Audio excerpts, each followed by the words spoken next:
Got to take a little bit of a break there. Get things in order now, but now you're checking back in with us or just now checking in again.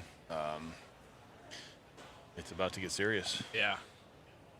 Yep, we're going to go to our official practices now. Controlled practice instead of out of control practice.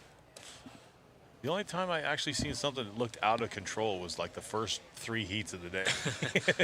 I saw a few starts in some of these that I was like, yeah, some of these guys are just pinning it to go. Yeah. They are currently working on a few misters, it looks like, in certain areas. And taking a quick break on the track out here. And then we're going to go into controlled practice, which is pretty much the same thing, except for their times are going to count towards their seeding for qualifying. Yes. And thankfully, the rounds have been going by pretty quickly. It's going to be a late one for us, but hopefully it's the only one this week. I'm here for the long haul. Yep. Let's go. Absolutely. So, looks like, not sure if we have to reboot our chat as well, but it looks like, oh, there it is. Wayne and Zach getting some love from Matty Gonzalez. G. Take off that no, Rudy. I'm not taking the head off. You wouldn't be able to see us because of reflection. I just can't. So. Darn. Yes, Maddie, we are serious. This is a very, very business-like, very serious, job we have. Oh, it's cool. It shows that it's coming from Facebook. That wasn't happening earlier. Mm-hmm. Maddie's testing this out for us. Oh yeah, we got people back in the chat. Yeah, Rudy, come out here and hold my hat for me, and I'll take it off. Where's those snickerdoodle cookies, man? Yes. Those were good. Somebody bring us snacks. I'm on the RC diet hard already. Yeah. It's the one part about racing I don't miss.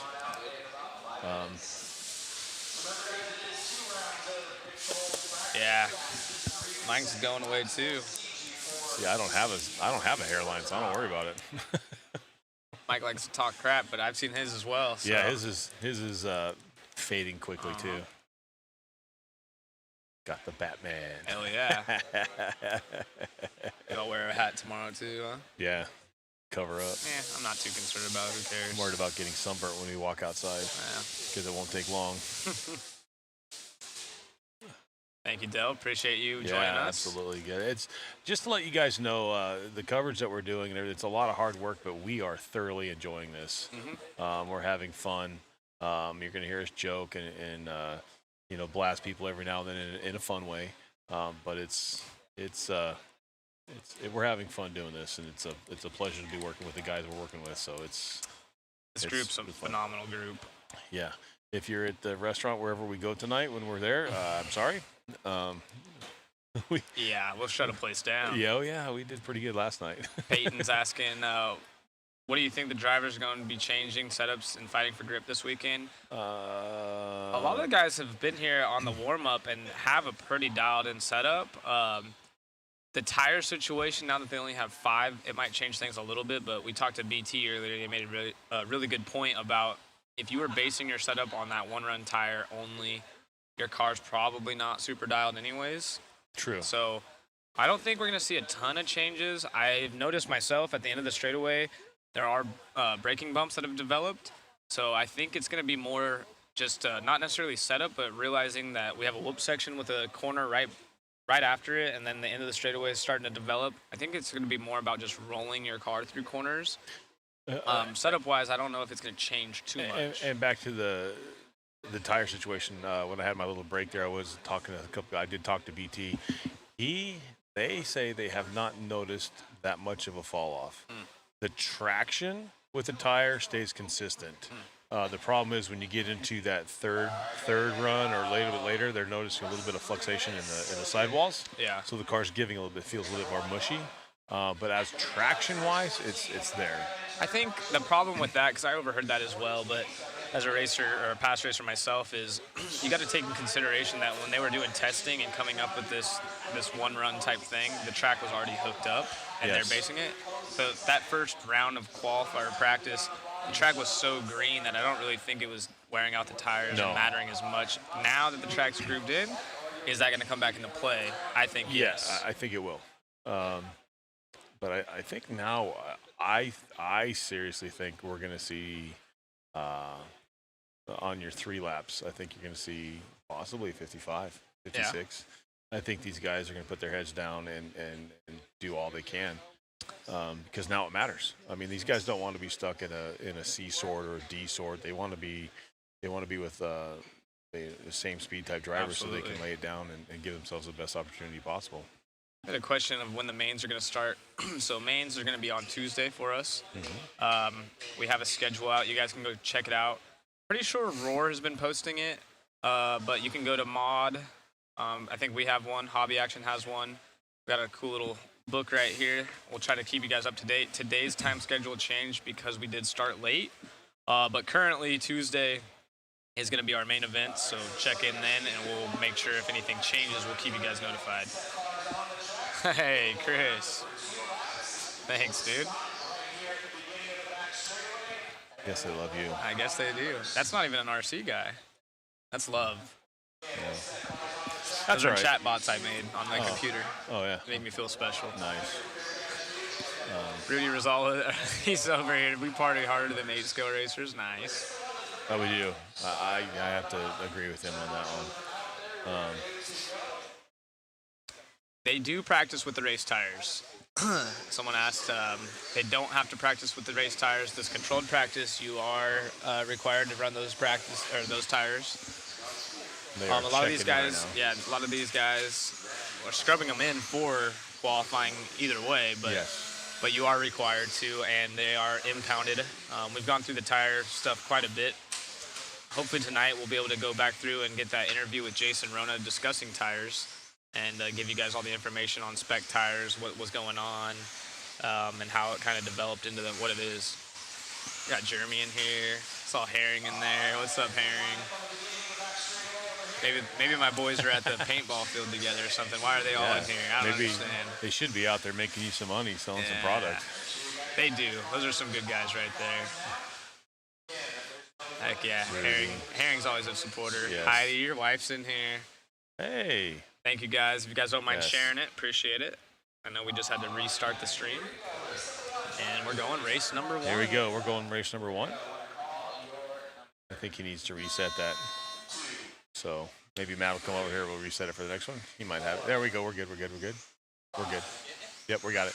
So here we go. The cars are on track. Yes, we got it. I did get told the audio is a little weak on our end. I just moved my mic up a little bit. Hopefully that's better. Tell me if it's too much. So here we go. We see who's putting their head down, turning them out. So we'll see. Looks like Jay asking, shouldn't most of these racers scrub in race tires? I don't want to go over the whole thing again, but quick sum up.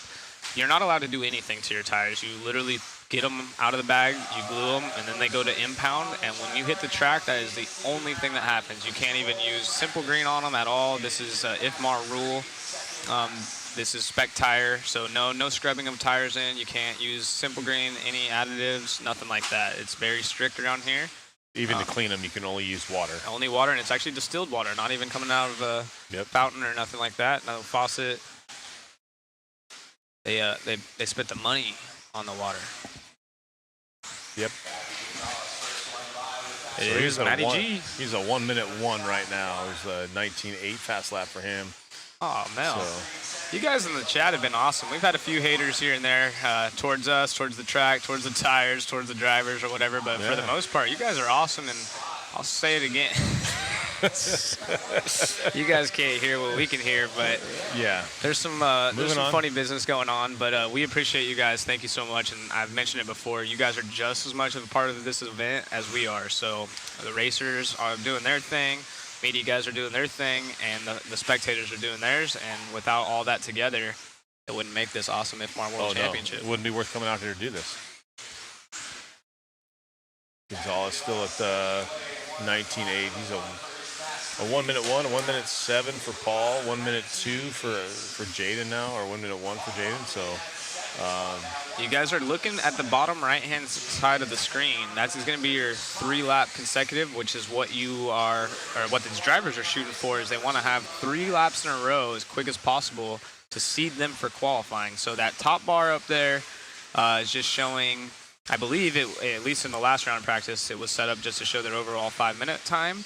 But on the bottom right-hand corner is what the top drivers are looking to be at. I think, what was it, a 58.7 was the fast one. I think we were down to the 56. I'm sorry, 56 in the last round with Champlin. So currently, Matty Gonzalez, 1 minute, but we're only, we are quite a bit ways into this one. So Gonzalez going to try to pick it up, followed by Paul and Alex. There it is, a 59.7 now. There we go. Matt's putting a solid one in. Traffic's going to be a big issue. And seating, you could have two of the fastest laps in a row, but if you crash and roll over, it don't count for much. You blow one of those out, and then it drops that average back down. So he is catching up to traffic. On the straightaway, coming on straightaway, Matty got by that one. But sometimes you'll notice these guys, if they know they got the time to do so, they'll lay up and put themselves in a better position on the track around traffic and make sure they have enough room to run a couple clean laps. So they have 2 rounds of this, and so Jeff, AKA tires are being ran. Those are the AKA Slick. That's our spec tire for this event. As we follow Matty around, he's still at a 59.7. Trying to pick up his pace.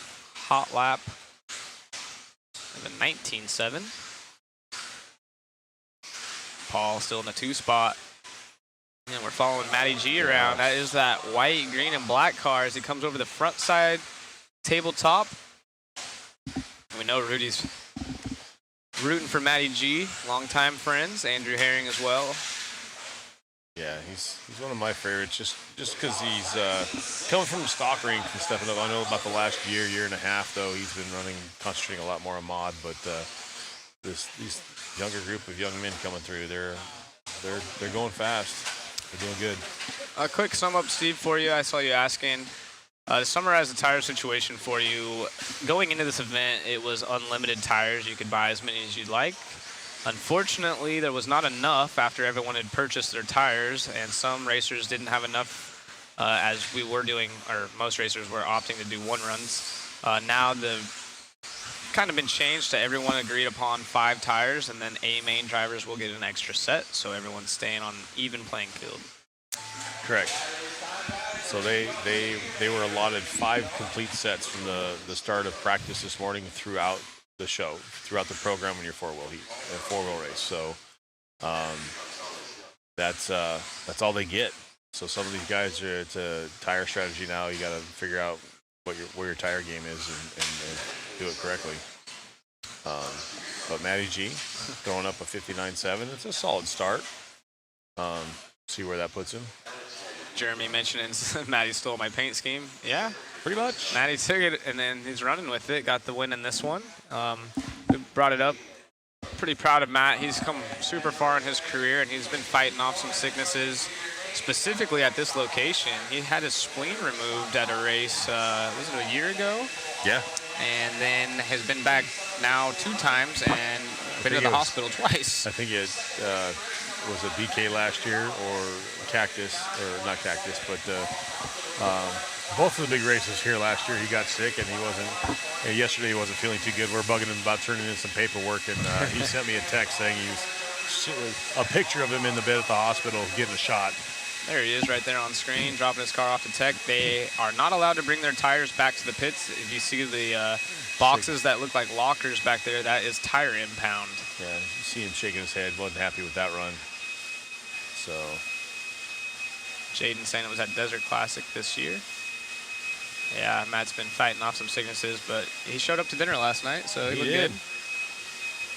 I like Matt. He's a good kid, and it'd be interesting to see how far he goes this weekend at the 2023 IFMAR World Championships presented by Hobby Action here in Chandler, Arizona. I'm going to go with 23 this time. 23? Okay. Yeah. I mean, 13 was a good year. It was a real good year. Okay. So, we'll be good. Yeah.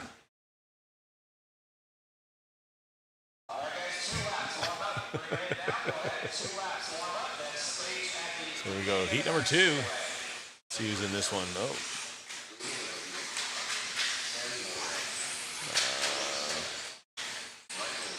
Allen, he'll shake it off. He'll be up there pretty quick. Sammy Moran, I know he's got some fans in the chat. Killer. Yeah, Sammy's the killer. He's always fast. Oda. We got a lot of these guys that have not checked in with us up here at the Mod Live booth because we need to get their headshots and car shots so we can bring them up on screen. They'd rather stay unknown. Who's the elderly gentleman? Olaf. Wow. Olaf comes here from overseas. He's an avid RC racer. Since I've been in it, he's been showing up to the track and always has that same blue shirt on, same hat, I feel like. And I don't think he ages. I think he's just the same guy every time I've seen him for the last, since my 2023 or 2013. Yeah, he's been the same. It's like Up, the movie. No, that'd be Dougie. Dougie? Dougie's a guy from Oh, no. the jawline. It's all the jawline. I love it. I love you, Dougie. Is the video cutting in and out every 2 minutes? Matt, let us know if that keeps happening. We did just restart the feed because we were on a 10-hour... Yeah, Matt, check your connection, check your settings, make sure you're all dialed in. If anyone else is having problems, please drop it in the chat. Let us know where it's from. If you're on Facebook, which link. And if you guys can do us a favor, go ahead and like, subscribe, and share. We really do appreciate it. It helps grow the sport, and it's just an overall good thing. We put in a lot of work, and we'd appreciate it if you guys just give us a click. And we'll be asking that throughout the week. Thank you, guys, and hope everyone's enjoying their Sunday with this awesome coverage. Matt Olson putting together the dream team, and it's been nothing short of fun so far. I can't wait for the rest of this. And behind the scenes, you guys don't understand how much work goes into this, and these guys, since they got here Thursday, have just been on it. So it's saying YouTube is good. Yeah, YouTube. I'm getting some split. guys are saying YouTube's in and out. Some are saying it's running good. So I'm gonna go with check your connection on your end, because I have my phone right here. Yeah, we're running it as well. And I'm watching it on my phone as we watch it. So basically we've got 20 screens in front of us plus my phone. So my phone's doing good. I just kind of do that so I can see if it freezes. I can let Matt know or whatever. So if you're having issues, just double check your connection and make sure it's solid. And then we'll Steve, yes, we have rebooted on Facebook. We should be new streams across the platforms. We had a 10-hour max. I know we cut out on Facebook a little early. YouTube was still running, but we are live and on a new broadcast on all platforms. Yeah, we didn't expect to go 10 hours today. Yeah. Because we started when racing was supposed to start, but racing did not start until noon. Yep. And so it's been a long day already. But we're going to stay with it till we're done. So two more rounds to go. We're at race number 2. Heat number 2. And it looks like Edward out front of 103, 104s, 111. So a little bit slower this round or this heat. So thank you, Randy. Appreciate that. We're still getting a few people chiming in about the audio being the issue. Video feed seems to be fine.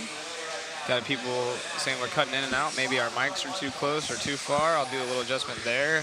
Appreciate you guys letting us know. Max asking what's the drama from earlier. Nothing not too much drama. Just trying to get things buttoned up in place. But tires were a problem, and it's all figured out now. Yeah, I think all the issues with that are going to be ironed out. I think we're good to go. Thank you, guys. Appreciate everyone participating, asking, or letting us know audio is good or bad. I will say, if you have a few things running on your phone, sometimes it gets a little bit jammed up. If you're on your computer, just check your settings, maybe reboot it, give it a go. We have backup systems in place on our end, but if it's just the audio cutting in and out, we'll do our best to check that. And again, appreciate you guys letting us know. So we're still at a 101 for Sammy Moran. He's been battling a little bit today. He's not been where he wants to be.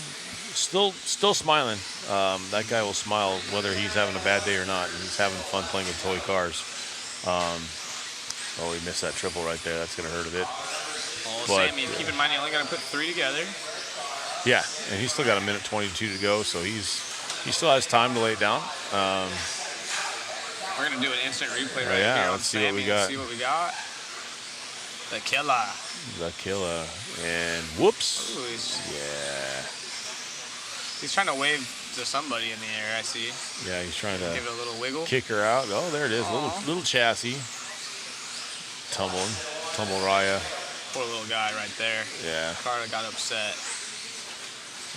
Sammy putting a 101 on the board currently in third out of the 2 heats that are on the board, but we only have 45 seconds remaining. Edward in the 2, and Clement Boda, top 3.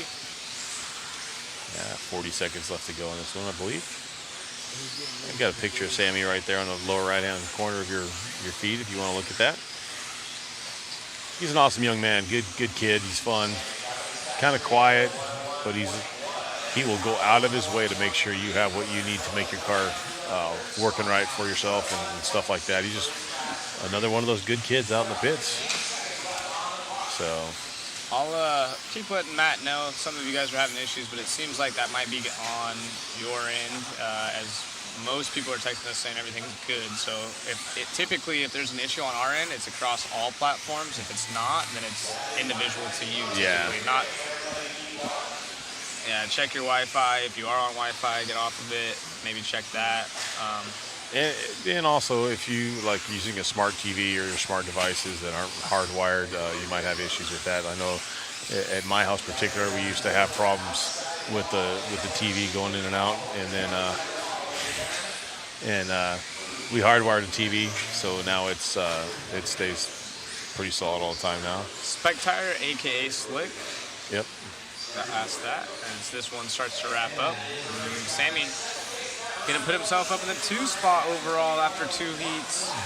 This is the first official controlled practice round. So as these guys go through, we'll let you know who's in our current top 10 standings as they push through. Matt's time from that first heat still holding strong, but we have a lot more racing to go. Oh yeah. That's good though. I'm happy to see Sammy turn around and get going though with that 1.3, and so race commentators and tech support. Heck yeah! Thank you guys for joining us. Michael's got it going everywhere. I think he's walking around the house. He has it on the big screen, and then he's walking around with his TV, so he's hammering it. That's just so you guys know, on our end, Matt has done a phenomenal job to make sure that we aren't going to drop or have any issues on our end. Not to say that we can't, but we have Starlink hooked up as a backup, and I think there's even a backup on Starlink. So we have 3 redundant systems. So they're all their own. So TAC Gaming is a tire everyone has to use for all classes. So as for 4-wheel, yes, it's all the same tire. It's going to be the same rear tire for 2-wheel, but it's an open front wheel or front tire for 2-wheel. They can run it as whatever front tire they want in 2-wheel, as many as they want. So it's which is so odd to me. It is odd. It is odd on that. If you're gonna have a spec tire, I feel like it needs to be spec around. Yeah, if it's gonna be a spec, it needs to be spec. So thank you, Michael. Appreciate the comment. Yes, thank you very much. So here we go. We're gonna Race see what number we got. 3. Marshals are getting out there. Cars are rolling. Who you got in this one? What's your thoughts, Wayne? Let's see who we some got. heavy hitters in here. I'm going to take Joe Bornhorst. Got one paid driver, and you chose him. Yep. Probably pretty smart. I was watching him actually earlier in the last round. I was watching him, and he's pretty calm up there. He seems pretty comfortable with the car, and his car looked good. So we'll have to see how it goes. These guys are getting it over there right now. They're on their second lap, so they'll be pulling them onto the straightaway. Yeah, it looks like people are kind of agreeing with the whole spec tire situation. It doesn't seem to make complete sense to me. If you're going to run a spec tire, I'd say just run it throughout. And so there's things that we don't have answers for. Right. And there's things that it's because that's what we want to do. I'm like, whatever it is whatever it is. We're all playing the game. That's what we got to do. Maybe we'll get the people with the correct pay grade to get up here and answer that. Yeah, it's way above our pay grade, so I'll talk to Matt about that. Maybe he can get us close. Yeah. I don't know if I want that responsibility. No, I don't. I like this. With the tire situation and stuff like that, Larry, the owner here, man, he owned it. He agrees that they missed it and they got it wrong. So, he didn't point fingers, no excuses, no nothing. It's just an oversight on his part, and they're trying to made it right, and they did. I think they did the best they could with the situation that came up. So one thing with Larry is they will, being that this happened, I can almost guarantee that'll never be a problem again if they have IFMAR Worlds or or even Roar or any big race that they want to run a controlled tire. That will never be an issue again. From the mistake. Yeah. Kevin P. asking what countries are represented and how many.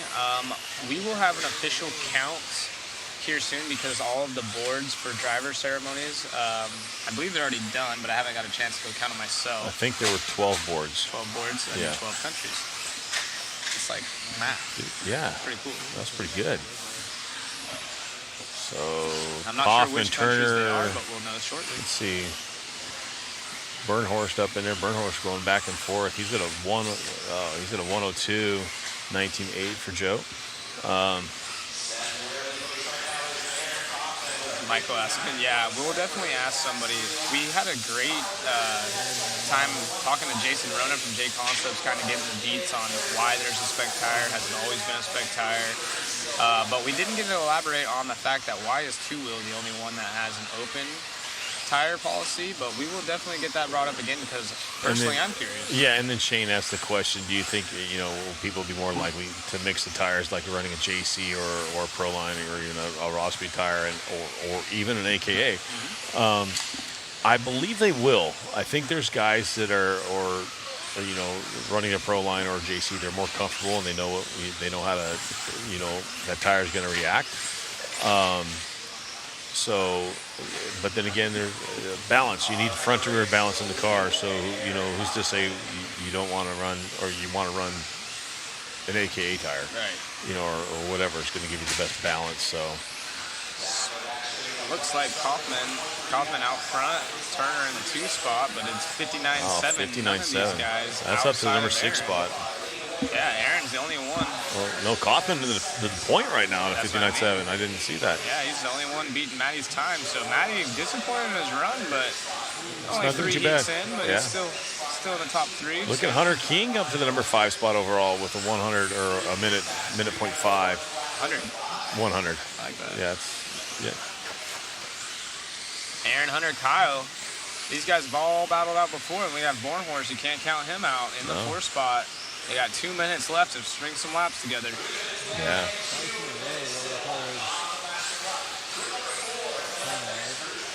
There's Turner, white and red, coming up in the front side of the driver's stand. Step on, step off. Keeping it safe. And we're going to pick up Kaufman here. Ooh, nice. Down the straightaway. Let's go. 19.4. Nice run. Oh, he gets it wrong into the pipe. That's going to hurt for a second. He's going to string it together, though. That counts. That was his 3rd lap in a row for a 59.4 to go to the top of the charts over Joe B. Yes, Bernhorst number 2. All right, a minute 30 left. These guys literally have 3 laps. If they are already on a heater, they need to complete it. Make sure they don't run into traffic. We're following around our race leader. Actually, I think that's the 2 spot now. Aaron I'm gonna answer Brad's question. Brad, just tuning in. Okay, why isn't there AKA fronts for 2? There are AKA fronts for 2-wheel. It's an option for the guys to run it if they want. It's an open front tire. They can run whatever tire they want as long as it's legal. It fits in the box, and they can run as many as they want. So we don't understand why they're letting them do that. It's me and Zach both just said it's above our pay grade as to make that kind of a decision. But it's an open front tire. They do have to run the AKA rear slick and clay compound, but the front tire is open. So and 2-wheel only. And 2-wheel, yes. These guys on 4-wheel, so everything you're going to watch up until Tuesday, they are all on the same exact tire, front and rear. Bernhorst out front now, 58.7. Yep, that's going to put him above Aaron. So 58.7, that was probably good for around a top 20 run in our free practices, but track is getting better. Looking at Hunter King there too. He's actually doing pretty good with a minute 5. So these guys, we're gonna see these runs get faster and faster and faster. So it's gonna be pretty good. Move the mic right up there, Matt. We're good to go. Looks like someone asking about our tire prep on this. There ain't much you can do. There are some rules as how much you can't do anything with the foam. Holes that you can put in the tire. There are certain diameters that you have to abide by. And I believe you can only have 4 if I'm not mistaken, but as far as you can't do any saucing, no sanding, these guys glue their tires with officials looking over their shoulders. They put them in a bag and they go to tire impound. First time they get any sort of break-in is on the track. Yeah, and they're not allowed to take them back to the pits. They have to, when the cars come off the track, they go on a rack. Mechanic or driver can take it. They have to take the tires off right then and there, and they have to clean them right then and there, and they use distilled water to clean them. And then they're put back in the bag and put back in the box. And then they can come up 2 heats prior to those to put the car together and go through tech and line up. If the car leaves that area, they are DQ'd. Mike, that's not correct as far as so a tire manufacturer can claim a world championship. We actually have a really cool interview that hopefully we can put out later on from Jason Rona regarding that whole ordeal, because that was a question that I had as well. Like, Jason is obviously the owner of J Concepts, and I thought, what better person to get his take on it? See what he thinks as far as like, hey, would you rather be able to, claim the title, kind of like Team Associated does, as far as, winning a world championship, all that good stuff, or would you rather see everyone on equal playing field as far as tires go? They're, from Jason's point of view, not too concerned about any of the claiming a world title. He's actually obviously been a title sponsor before in the Spec Tire. But we'll have to get the exact details on the front. From my understanding and a little bit of digging I've done, at the time when the rules were made up, the 2-wheel front didn't really seem to matter all that much compared to anything else because the cars just pushed. But obviously, we know that's not the case anymore. And it is just kind of a weird rule altogether. I think when it comes to manufacturers claiming world championship, I've touched base on this earlier. I'd like to see... It's not new, Shane. No, the front tire thing has been like that. You're correct. Yes. I'd like to see an open tire to where a manufacturer can say it's kind of like motors and batteries and chassis, where you can legitimately say, we won the world championship and so forth and so on. And in my mindset, in doing that, even if you do open up the tire to run whatever tire you want, you'd have to. You're only submitting. So like today, they're only letting you have 5 sets. You would only submit your 5 sets that you want to use, and that's all you can use. Michael, to answer your question, they very well can, as they are the Spec Tire, but everyone kind of knows that it's not the same as like an 8-scale Worlds where you can choose your tire. And like I said, we'll be releasing the video earlier. This started, Jason mentioned, early 2000s. It used to be open tire, and then it slowly developed over time into a Spec Tire for multiple reasons. But a lot of these companies aren't doing it for the advertising purposes. Everyone knows it's a Spec Tire, and if they wanted, they could all claim more world championships, but they usually do it off their accessories and such anyways. So, right. But J Concepts driver wins, they're going to be advertising as world champions for their products regardless. And a lot of these manufacturers have more than just tires that they produce, so they're going to advertise it regardless, but it isn't based around the tire from who I've talked to at least. Correct. So let's see. Oh, 22 boards, Brad. Thank you. There was 22? That's what Brad's saying. He counted 22. Wow. Awesome. Thank you, Brad. Appreciate the comment.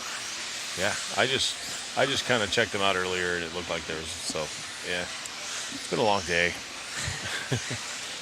No problem, Michael. Thank you for tuning in Michael. and bringing up these questions. I mean, I've been in RC racing for quite some time. I took a long break, but I'm still peak interest in a lot of these topics. We had some guys earlier bringing up that certain drivers using specific radios, and we got some confirmation. Check that out. Super cool. So once again, you guys are participating in this just as much as the rest of us, just in a different way. So keep it up. Appreciate you. Gillespie up to the top spot right now, putting him number 2 overall at the 59.0.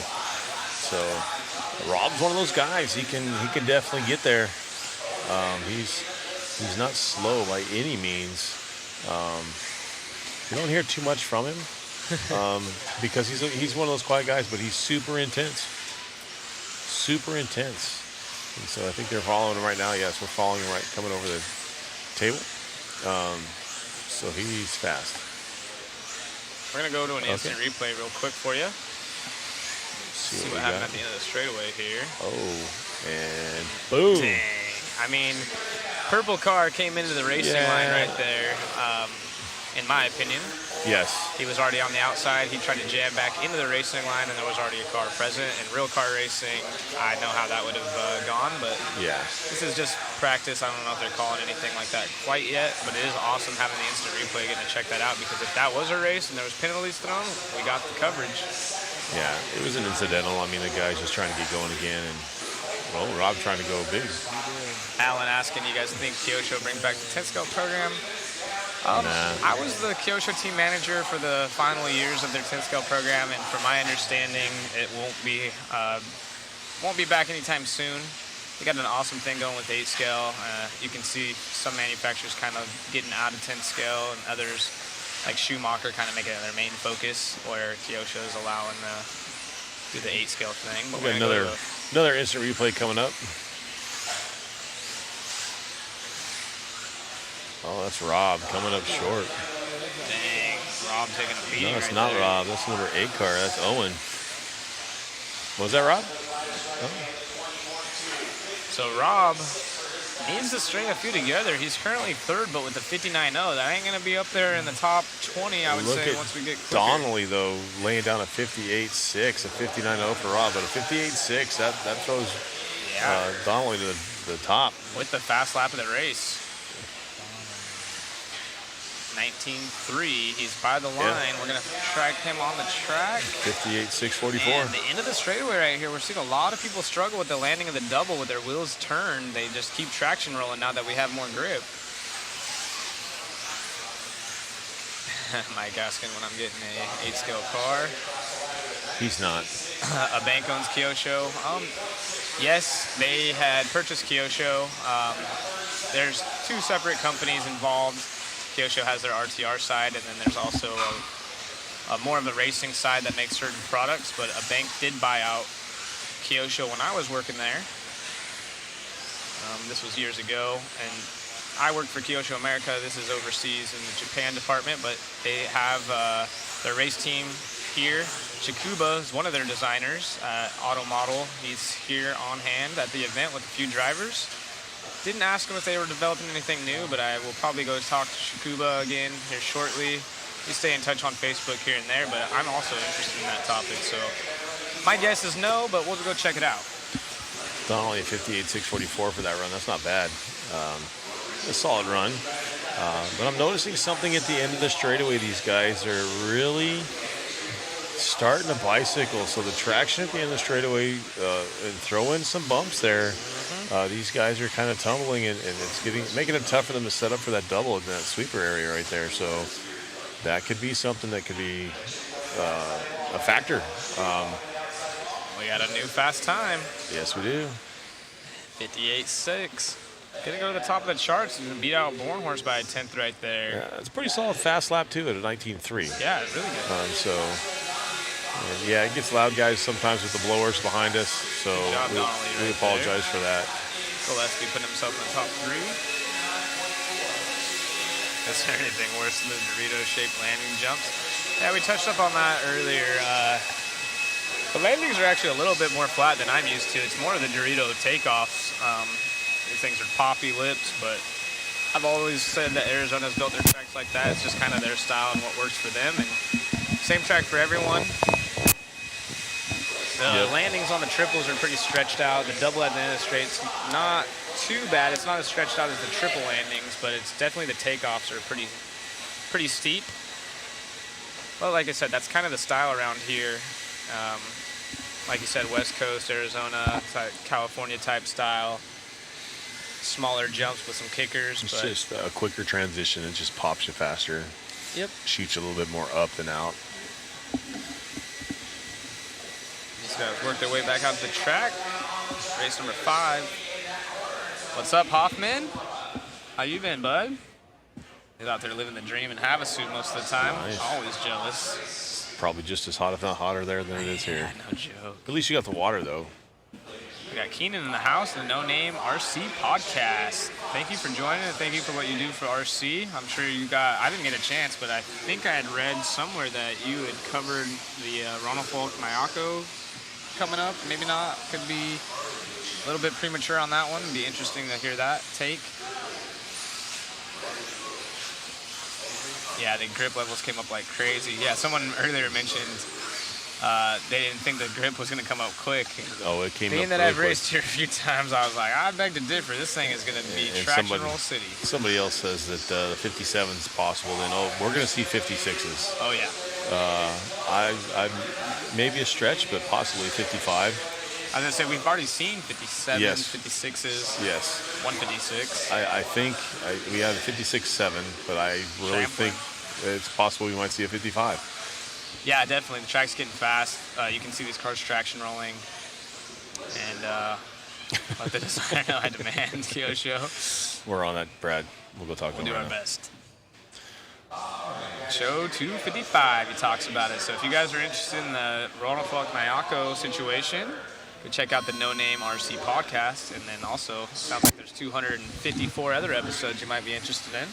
Yeah, if you're bored, Or if he check it out. pulled the old part number item and started at 200, though, you never know. Right. How many episodes have you done over there, Lefty?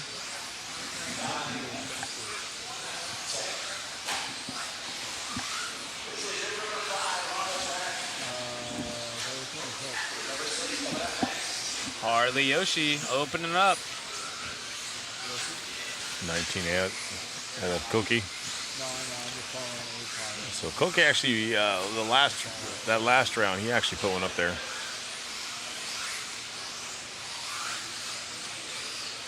Carl Woosley. We talked about this earlier. What do you think? You're still going with the landing on top or downside? Landing on top and rocketing into the face of that single. I agree. It's just, I'm not going to say it's overall faster, but it is more consistent, and you have more control of your car. So it's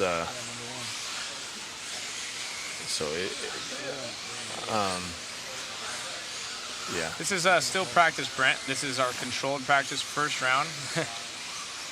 On Garo, don't even race 10 scale as an in 10 scale. Man, on Garo can really will anything. Talked to him earlier. Feeling super relaxed coming into this event. I wouldn't be surprised to see him in the main event as well. Very talented driver. Has the right support, has the right mindset. Yes, Carl, you're right. Probably more relaxed being that it's not 8 scale. Probably doesn't care as much, but just out there willing. We'll see. See who we're following on the track right now, the pink and white car. Who is that? Yes, Carl, you're right. That's what we were talking about earlier. You land on top and shoot off as a braking bump into the corner. Tyler Hook's out front. Yeah. That's the white, pink, down the back straightaway. Yep. Now Koki to the point. It's switching all the time. There's Koki. Watched him at the re-race many years back as a young lad, and he's only getting faster. A lot of people who want to keep him on his radar, or keep him on their radar. Yeah. You can't count a lot of these youngsters out. No, you can't. I don't think you count any of them out. Watch it.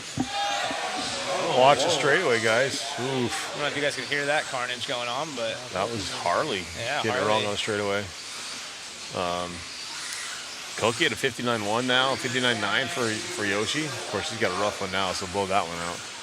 Start over again. straight away, another one coming on these guys, straight we away. talked about it. It's getting Whoa. people with their elbows out Yeah. now. Yeah, Nobody they're- giving room. Everyone's on full gas, trying to get their 3 laps in.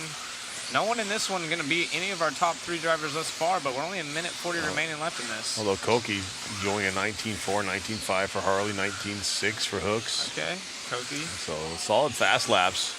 They just need to put together. Harley and Tyler searching for a few more tenths to update their time as they switch positions on the overall board. So they can log in 3 laps right now. So Joel Johnson called from 1987, wants his ultimate Kyosho back. For those of you wondering, the top bar is their 5-minute run, I believe. Yes. They've switched it. Yes, it's Okay, still their still a 5-minute 5-minute run, and the corner is their 3-lap consecutive, and that's what they're battling for right now. So you're looking at the right-hand corner. That's their 3 fastest laps that they've strung together. consecutive. Right. So Koki to the leader, 58.6 now, 58.622 to 58.644. Yeah, so Koki on top. 58.6, but he just stuffed the pipe. So with 40 seconds left, that's going to be his overall time. Yeah, he's done. So that's going to be his fast 3 right there. Yep. See what Brandon can do. Tyler in the 3. Harley trying to step it up. It's going to go 59.3 unless he has a couple last laps right here. Fast lap of the race is going to be a 19.3 out of our race leader.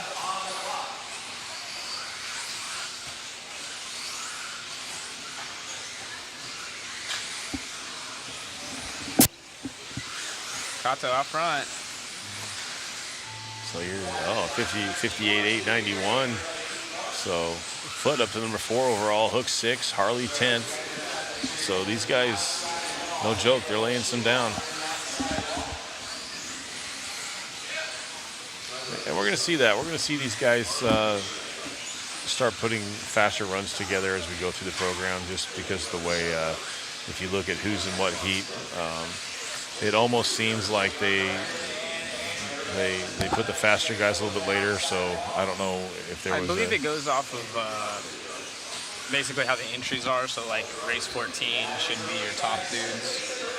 Based on the entry, and then like your resume guys in are going to be your bottom heats. Absolutely.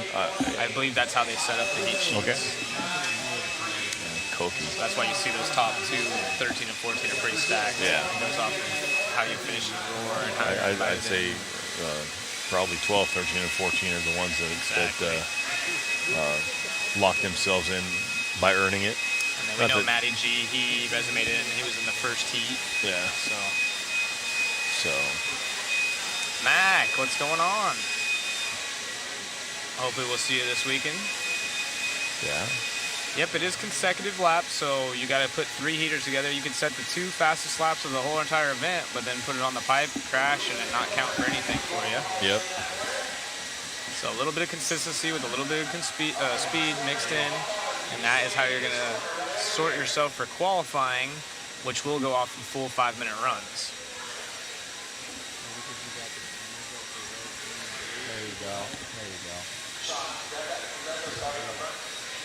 Switch it over, see where we're at here.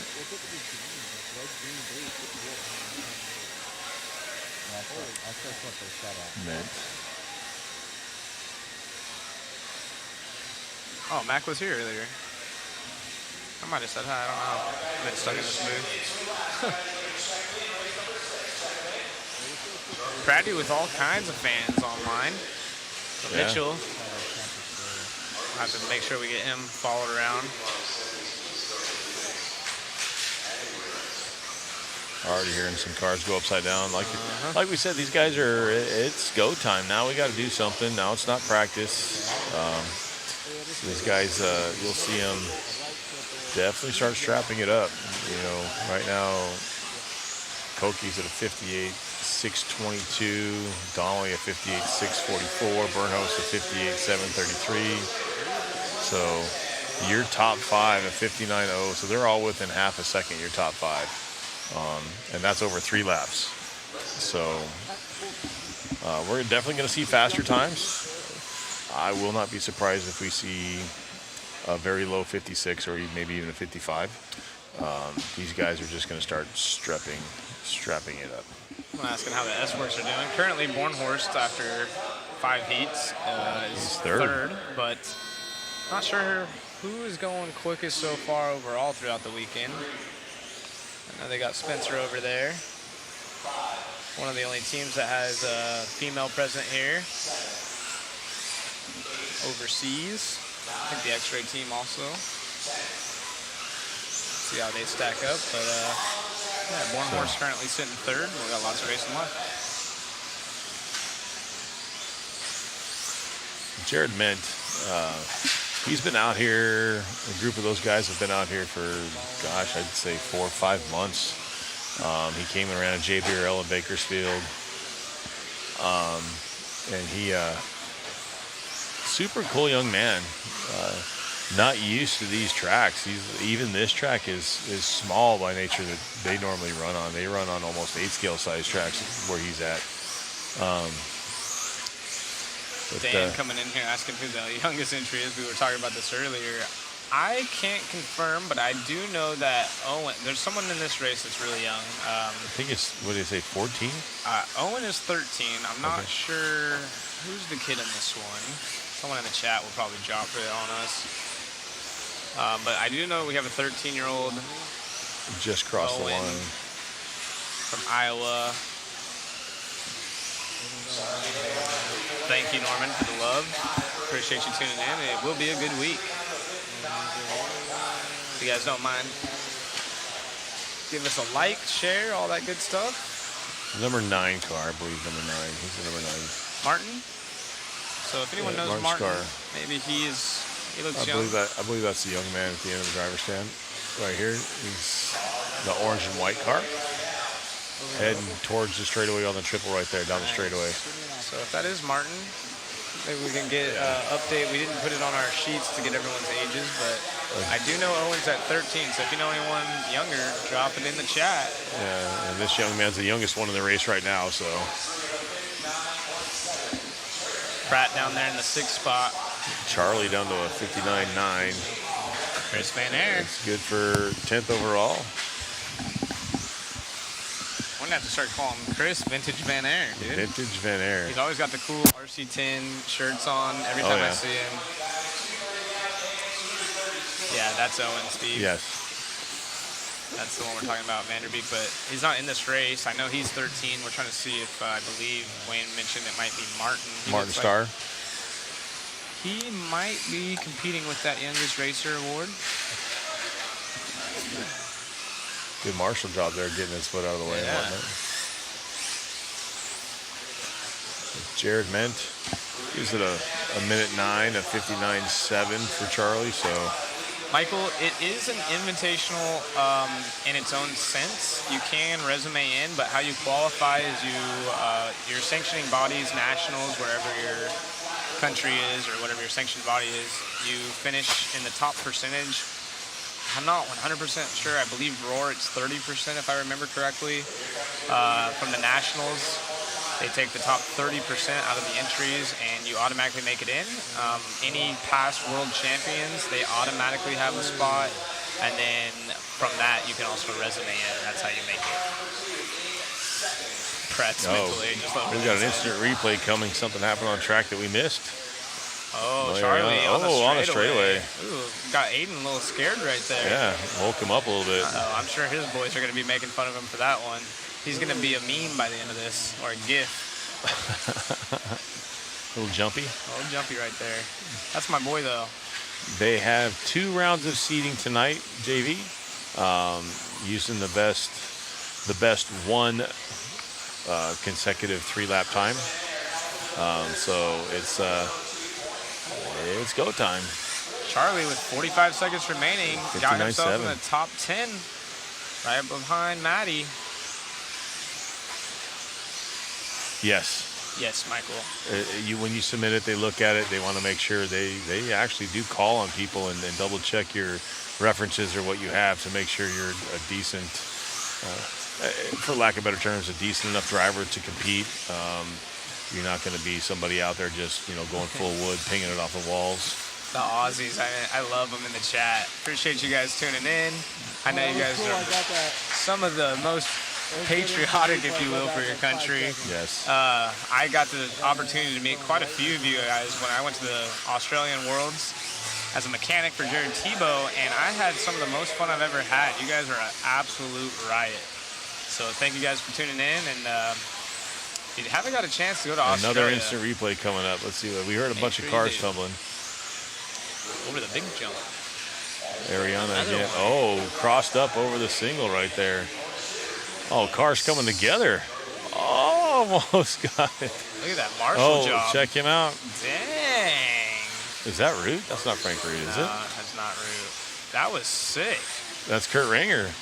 Let's go, Kurt. Shell Racing hands. instant replay right there. We'll have to give him some love. Yeah. Good catch, Kurt. I'm sure his fans will be letting him know that he got some love on the instant replay. Hey, there you go. Get that boy in baseball. So Charlie, as of now, locking in top 10 and 59.7 for him. 1 minute and 9 for Jared Met. So that was heat number 6. They got them brushless blowers. Yeah, those things are humming, aren't they? I don't know if you guys can hear it in the background, but some of these blowers are on their last leg, it sounds like. Either that or about to take off.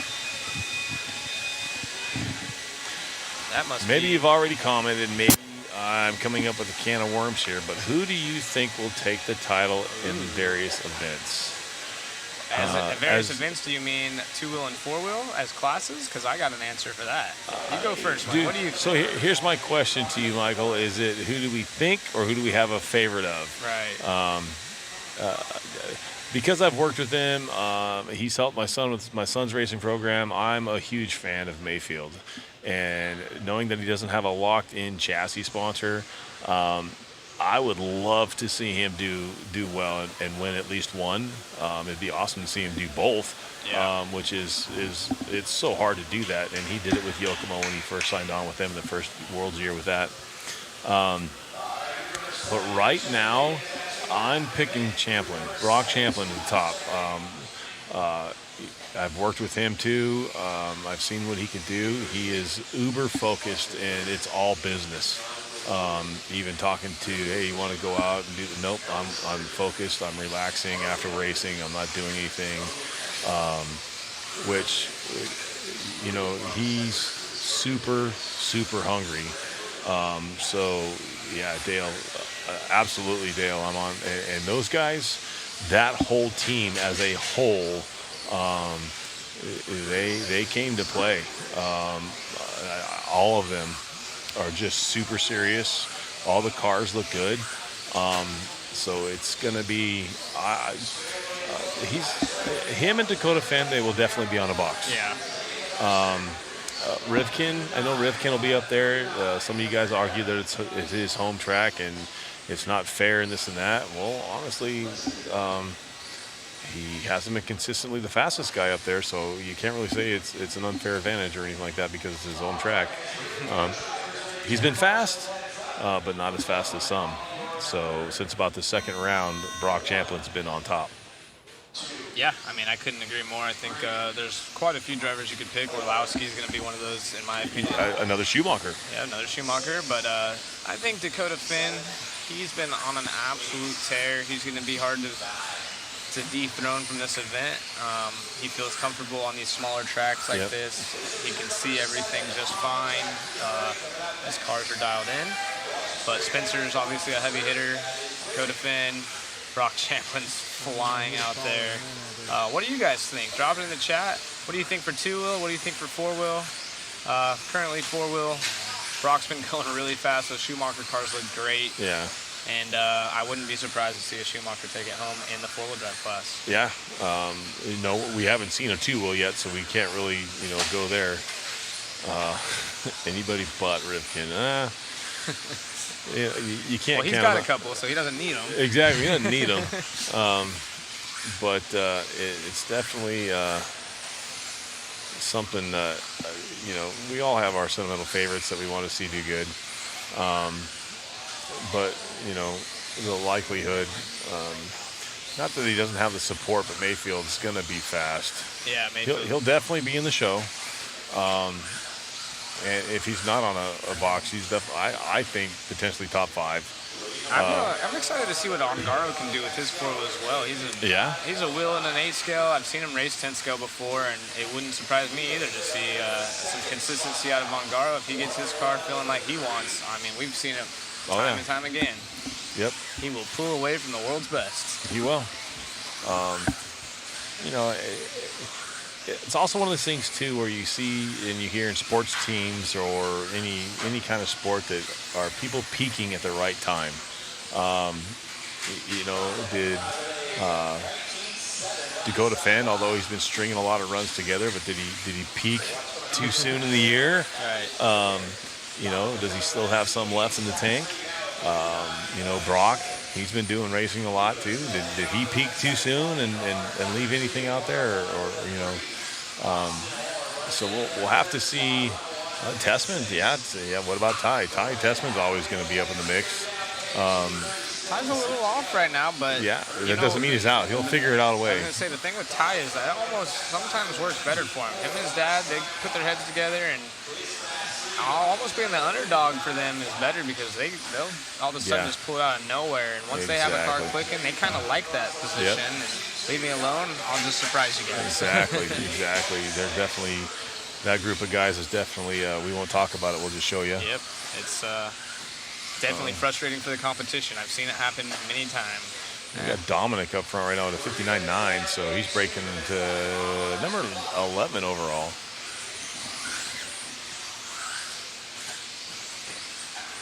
Yeah, curious to see what manufacturer, what driver. Some of these teams have bigger teams that I've seen in the past, and a lot of these teams smaller teams. So bringing their heavy hitters, we have a lot of movement. Cavalieri to Schumacher now, obviously. Like you said, Mayfield running associated cars here.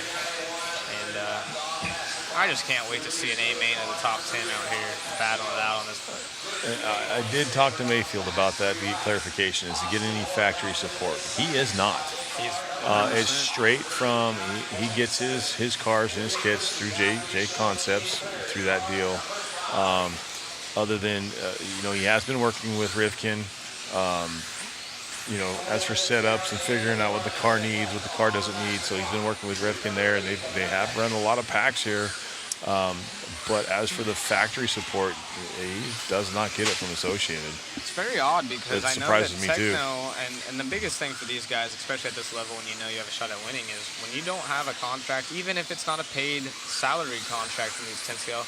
I do know when he was with Techno, they do have contingency programs. So maybe J Concept stepped up on the contingency side of things where he just said, hey, I'll run whatever I want because there's a lot of money on the line if you don't have a contract to fill that gap, especially when you're Mayfield's caliber driver. That's a lot of money left on the table if you do take home one of these wins. Well, if you look at his car, he's got a big Techno sticker on that car, so you got to, their driver is going to win. So, you never know. I'm sure Rona will take care of him if he wins the Worlds. Somebody will take care of him. Oh, absolutely. I'll buy him a drink. Or two. Yeah. All right, back on the track. Austin Horn moving his way back up, but nobody really challenging except for Dominic. Dominic going to 58.604, top of the charts. He's been fast all day in his heats. But then you look at that overall, not that overall needs a difference, but a 15.509 for Austin. That'd be a solid run overall. Puts him with a 10 on his top 3 consecutive so far as we are in heat 7 out of 14 halfway through this round, and they're getting whippy over on that tabletop. Yeah, so Mike Winder's up there. He's saying exactly what I was talking about. Schumacher for Brock for Wheeler and Mikhail for two-wheel, and they're both peaking at the right time. People laugh when you say that, but there's a lot of truth to that. Oh, absolutely. Me and Richard were talking about the fact that they've built their team around not only developing the car, but drivers that were in development. Brock Champlin, Orlowski, Cavalieri, bringing that old school mentality. Have been there, done that. Let me show you guys. Kind of exactly. Oh, we got Jason Bollinger. Look at him. Full-time napper. Bollinger. That's our. Is he awake? That's our photographer. So if you guys haven't seen the pictures, oh man, check out Mod Live Media because we have some of the coolest pictures I've seen in RC. And this guy's been around. He knows exactly what to do. He's got the right lenses. He's right there, trackside, level with the cars.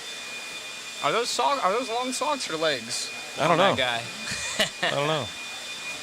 Good old Jason. And we got the T-shirt with the faces on it. Yeah, we got to find out who that is and whose face it is. That's tight. Yeah. Steve Hartson retires tomorrow and takes four-wheel. That'd be something, huh? Yeah. Yep, Hartson has a four-wheel title. He's not currently an active racer. Actually, he is. They're saying he's racing up Northville or wherever he's at. He's in Florida. I believe it was Florida. I'm not sure. Last I had talked to him, I think he was working for Boeing with his father. Yeah, something like that. But that's super cool to hear that he's got a car again. I know he was messing around with an e-buggy here and there back in the day after his four-wheel title, but... Anyone notice on Garo's car? It seems to have the only car that doesn't slide. Maybe. Let's see who's in this one. Tommy Hall's been fast. Thank you, Caden. Good seeing you join us in the chat. Oh, that's Pratt. Heck yeah. That's why Australia's going wild. He seems like he's a good character. I'm good. I think Zach's up. Zach's up for a break. Yeah. I'm good. So Joel Johnson will take the double win.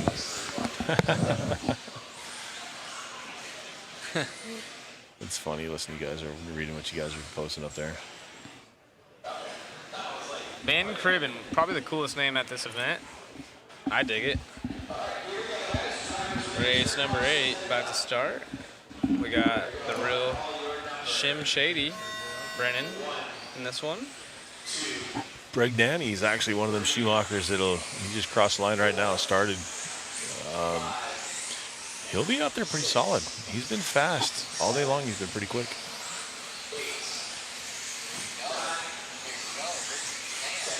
What did we get? Oh, snap. All of a sudden, Wayne's going to want to take a break because there's food coming up to the... Yeah, break time. All right, we got 30 seconds in. What do we got? Looks like we got chicken sandwiches or something being delivered. What is this? Right on, dog. Dude. Us in the broadcast booth are getting treated like royalty around here. I love it.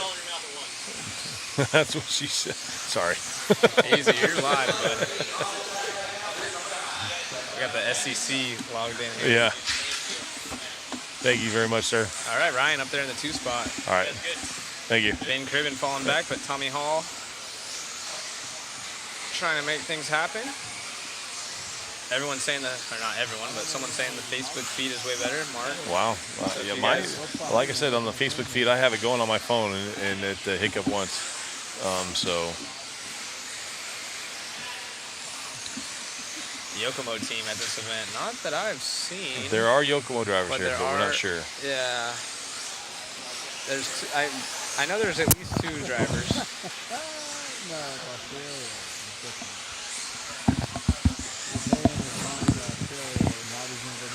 Not sure. I have no audio. We have nothing. I don't know how I'm supposed to follow it. I'm just trying to the... I'll get it back. I don't know how I'm supposed to follow it. That's his own face on the t-shirt, they're saying.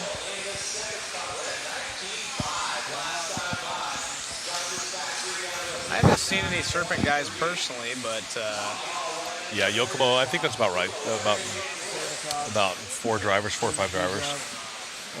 Who knows? Reignited the point, 59.0. So that puts him 6 overall, about halfway through the round. Nice. We got Brennan in the 8th spot overall. Ooh, crash at the end of the straightaway there. Schimmel. Brignani, Schimmel. Tommy Hall. Trying a 59.0 right now. That's good enough for a top 10 in the round as of now. 59.3 for Brennan.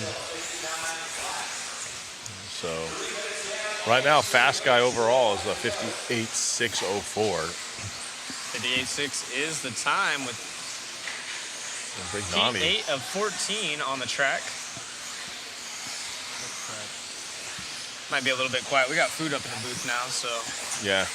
taking So a few bites every now and here then we're clicking you off so we don't chomp in your ear.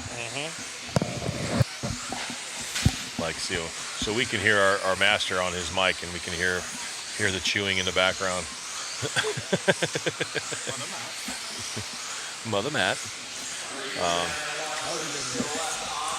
Brignani at 59.0. 59.3. Yeah, Brignani's. Yep. Car number 3. He just crossed the line right there. So following him right now. Going to the inside. Nice move there. Nice clean pass to get by that guy. Oh, he gets a little squirrely. He had to let the guy go by. He knows he doesn't need any more, so he's pretty much done on this run. He's probably just going to log some laps to see where we got. With that hiccup, it's just 3 consecutive laps. Won't matter. He won't be able to do another 3 consecutive laps, so he's going to be done with a 59.07, a 59.1 for Tommy Hall now up into the mix. Tommy Hall to the point of 58.9.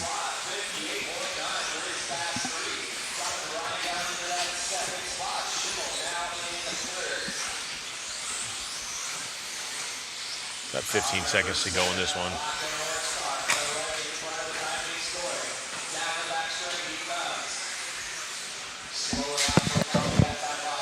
Ben Cribben, yeah, nice. Ooh, Tommy coming by with a 22.4. Tommy Hall, 58.9. Ryan, 19.6. Last lap. I don't know if he can string anything else together.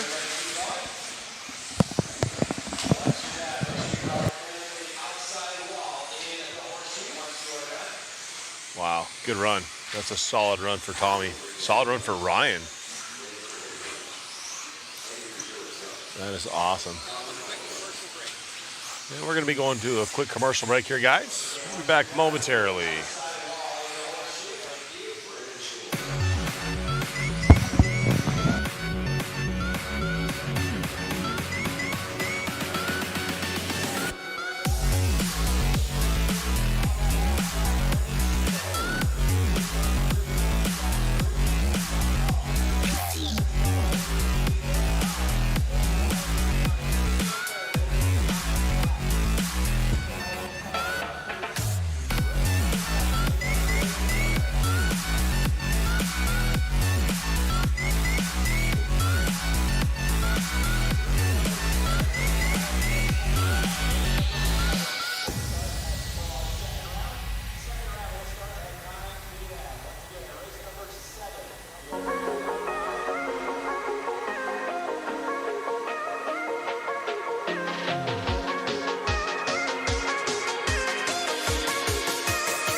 With race number 9 hitting the track.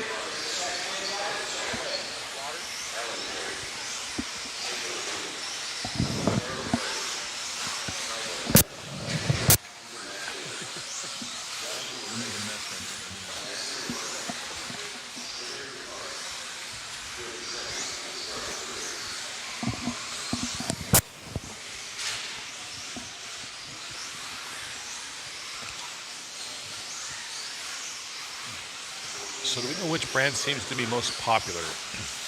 Here in the States, most popular is going to be your Associated and TLRs. In the States, I'm not exactly sure. I know Schumachers are getting a Euro. So I don't know what it is over the pond, but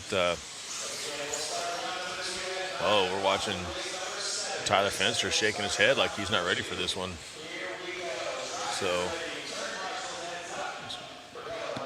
let's see what we got here. We got a couple fast guys in this one. Fenster's been laying some runs down. Oh, I didn't see that, but Schimmel snuck his way up to the top spot right there. He did. A 58.3.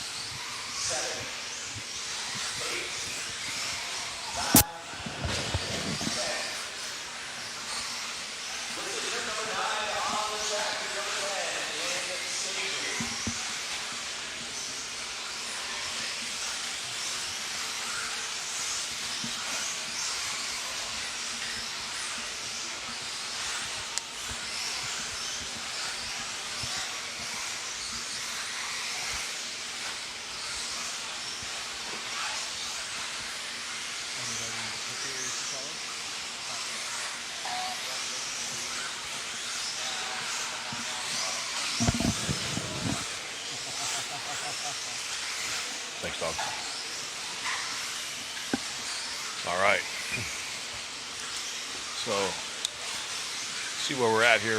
19.9. Let's see. 19.5. A couple fast laps squeaking in there right now. We're at 59.2 for Nick. Tyler Fenster up there.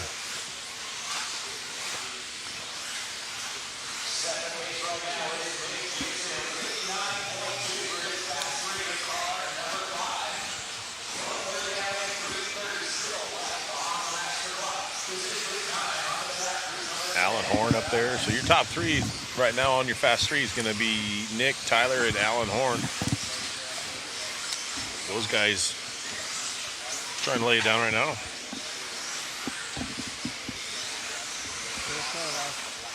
Two minutes down, 3 minutes remaining in this one. It is Nick, Tyler, and Alan. All these same names that we saw in their earlier practices at the top of their sheets, still up there. Track is definitely grooving up. Times are getting quicker, but Nick is the only one in the top 10 currently out of this heat. As 9 out of 14 in. Alan Horn squeaking up there, so he's slowly getting to that, almost to that sub 1 minute mark. Oh, Big Al. Oh yeah, he'll be up there before it's all over. Oh, another rough lap for him. Somebody asking for EMAC, but we got an instant replay. We're going instant replay here really quick. On the straightaway. Oh man. Oh wow. Somebody's. Oh, he got all kinds of loose before and then got the extra move. Just the extra help there. I don't even know. Did that car even touch him or did he flip? I don't know. I think he drove underneath him. Dang. Lucky right there. He didn't get a shock tower. Nick Gibson leading the way, 59.2, consecutive 3. So again, if you guys are just now joining us, that top bar is their 5-minute pace, which is what they're going to be looking for in their qualifiers. But currently in this practice, we're following the right-hand side of the screen, which is your top 3 consecutive laps, which will seed you in for your qualifying.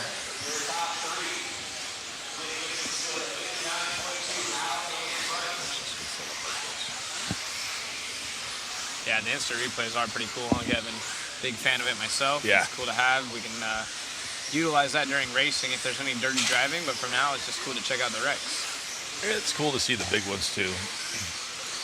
Especially when some of these drivers, you know, send it in durability test mode. At the end of that straightaway, I'm noticing these cars, again, they're starting to, you know, with the traction coming up, it's a high speed, so the car's kind of unloading on the inside, and you see him starting to come up a little bit. So I believe by the end of the night we'll see some definite traction rolls. That's another hiccup, is they're coming around the corner and trying to set up that double and land at an angle to make that corner right after that, kind of like Mr. Horn did just there. It's just a matter of another one, another instant replay. Let's see what happened here. Into the triple, carrying some speed. Punt. Wow. Okay, so that one, that's Gibson right there. Wow. It's just practice, so I don't know if they're getting any calls right now. You can see he got crossed up in the corner before, and then thought he was going to make the inside right there, carrying quite a bit of speed. Pushed a little wide, got the guy sideways, and just roosted him. Yeah. Whoops. Luckily, no one broke. Cars are getting stronger and stronger, aren't they? Yeah. 59.2 now for Nick Gibson out front. Tyler Fenster at 59.8. Still Nick with the only one of the top 10 run, time. though. Tyler Fenster jumping up to number 10 overall. And that puts him in the top 10. As time is getting ready to expire, this is his last lap. Let's see if he can better his 19.3. He might, if he's on a good one. Fenster, that red car. 58.7 for Fenster. What a lap. Wow. Come on, Fenster, putting it up in the top 6 right there. Yes, 58.7. That's a solid run for him. Good job, Ty. Nick Gibson having a little bit of a debacle right there before the triple. 59.2, not bad. If you can get a 59 flat, 58, 59 flat, that's a solid run. There's going to be a lot of them, but that is a super solid run. There's only 5 more heats left, so only 5 heats left. Granted, there's some fast guys. This is where you start seeing your name drop tremendously. Yep. Been in this position many times going into big races, and Oh, You think you're doing good. doing so good, and then all of a sudden the C, B, and A resort comes, and you're 31st. Yeah. Good job to these guys, though. Tyler Finster made a nice comeback. Daniel, you can't really say that was lap traffic or not. These guys, it's practice. It's seating rounds, so you only need 3 laps. Some of these guys slow down. Some of these guys drive their full 5 minutes, whatever it is. So. Daniel, he did get. This is my take on it. I'm not saying this is right, or I'm not an official, but if you look at the corner before, he missed the apex by probably 2 foot, and then he got on the gas in a straight line and carried way more speed than he normally would have, including him, not any racer. And he brought, he came in twice as hot. You're right, traffic was in the racing line, but that whole incident happened because of the corner beforehand. All it would have taken was just, letting off the gas a little bit, let that car probably double single, absolutely. and then you move on. Not saying it was his fault necessarily or it was a bad thing, just calling it how it is. He missed the line on the other corner. He tried to grab a handful of throttle to make up for it, and he got into the car. Not necessarily lap traffic as it's practice, and there is no lap traffic as everyone's on their own individual exactly. clock. It's considered a practice seating. Big Buck, we'll do our best. It is hard for us to see as well what chassis manufacturer they have, and to be honest, I hate to be that guy, but a lot of them look super similar nowadays, like the X-Ray and low C and not, but... And drivers change. This has been a silly season. Some guys have made last-minute changes. Some guys... But I'm with you. I would like to know the chassis manufacturers when I'm watching too, so I'll do my best to see if I can grab little stickers on the side when they come by here, and I can tell some of the cars.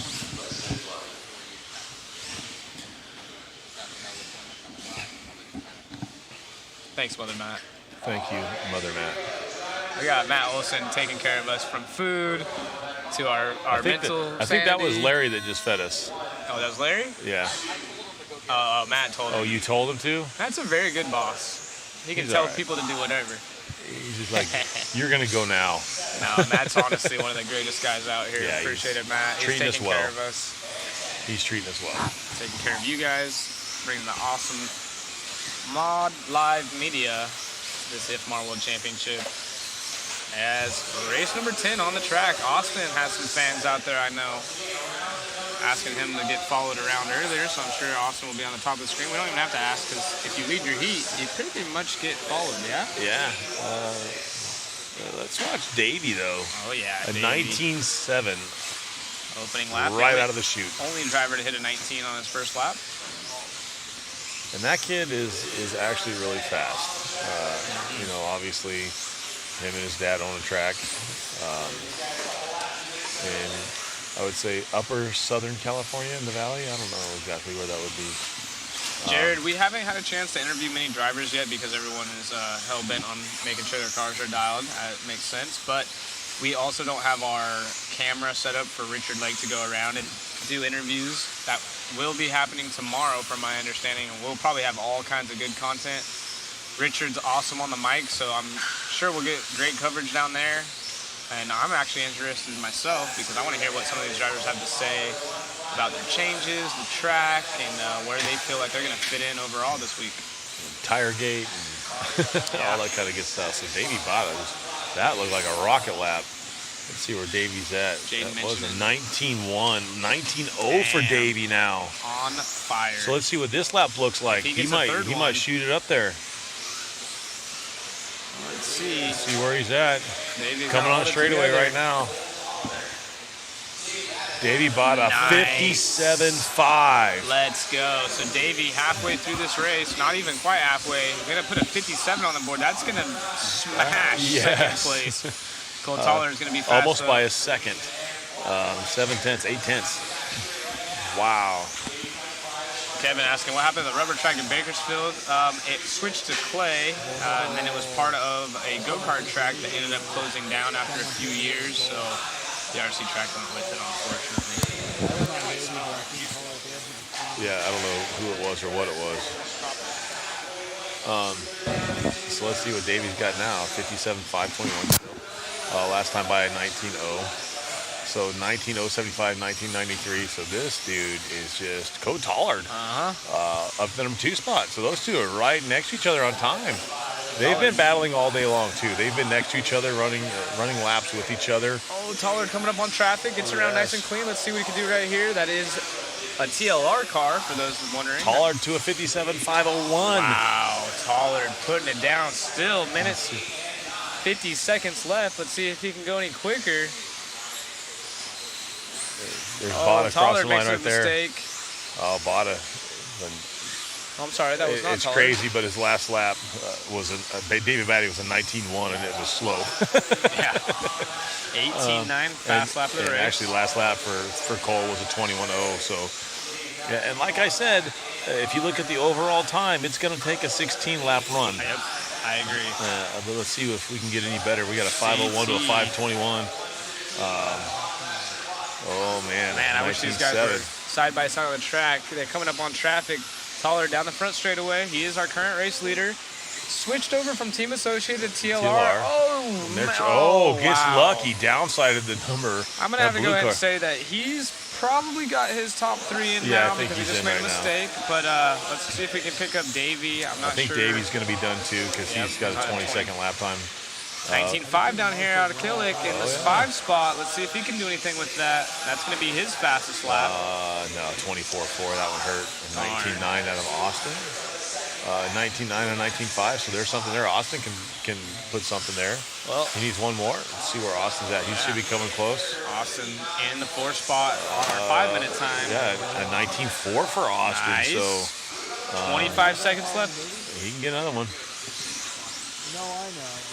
Davey Bada, 19.0, 19.2. Thank you, Rich. That's Matt Olson taking care of our graphics with the boys. That was probably a good 4 hours of work just last night alone. Austin to a 59.662.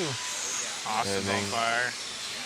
5 seconds left. And that 57.501 though was incredible. Ooh, that didn't sound good. That sounded like a break. It's time. Let's see what Davey's got on this last lap. Man, these guys' cars are really starting to hook up. Cole Tollard's car, so much rear grip.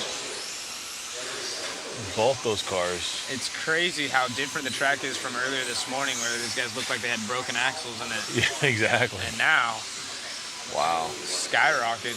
Cole and Davey just, man, setting it down. They didn't even. 18.8 out of Tollard on that last lap, followed by 18.9. Holy moly! If he only had that one more lap, Tollard would have just that would have been a 55. That would have been a 55. I think Tollard is going to be happy with his car I would setup. say so. I wouldn't change much. These two jumped to the top of the board by a mile. Yes. It's separated by 0.02 of a second. Oh man! Wow! And awesome job out of Davey there as well. He's a young driver. Putting it down, super calm and relaxed. Both those drivers very calm and relaxed on the driver's stand. And what a race. Good job out of those guys. Look at chat's going crazy for both those guys. Oh, yeah. Heck yeah. That was awesome. Hashtag Coyote Hobbies. CFT. You already know if you know. Do you know? Oh, I know. You'll have to fill me in later. It's Frank. Okay. No, I'm just kidding. So we got BT in this one. Who else do we got? Yeah, it depends on the venue, John. No hired marshals. That's had mixed reviews multiple times because sometimes the marshals that they hire don't understand RC and they're not, the quickest because they don't really care. They don't have any skin in the game. Yeah. There's no take. There's no seriousness. Doing the old school way where if you race, you marshal. Some will argue they'd rather have paid marshals. I personally think this is better, especially in electric where you don't have to go sit out there for an hour. It's a little bit different. I think one of the last Silver States that they actually had in Vegas out of Western, we did have a couple paid drivers or paid marshals for us. Mixed reviews. Right. You got to pay the right marshals. Yeah, one of them did really well. The other one, we're like, all right, you're going home. Yeah. So it can work. Hey, how much do they want to make? So it's all good.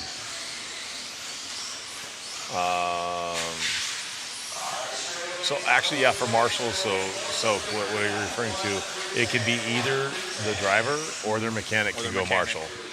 Those are the only ones that are Yes, approved. they could. So for, say, who was in that last one? So for Cole, it can either be Cole or his one mechanic. Every driver is only allowed one mechanic. That's the only guy that can work on the car. Those two are the only two that can work on the car. They say those are the only two that are supposed to be allowed in the pits, but they're really not monitoring that. But either one of those two can be marshaling unless you physically cannot marshal. It's up to you to find someone to marshal for you. It's not up to the organization or the facility. So Looks like Frank Root is the marshal of choice. For yeah, he's because Cole he's a Toller. team manager. He's been marshaling for a few guys. Yep. Frank Root, actually a very decorated racer himself from the past. I believe he had a shootout win over everyone. Cab, Mayfield, all the main heavy hitters one year. Yeah. Definitely knows what's up, and big time part of the new low-C motorcycle that came out. My mom chimed in and says, "Hope the chicken sandwich was good." Yes, it was very good. You got chicken? Oh, mine was steak. Oh. Sorry, yeah. She thought it was a chicken I got sandwich. you. I was like, man, I got it. Oh, we got a track builder in the house, Levi Jackson. Wish the front section was more of a rhythm rather than a massive jump on a table. We'll have to let him know. Hey, give Levi a call next time. Yeah. He can build some sweet tracks. Or sick tracks, I should is that say. BT getting it wrong? No, it was not BT. Let's see who's out in front of this one. Oh, we got 59.8. Out of Baca. Brent Delkey at a 101.5, a 106. So some of these guys need to turn into a Dougie. Oh my goodness, some of these noises. Dougie at 19.9. Yeah, it sounds like they're not doing so good. Yeah. Snack Crackle Pop. This is race 11 Of 14. of 14. CT setting a quick time of 57.5. Only two drivers currently in the 57s for this round. Yeah. So you're looking at 16 lap paces, and I don't know if we'll touch a 17. We'll get some pretty quick 16s, but it's definitely going to take a 16 lap run to make the show. Levi, I wasn't talking crap. I know you built tracks. This is Zach Rogers. That's why I said sick tracks instead of sweet tracks. I definitely know you know how to build some tracks. Some of the best I've ever ran on were from you. And back to the whole marshaling thing, my son is, when he was younger, he used to throw it out there and he'd have people pay him to marshal, and there's races where he'll come home with $300-400. Oh yeah. Yep. He just sent me a message saying, "Oh, you pay me $5, I'll marshal all day." $5 per driver. But yeah, he has fun with it.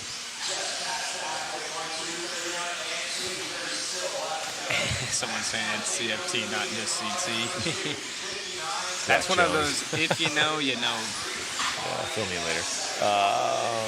Max going 59.309, 59.27 or 727 for Ari. I do not know if there's any H-body or HB drivers Will in attendance. Cushing, I believe, is an HB driver. Hot bodies. Correct me if I'm wrong in the chat. Jacob, if you know who Will Cushing is, you could probably let me know. Yeah. Oh, I'm sorry, Levi. I didn't know if they'd shown me yet or what on there, but yeah, absolutely, man. Miss you. Hope all is good. How do they know it's not you? You've been on TV all day long. I have not. I've been showing RC cars. Yeah, that's true.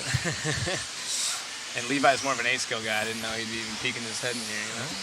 It's RC. Levi's one of those guys like me. We like to retire and then come back, and get into it, Yeah. retire. I'm a lifer. Yeah. Whatever level it is, I'm a lifer. I'm not going anywhere. It's like a tornado. Sucks us in somehow, whether you're watching or... It's the vortex. You know. I wish I could have thrown down a car after seeing the track. At first, coming in, I told Wayne, I'm like, man, whatever, it is what it is. But you get here, and it's just like, man. Yeah, we were talking about that. I asked him the question on the way here: is it going to bother you to come out here and see the track, the facility? And I've never been here. I said, how much is it going to bother you to see the track and people driving and not want to go drive? And you know, I'm going to call him out. He's like, I'll be all right. I'll be good. That changed real quick, didn't As soon as he walked in, he's like, oh, man, I need a car. Yeah. And not even looking at the track, just walking through the hobby shop. 'Cause we didn't even Yeah. come here into the track section of the building for You a little literally while. walk in, you want to buy everything. You do. They do a good job of, like, Traxxas, they have, I mean, probably over 50 cars in Traxxas. Oh, yeah, they have everything. You just feel like you just want to grab one. Like, Yeah. I'm not into Traxxas cars myself, but just being that they all look so cool, there's so many, it's just like Look at that. Christmas. Max jumping up to number 5 overall, 58.620. That's a good, solid run for him. Yep, Kush is running HB, they confirmed. Yeah. Rogers come back 2024. Only if you do, Levi. We'll team drive. I'll do throttle. And John Chappelle, Cowboys, we'll have to kick you off the group chat. Cowboys, no. We're bringing sports in. We're gonna have to He get some more brought it in. commentators. He brought it in. I'm a nice guy. All right, we'll bring up motocross and Formula One. This is racing only. Okay, yeah, racing. All right. No football. All right, Max out there putting himself in the top 5 with the 58.3. Good run. Definitely, 4th overall, actually. Yeah, I was about to say, now that we're in Heat 11, it's getting up to those, CBA, if you will, Yeah. quote-unquote qualifiers. So right now, practice runs. this is Heat 11 of 14 with 3 left to go. That's going to be a solid run. Yeah, very solid. And CT's looking solid. Davies looking good. I can't Yeah. wait to see where they fall suit because 57s would have put them, I believe, in the top 15 from the other practice Oh, runs. absolutely. Absolutely. So definitely going to be a force to reckon with. And Cole, he's a top 20 guy consistently. I would expect him to be up there. Davey right there on the bubble and showing that he should be quick. And also, here's something, too. We're going to start the second round of seeding at 9 o'clock. Although it does cool down, it doesn't cool down immensely outside because it's, these guys live in the middle of the sun. But do you think that might change the track a little bit and either slow it down or pick it up because it's cooling down? Ambient temperature outside is cooling, which makes it easier for the building to stay cooler. Right. So it might cool the dirt down just enough. I'll have to ask Richard what he knows about the dirt. Does it get better? I've heard that when it is cool in here, we change that little bit of moisture and it does go quicker. Could change it, yeah. So we'll have to pay attention to that and see how it all works. We'll have to get you guys the experts on that one. Yes. But Do we have any here? Richard, yeah, we're still looking for him, but No, Richard's really, he's pretty locked in when it comes to this place and what's going on here. And him and Larry have a really good relationship and they work well together. absolutely, I couldn't agree more. Richard knows this track probably better than anyone. Yeah. 58.3 for Max, a super solid run. Zab Snapchat stories are legendary. I don't really post on Snap anymore. It must have been a long time ago. Maverick, just his stories are legendary. Yeah. Yeah. I used to Some not so proud of, but they're pretty funny. I used to film all the people that would be, their car would minor accidents, and you can't park there. We did that for a year or so, but I haven't been active on Snap in a long while. Yeah. So. Oh, we got dropping in the chat. We got the Mod Media shirts. If you guys like these shirts that you see us wearing, I just cut it away right there. But I'll if flex. You got big boy size, and then if yeah, I got curtain size on, and I he's got got large. This is a large. Actually, he likes to wear the extra small to make him look a little. Medium. Yeah, mediums. He likes it. I don't have the muscle shirt. That's Robbie. Rob had the medium on it. Robbie. Hey, Where's Robbie, he you need to at? step behind the camera, Robbie. Let's see what you got. Yeah. Robbie's got an extra small on, and he normally wears like a medium. There he is. They shut us down over here, Robbie. Yeah, get we'll behind get us. you muscle milk over Get behind here. us. We'll have these shirts available too. We'll have to switch the camera over so Matt. Yeah, we got can see multiple these shirts. Not just the ones we're wearing, but Robbie Rob over here. Matt Olson's Matt's not dialed switching in. the camera over for us to show Robbie's shirt. I think he's doing more important things. Yeah. We got fast guys on the track. Mother Matt's ignoring us. Yeah. That's all right. It's all right, Matt. Don't worry. It's too late. Whoa, who's that guy standing right in front of the camera? Oh, we got Chris in here. First link is invalid. It looks like they put a new one up there.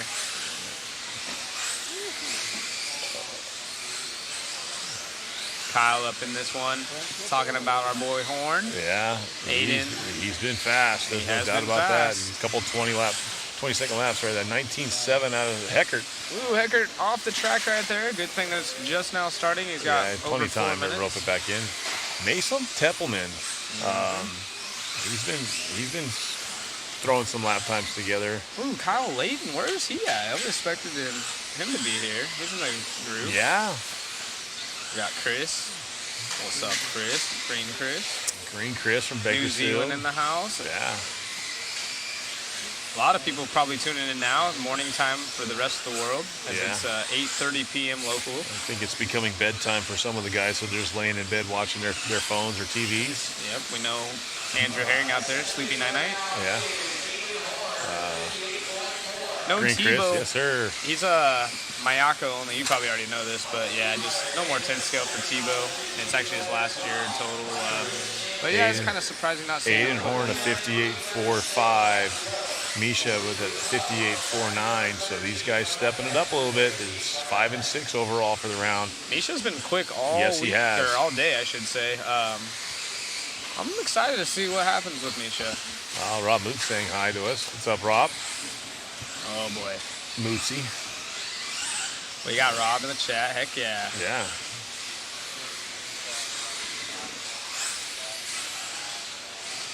Yep. Looks like on the right we have Mika. Or I'm sorry, that's going to be Horn on the That's right. Horn on the right. We were given bad intel. But good thing we used our looking balls. Looks like Horn on the right-hand side. Mika, the green car on the left-hand split screen here. Super cool that we got all the different angles, different cameras. We told you guys earlier we have a zip line. Not up and running yet, but we'll also have the pit walk cam going, so we'll be able to go through the... We're going to have a lot of stuff going on tomorrow and during qualifying, and the racing's going to even get more intense than it already... Oh, someone getting the wheel there. Got Aiden Horn on the right side there. A lot of guys sad Tebow's not here. Yeah, I thought he would kind of grab one as well.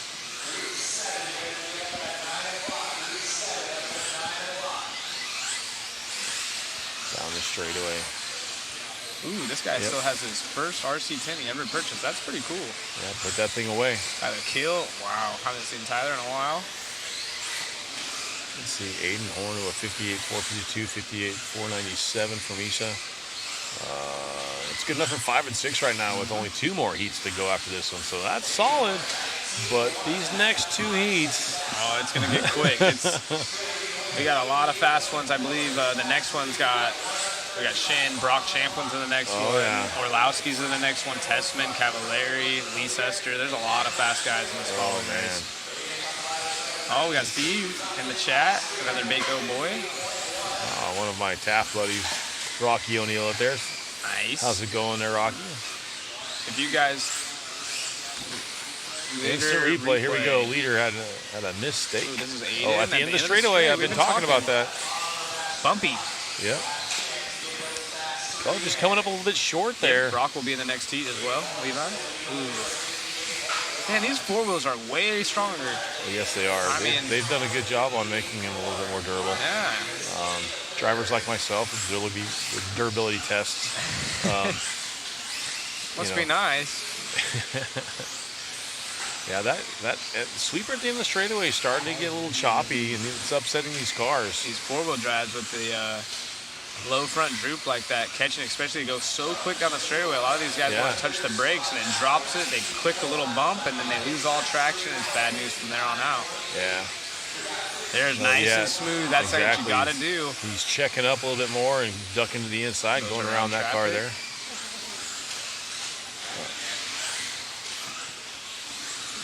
See, 8:36 58.1 for Aiden Horn now. 58.174. So he found some more time. Top 3 after 12 heats if no one goes quicker on this final lap right here. But he's looking like he's pretty locked in. He might be done. Yeah. 19.4. Let's see what this last lap looks like. Micah not too far out either. Let's see if he can. 19.1, 19.4, 19.8. So let's see what we got. Cross the line right there. Boom. 22. So he got caught. So everyone's pretty much finishing up what their time they already had. Ryan going to get himself a top 16 with 2 more heats remaining. Quick view of the track as these guys blow off. Get the surface prepped for arguably 2 of our quicker.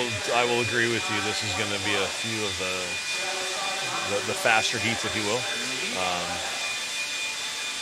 Joe would say the sweeper has some character. Absolutely. It does. It's the characters being added every low race. C triple X4 would be wicked on this track. Oh man, that'd be cool. That car on anything high bite. Stephen Godwin. I didn't even see Godwin. What's up, Godwin? Yeah, another Baco.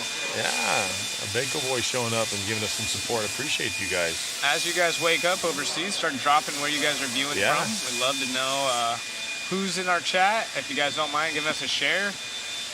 We got a whole nother round of this to do. One more to go. It's supposed to start at 9 o'clock, so we will have a little bit of a break there. So Cole Tollard still with that 57.5, holding our current TQ, if you will. Controlled practice, consecutive top 3 with 2 heats left. Yes, Tyler, you are right. This heat is stacked. Yeah. Some big dogs. Hey. I'm curious to see if we'll see a 50. I'm sure we'll see a 56. They're brothers. Possibly a 55. Yeah, they're brothers, Levi, Blake, and Brock. Yes. Both super fast, talented drivers. Yep. All right, chat. Who do you guys got for heat number 13 stacked? We got Cole Tollard at the top of the 57. Do you think we're going to see that 56? Do you think Champlin's going to lay it down and pretty much slap everybody in the face? He's already first lap, opening lap, a 19.6 for Champlin. So here comes Brock.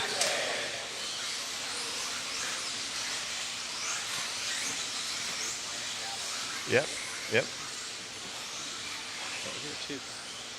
Yeah.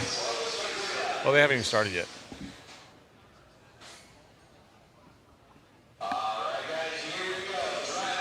Oh, the race lineup. Yeah. Very cool. It showed up late, Matt. Yeah, so it's still practice, and we're still practicing, so we're learning this stuff. So we added some more stuff to the layovers. So now at the beginning of a race, we'll have the lineup. I did a study of what year we're in. Yeah. Doing pretty good so far. 2023. Got it. So let's see what Brock opens up this time. So on a warm-up lap, it was a 19.7 right out of the chute. So we're going to see where we're at. 19.9, 19.8 out of Shin. These guys. So Adachi, Arlovsky with a 19.8. I told you guys it's coming. These guys are laying it down. Cavalier with a 19.6. Wow, that's a quick one for Cav, opening lap. That's the Schumacher, followed by his teammate. Top 3. Top three now. Shane jumping up I'm not sure what I don't know what Rumor has it TLR and on. X-ray. We gotta go confirm, but we got Champlin leading the way. Cavalier getting a little drifty. 19.1. Wow. Brock on the gas. He's on our screen. That's that green, white, black Schumacher. Over the triple, getting a little whipped out. A 58.1. Tripling into the rumble strips. To catch him. Jumping onto the front straightaway is our race leader, Brock Champlin. He was our quickest overall time.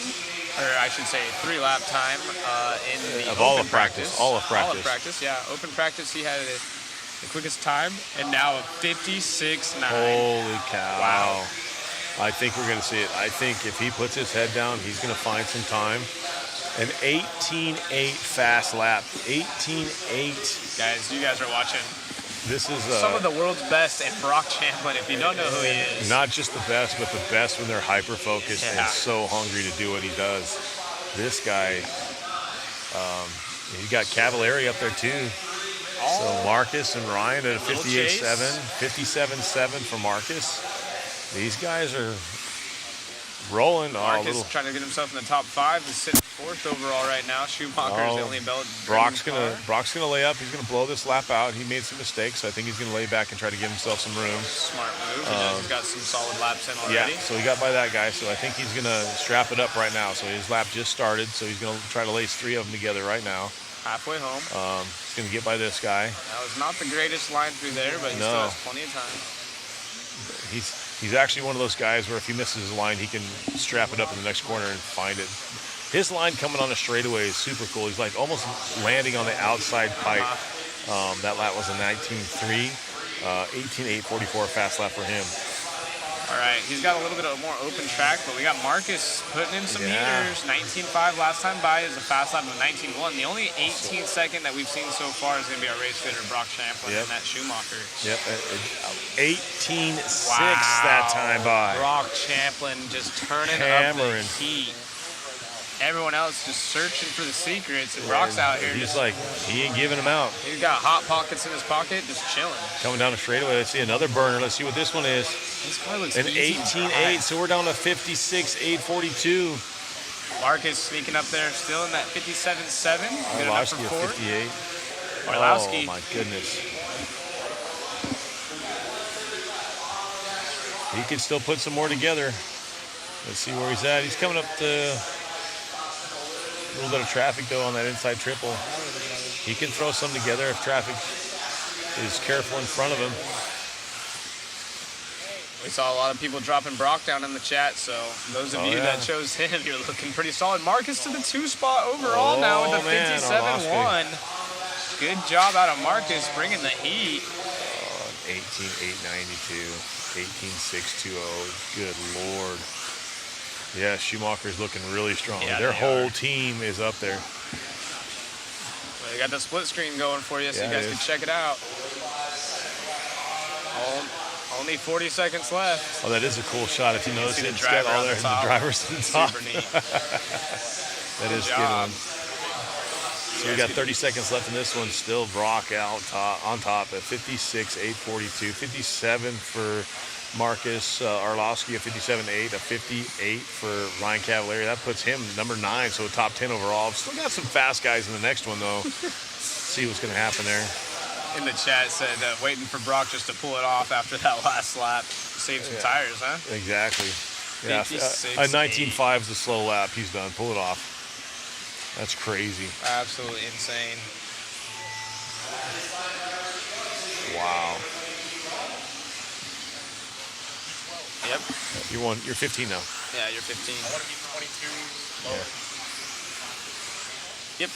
Shin should be from Japan, if I'm not mistaken. Yes. It was a Kyosho driver. Yokomo. He was Kyosho, then Yokomo. Mugen now. Design, and then, Mugen. And we're not sure what chassis he's on right now either. Man, Brock really showing these guys around the track. Yeah. Yes, Mugen. But we're talking about what he's racing. What's he racing now? Tensko? Really? We'll have to get a look at that thing. Send somebody over. Where's Richard We're Lake? hearing some intel that there might be a prototype Mugen Tensko in the building. Interesting. I don't want to start any rumors over here. Man, looking at this. Champlin laying it down a 56. And let's not forget about Marcus. Very impressive. Dude, that's a great run. Great run for him. Only driver at the 56, though, is going to be Brock with that Schumacher. Gold Tollard up there, still out of the, forget which heat he was in, but it was quite a ways back, and it's still holding up his 3rd overall with Davey Bata. Going to be super proud of that one. 4th currently with 1 qualifier remaining. 1 practice remaining, I should say. One round. We got Ongaro in this one. Man. Rivkin, Tommy. So there will be a little bit of break in the action because we're going to go from this one and round number 2 will start right at 9 o'clock. Round 2. Round 2. Fight. All right, once again, who do you got? I see Mayfield. Yeah, I knew Mugen has Tensko coming. I just didn't realize it was like that. Yeah. We'll send somebody over there to check it out. Here we go. These guys are warming up. They get 2 laps right now, guys, so time doesn't really count right now, so we'll see where it's at. I'm just checking them in, watch it. A couple cars upside down. Yeah, hit 17 lap pace, no joke. Oh, it's gonna. I think. Ian Ortiz. Oh, Tom. Let's see. Rivkin, Rendernick, Fenn, Sontag,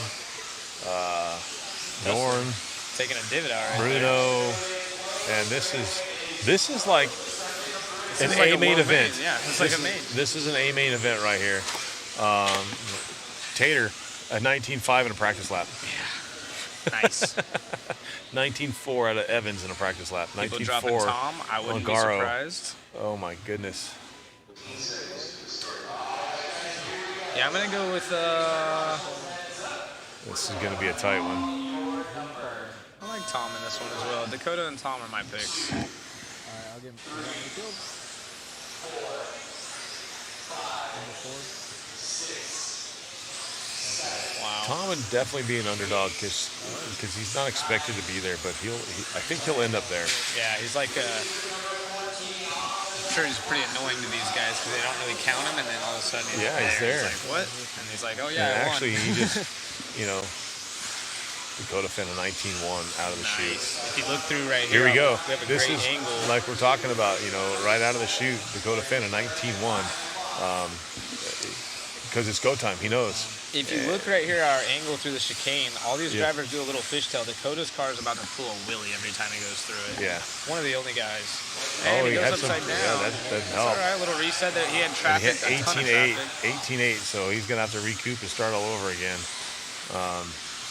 Rendernick, 19-4, 19-5. Tom could throw one down. Let's see where Yes, he's he at. can. Oh, rough lap for him. Yeah, That that's a hurt. bummer. That's going to hurt his A time overall. 58-9, so he's up to 18th.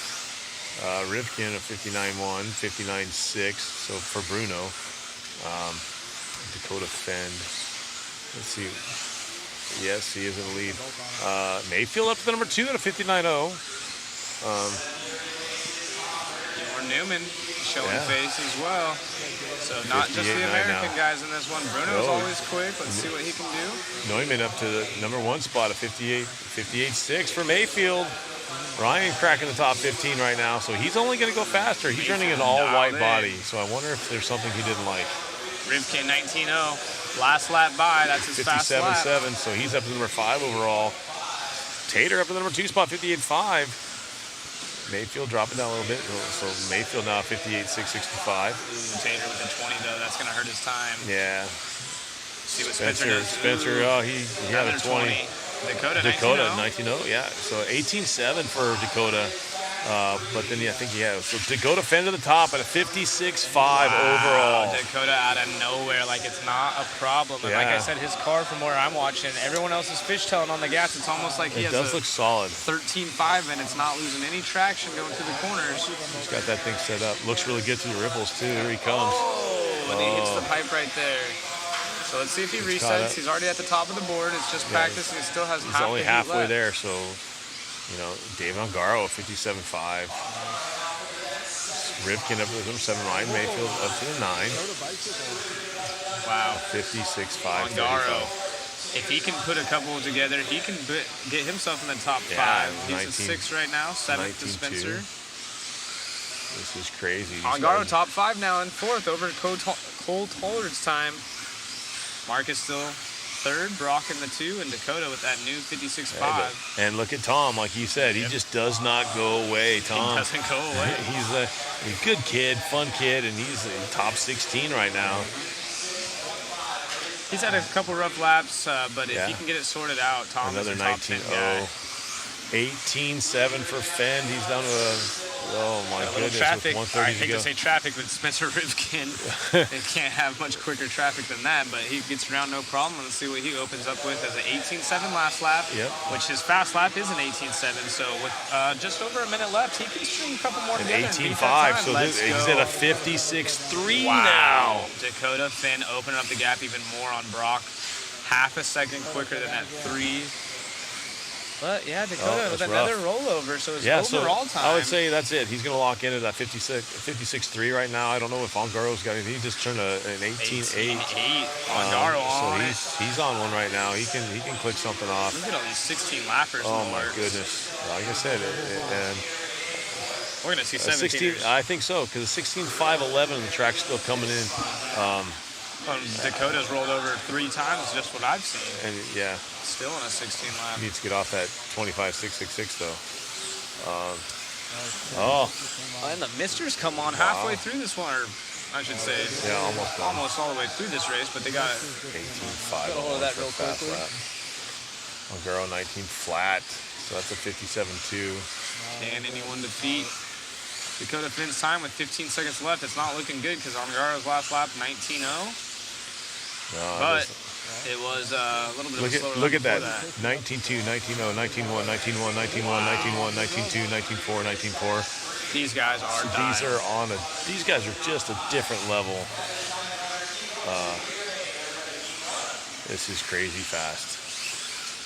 Dakota Fan, 19.2, finishes up with a 21.8. Just when everyone thought they were chasing Brock, Dakota comes in and says, hey guys, remember me?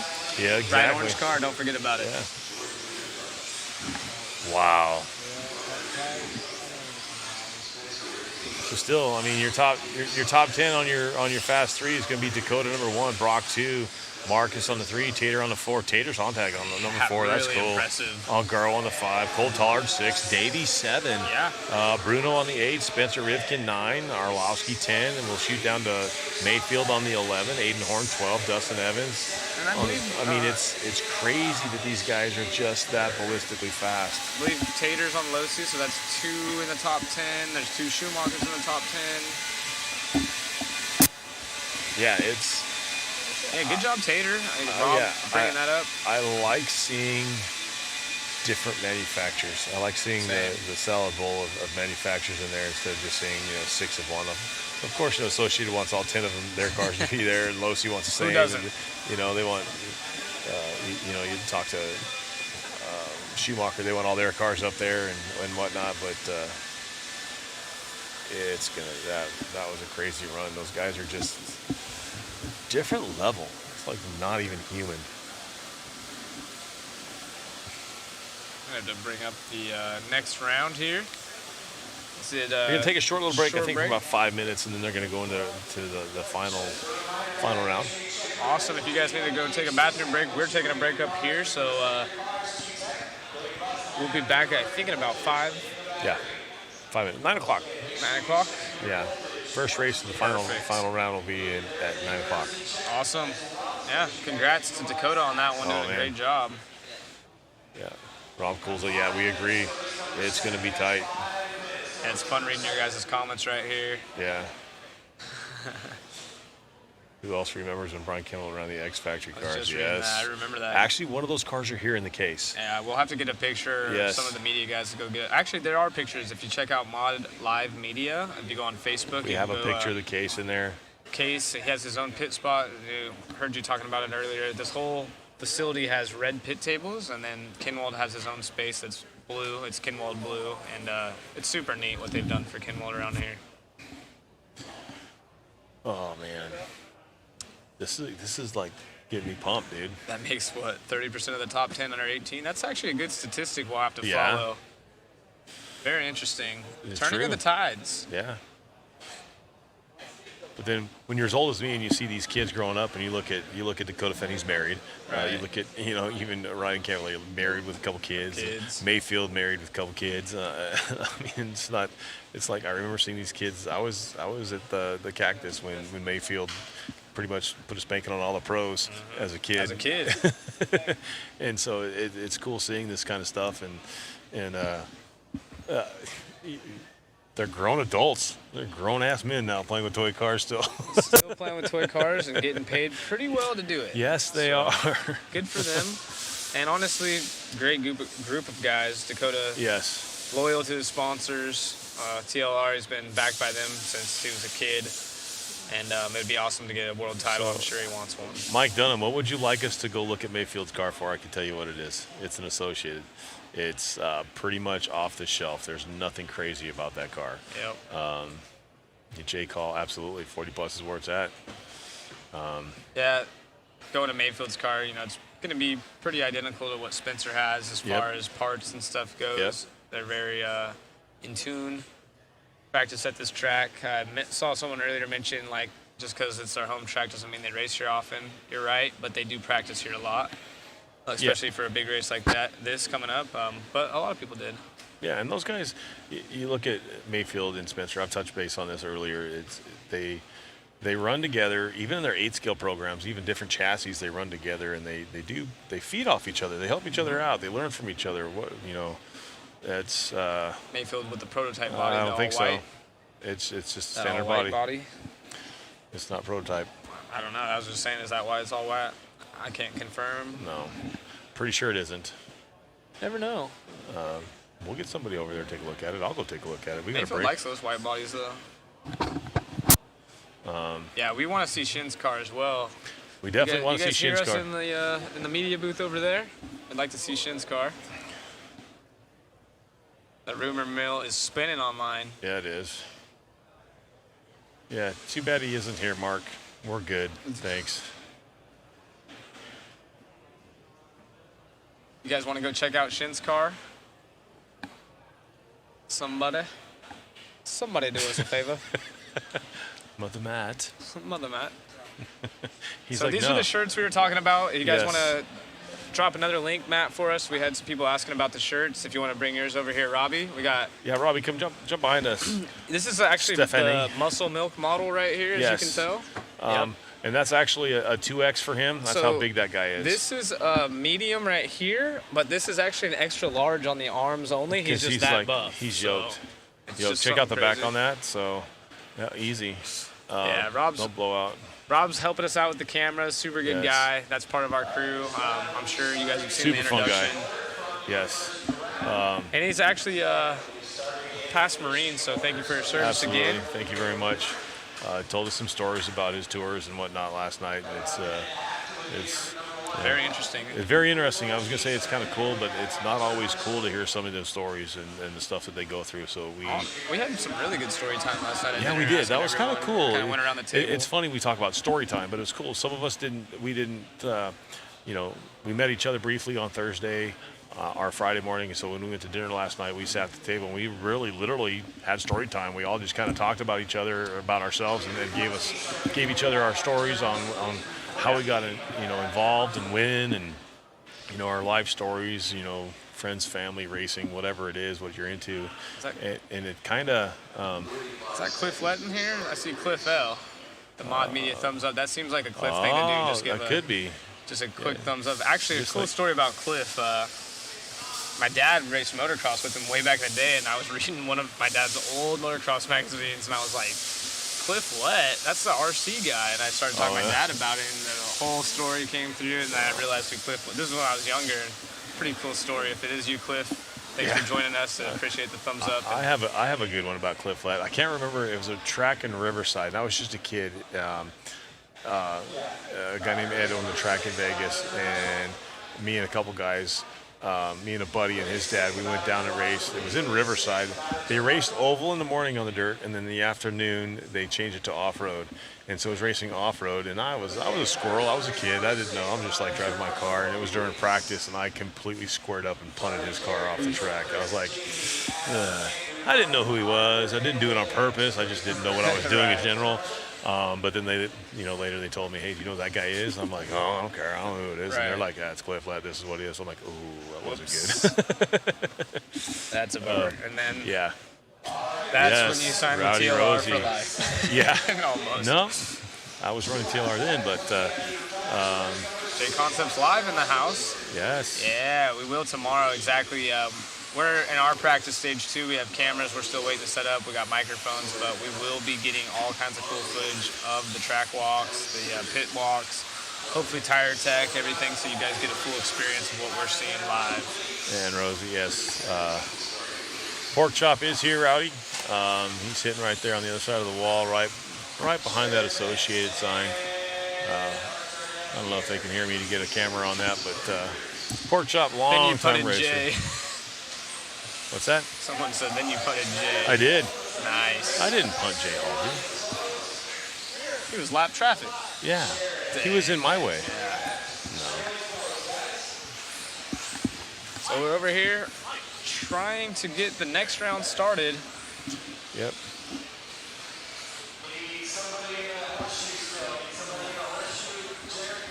So we are starting with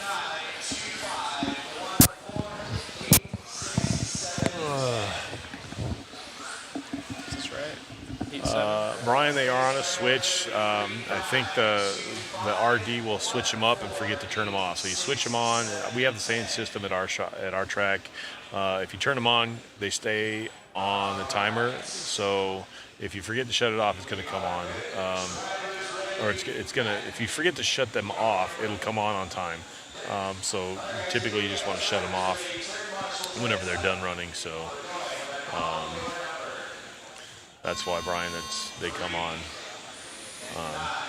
It's just one of those things. You're busy up there and you forget sometimes. So let's see who's in this. Dominic, Austin, Nico. So for you just joining us, wondering what the heck, why are they starting on Heat 7? They do split it right down the middle. So they're going to start with these guys, and they'll end. They'll go through race 14, and they'll end on race 6. Yep. And that's going to be the full round for this one. So you're going to see a lot of these fast guys up quicker than normal. Yeah. And they do that. They do that to spread the track conditions out, I guess you would say. So appreciate it. Great coverage. Go Aussies. Yeah. Oi, oi, oi. Oi, oi, oi. Oh, speaking of hot bodies, Kush Daddy in the house. He's running one by the line. That's that red and yellow car. It looks pretty hooked up. Just shot some sparks right there. Yeah, running them titanium screws.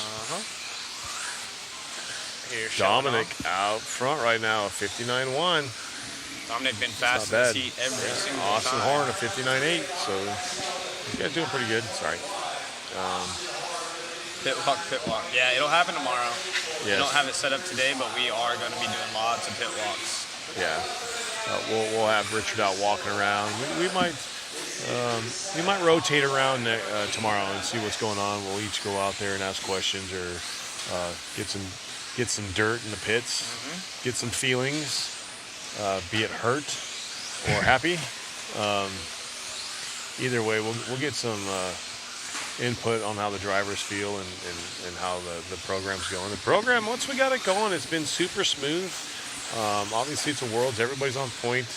Everybody's very happy to finally get their cars on the track this morning or this afternoon at noon.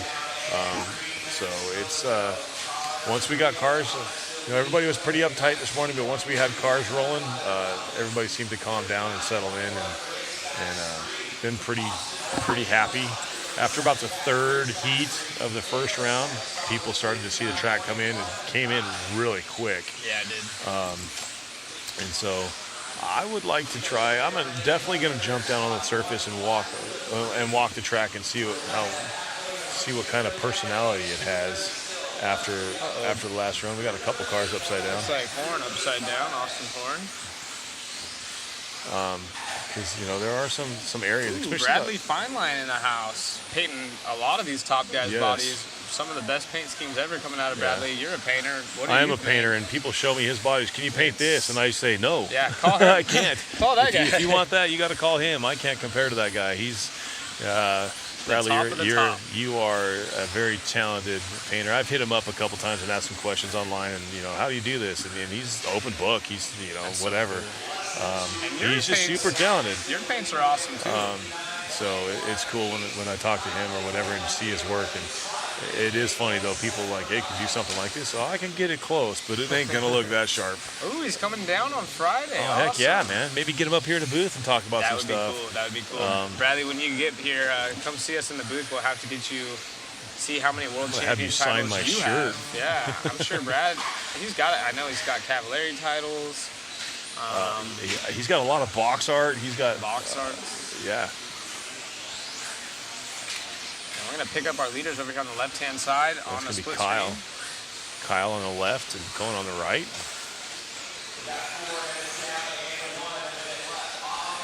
Look at the chat going off the hook for Brad. Yeah. The regular stock class guys are doing well. Yep, they are. They're and I've been quietly rooting for those guys just because it's nice to see new faces. Not to say that we don't like the guys that do normally run up there, but it's nice to see Davey Botta laying it down, getting it up there in the top. What was he in top 10? Wasn't he? I think he got 7th there. Yeah, and so Maddie doing good. Dougie, Samley's a little bit on the struggle bus right now, but I'm sure he'll put it together by the end of the program tomorrow. We got all kinds of good guys. These young guys are coming up and laying it down. So 15 drivers at the Worlds. I think you're pretty close. Yeah, and yes, he is a badass painter. I say that because I'm a painter myself, and I just see the artwork that he does, and we got a couple guys in Baco that run his stuff, and I'm just like, yeah, I can't do that. I wouldn't even want to do it. It looks like a lot of time. Yeah, I'm like, I don't know how you because I mean I have a regular job, so I'll spend maybe 1 or 2 hours in the afternoon painting. I couldn't imagine sitting there doing that stuff. It'd take me way too long. Yeah, we appreciate that too. I know from me racing, I've had you paint me bodies. I've had painters over the years. Yeah. One thing I will say that they all agree on: painting RC bodies, you're not really doing it for the money. Yeah, I enjoy it. They are a pain in the ass to do for the biggest Yeah. complainers. I will say, to say nicely. I'm sure he will. Yeah, there's some that You're dealing they're with a never lot. happy, and of course they always want a deal, and it just it is what it is. Yeah, very cool to have Brad painting some of the world's best RC bodies. Oh, absolutely. Countless box arts. I don't know how many he's I would got. really He's got like to a ton. know how many world champions you have, Bradley, as far as Oh, the yeah. painters concerned, because I know Cav has 4, and I'm pretty sure you've been his painter, I would assume, for all of them. Yeah. Who else? Kyle going to 58.7 that time, 58.9 for Dominic, and Austin Horn going to 59.1, 59.4 for Nico. He paints Dakota's bodies too, right? Bradley? I don't Or know. Dark- I know. I think that's. Let me look it up. Yeah. Or, I'm sorry, Dark Side would be Cavalier's bodies, I believe. Bradley has. Let's take a look. See, I'll figure it out really quick. Dakota's, Cav's Dark Side. Who? There was a bunch posted online. I think he did Mason Templeton's for this event. Maybe Tyler Finster's, I think that is. or both, maybe. Well, I know Cichlids has done a few. I don't think he has any world There's some championships, but interesting yeah. statistics with our painters.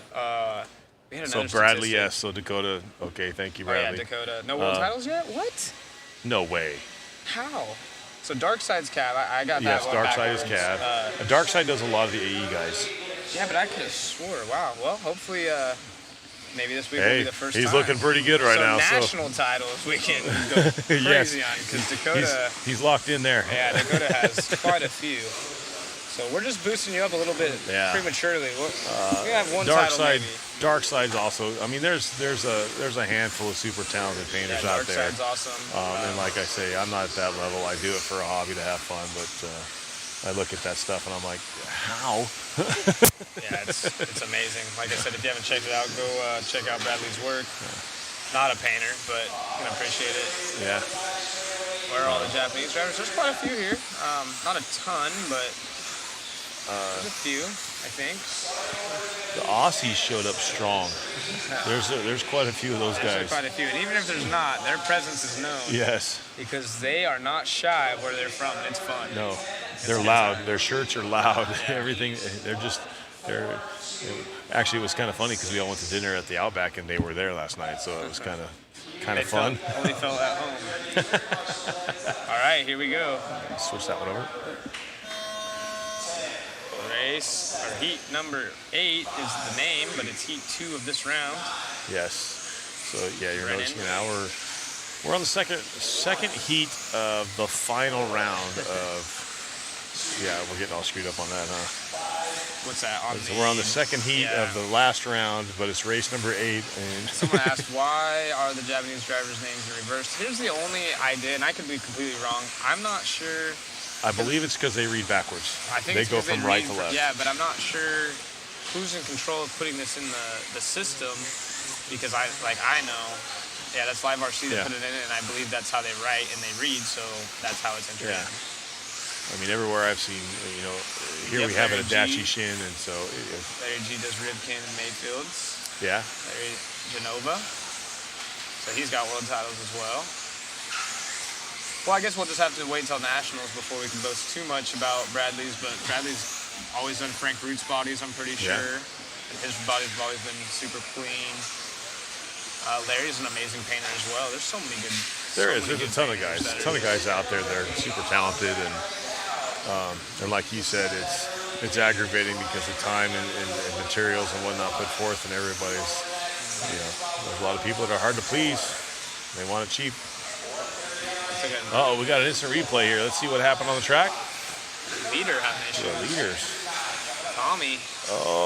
Boom! Beat no. it. Oh, that's cool. Brigidani. Oh, that is Brianna. Well, testing the Team Bergani, durability of the alright. rear wing mount. Getting to the backside of that guy. Stops to check it out. Make sure we're good. That He's little still out replay front. logo is He's cool. running second. Tommy Hall out front. Yeah, Tommy Hall still our race So leader. 59.0, 59.5 for Schimmel. Brennan. Schimmel. To the top, 59.0. We're 2 minutes down, 3 minutes to go. This is the second heat of this round, even though it's labeled as race 8, like Yes. I said. Ooh, Mario Kart. That was a tire thing. That looked incidental. No Yokoma's in the top 10. Not that I'm aware of, no. The best painters are the painters that need money. SoCal Mitch. SoCal The Mitch. best painters are the painters that need money. Great Remember, series. SoCal Mitch has had the same username so long. If you guys remember RC Tech days, I think the RC Tech's still cracking. I'm not sure, but I don't know. SoCal Mitch has been around for a while. Drop your painters in the group. Who do you guys like? Yeah, who do you guys use? Who do you use? Who do you like? Either the big names like Bradley or your local guy. Who do you guys paint your own use? stuff? Yeah, give him a shout out. Yeah, give them a shout out.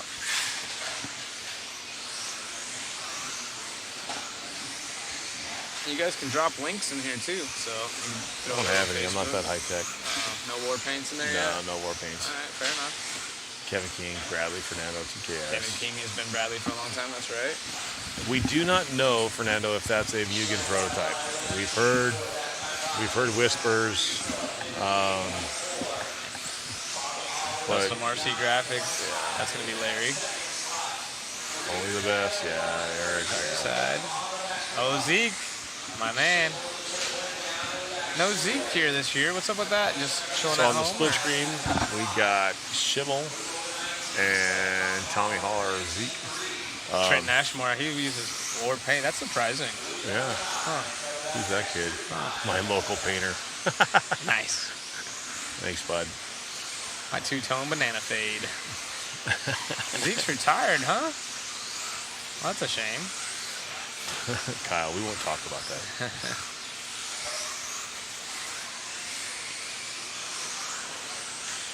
Everyone's digging the split screen over here, Matt. Thunder was pretty good in SoCal, yeah, If back you- in the day. Check out above the split screen, you can see each one of the drivers on the driver stand, kind of a unique Yeah. perspective with all three screens going.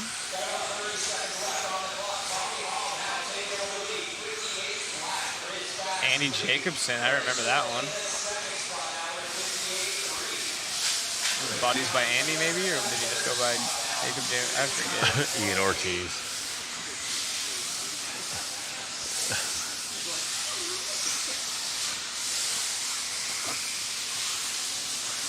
So out front, see, still yeah. Tommy Hall. We got Schimmel. Tommy Hall shooting the top also. Yeah, he is. 58.0. 58.3 for Schimmel. Tommy on the left-hand side through the rhythm section. The whoops, I should say.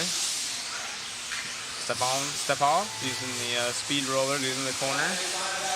Ooh, gets a little bit outside the line right there at the end. And dialed onto the straightaway, hooked up. Gonna give 58.0 to a 58.3.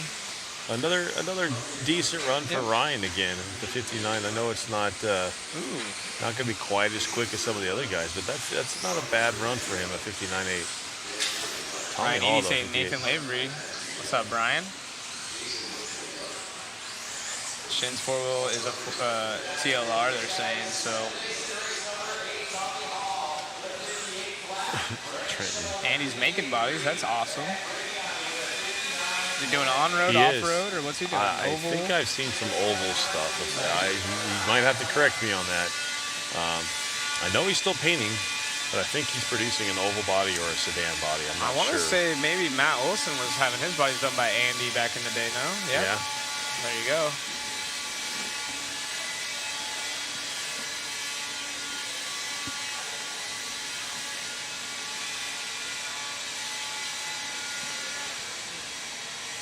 Got a Kyosho car up on the stand. Ian, he does race. I painted his helmet.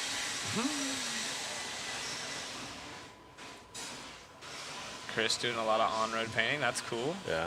On-road bodies are sweet when they're Yeah, all those painted things up. are kind of a pain in the butt because they're so thin and lightweight these days, which doesn't make any sense to me either.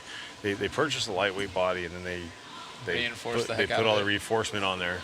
I'm like, okay. Andy paints my face scale bodies, Kirkman says. Those are expensive to get done, huh? Yes. I'm sitting on like 4 of them right now. Wow, Ian. He doesn't go to school anymore. He's done. He graduated, something you might not do. Heated up in the booth. Let's see who's in this one. Oh, we got to switch that one over. What's that right here? Hipster. Gibson. Tyler, Nick. We got Alan Horn. I'll send you some pics in Messenger. Heck yeah. Sean, you gonna make it out? You gonna come hang out, or are you staying put at home? You gonna do some 8 scaling or what?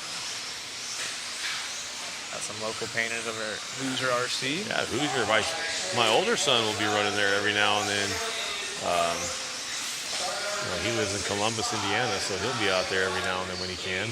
Who do you think the most popular overseas drivers are? You guys got anyone in Australia you guys want to shout out? Anyone else? Oh yeah, CFX is good. Yeah, he's good. Overseas drivers. I saw the tip of my tongue. Tebow's painter. He can do some crazy work at times. Yeah, I can't remember his name. And he doesn't use liquid mask. He does everything in tape. I know, it's insane. Man, I can't think of his name right now. TD. Someone will probably drop it in a second. Oh yeah. That's what I love about the chat, dude. You don't even really have to. It's like Google. Alexa, just talk to it. I'm looking at. Evan Vale, he does really good work too. Oh yeah, there we go. Oh, wait a second. I'm hearing TD. we need to go look at Shin's car. Ron to confirm, Eugen Willer. We need to go look at that car and check it out. Is Sean? Yeah, Sean Nidlink is a TLR driver. Oh yeah, I know. So he's like, it's not a TLR. Hey, take a break, dude. I got this. Yeah. Go over there. Sneak a peek. You guys, we got to vote. If we get 20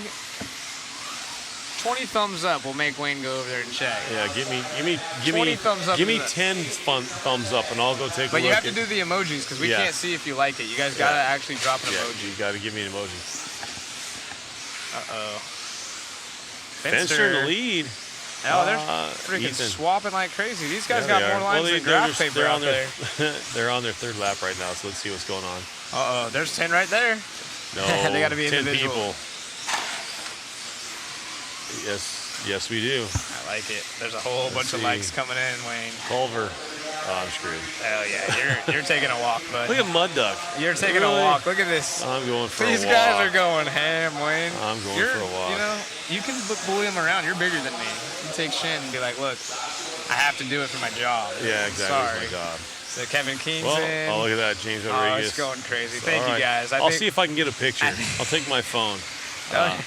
At least just confirm it before you get kicked out of the pit spot. I'll go see. He's over there talking to somebody, so I'll go see what's going on. We're going to have to order some spy glasses, Matt Olson. Exactly. If we can get on Amazon and get some spy glasses so we can walk around the pits. I'm about to get us in trouble again, Matt. I'm going to go talk to some people.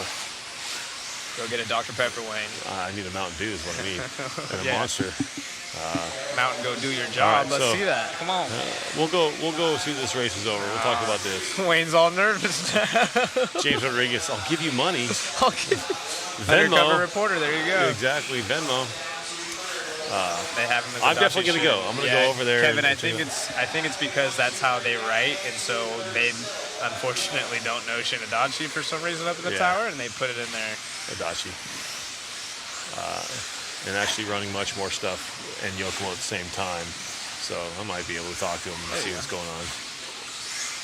So 59.6 out of Carroll right there, Colville. That's what we were saying, Jim and Melissa spyglasses. We're going to have to get on Amazon and get those ordered up. I'll be the guy to like walk in behind him and get the picture. Like, cheese. And, you know. Oh, hey, how you doing? Jago out of Vegas. That guy is also amazing.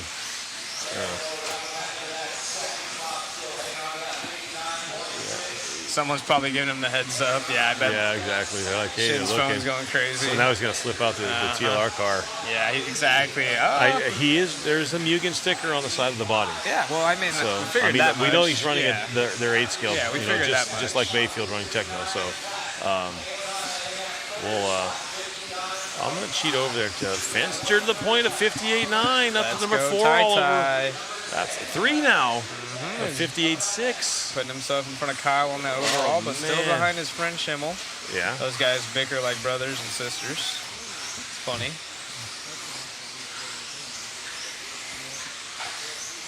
Sent to Zachary Rogers. Yeah, I know that guy. Let me go check. Oh, my goodness. Uh-oh, we got an instant replay. Let's see what happened here on the track. Oh, boy. Oh, coming to the front side table. My Facebook is going crazy. Oh, lawn dart. Oh, look at the breakdancing that guy did. That's a good job. Ross said, did you say I live in New Mexico? I might have earlier. I don't know if Ross is still over there.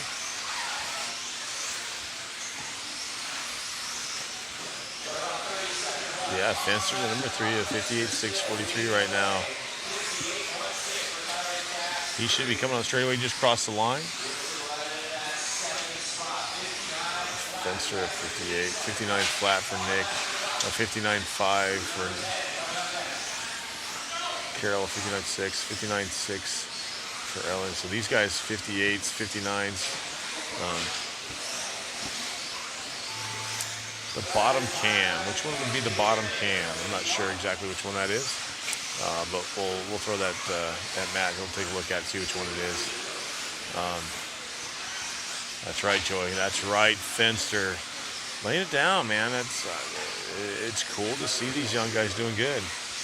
Just so you know. Oh, okay. I don't know what they're meaning by the bottom camera. Oh, nice, Chris. Sending some cool photos of all of his paint. Yeah. Those look awesome. Heck yeah. Dialed. Those are really nice. Good job, Chris. All right, so you guys talked me into it. I'm going to take a quick break. Let's go. I'm going to go check out Shin's car and see what we got and see if it can be confirmed or not. So I'll be back momentarily. Do you have life insurance in case you don't make it back? Are we good? I think we're all right. I think we're good. All right, cool. I'll be back momentarily. All right, hopefully Wayne comes back with some exciting news. We're either going to get shut down completely or it'll be really cool. Heyo. Race number 10. Up next on the track, Austin in this one. He's got quite the fan base. David Bata, he had that top 5 run from that first controlled practice. See if he can back that up.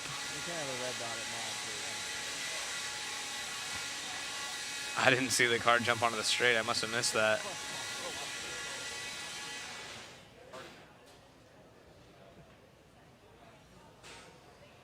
Uh-oh.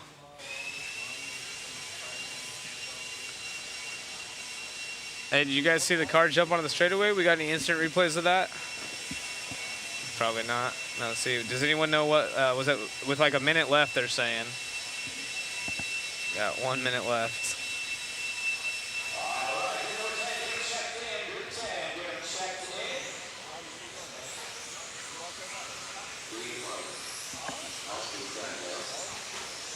(9:26 p.m. local time here in Chandler, Arizona. Hobby action for the 2023 IFMAR Off-Road Worlds. We got a replay.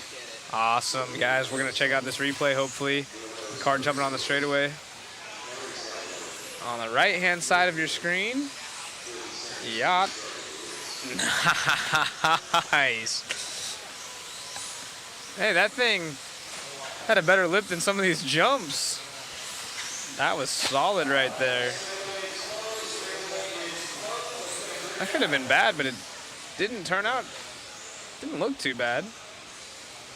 We're waiting, Joe, we're waiting to see what's up with Shin's car. We sent Wayne over there. Sean Miller, thanks. Yep, got the Bago boys out here. Me and Wayne decided to be part of this. Thank you, Joey. Yeah, it's a cool replay. Matt Olson having fun watching it over and over. As we get ready here for race 10, CT and David Batta, they had top 5 runs. Actually, I think it was 6 and 7 when it was all said and done, but let's say top 10 runs that first controlled practice as we pick them up. Well, rumor is that it's a Mugen 4-wheel, but we shall see here in the next 5 minutes or so. Wayne's pretty easy to spot in the pits. He's really tall, so see if I can see him over there.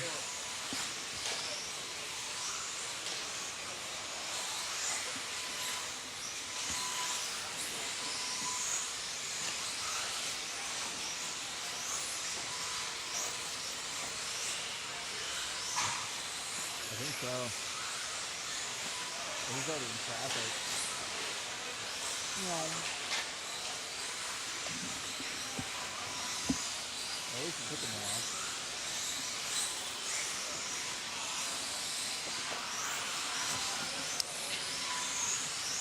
We the Random is dropping in the chat, Matt. If you haven't seen that, requesting. Yeah, I was trying to say, there's only so much we can do on our end, and screen size matters, so maybe your guys' screen's a little bit different size. Yeah. Right.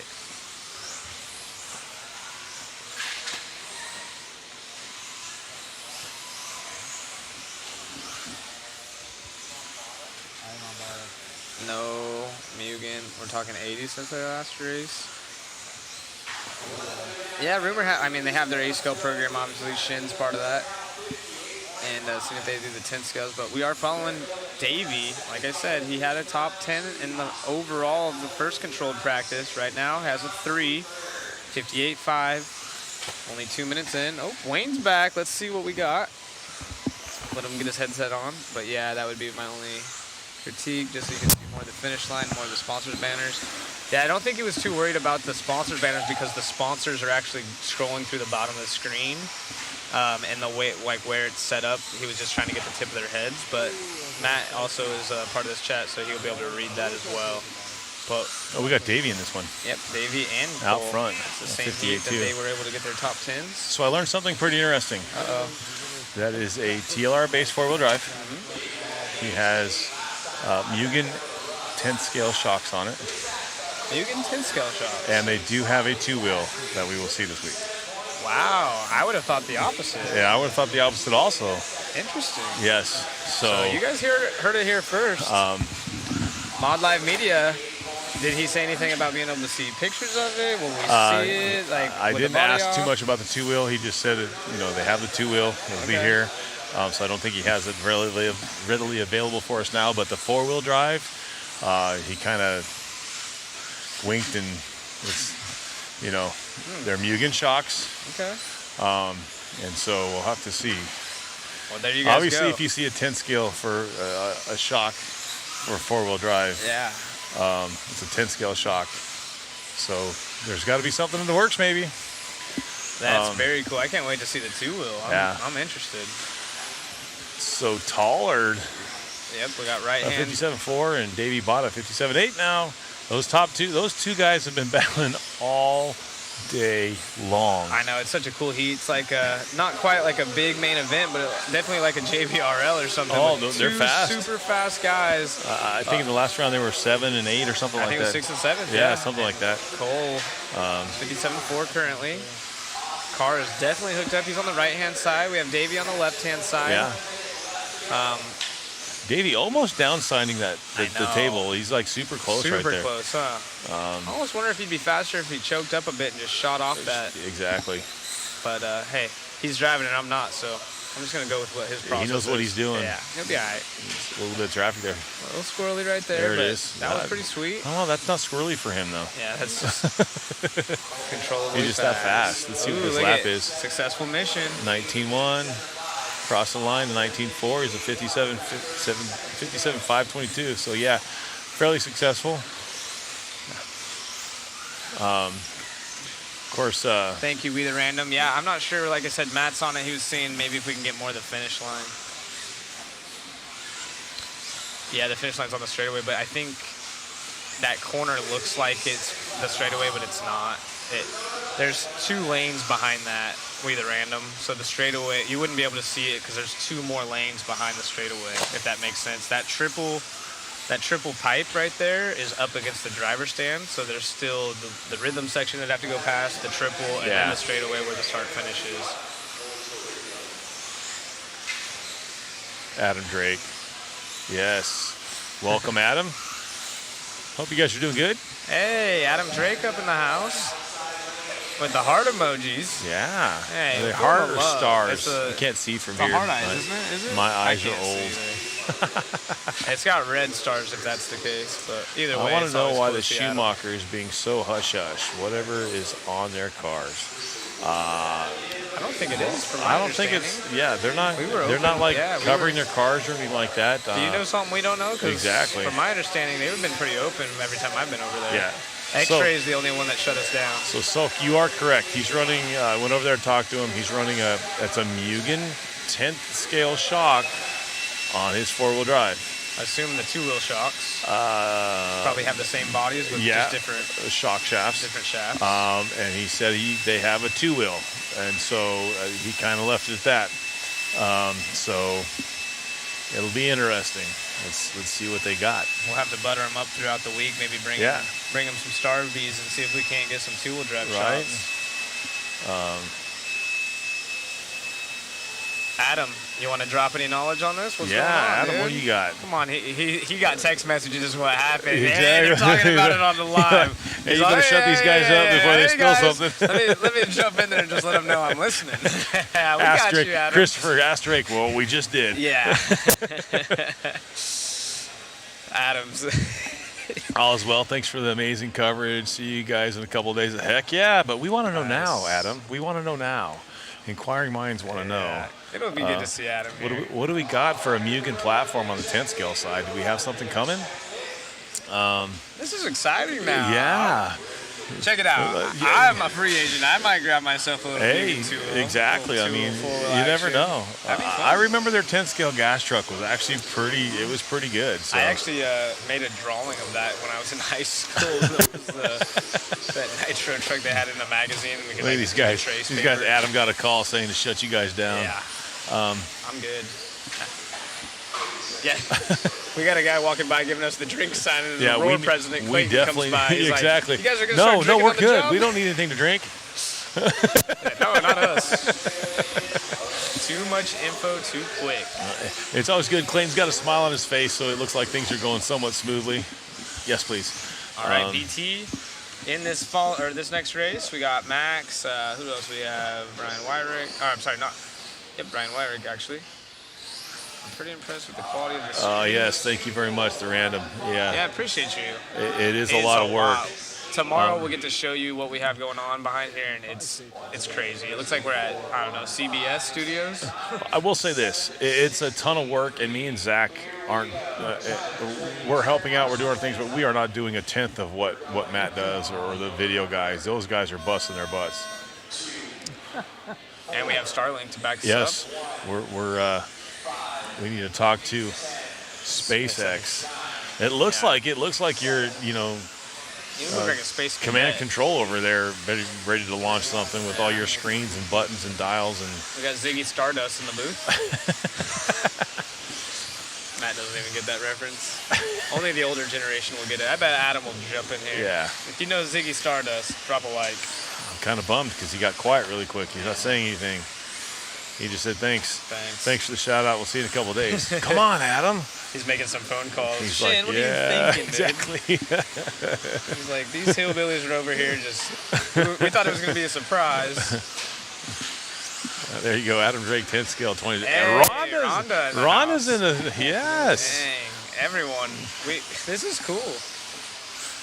Rhonda didn't give us no cool emojis, though. No, she didn't. It's all right. We still love her. She just, throwing. That's good people right there. Rhonda and Adam, awesome. Known them for a long time. Yeah. Very fortunate enough to spend some time with them at Thunder Alley, and all around good people. Obviously, both of them have done so much. Funny story about my son. The first time he met Adam Drake is when Losi came out with their mini T. Tanner was probably 4 or 5, and we were at this. I think it was one of the last Silver States out, the Silver Bowl in Vegas, and Tanner has his, and he's driving up and down the parking lot in the pits and just pelted Adam in the ankle. It was kind of funny. He laughed about it, and he thought it was cool. You know, Tanner's just a little guy driving a car. He thought it was really cool, but it was still He's like, what one is of those that, a moments. cricket? Exactly. Just one of those moments. We got Frank up in here. That is cool.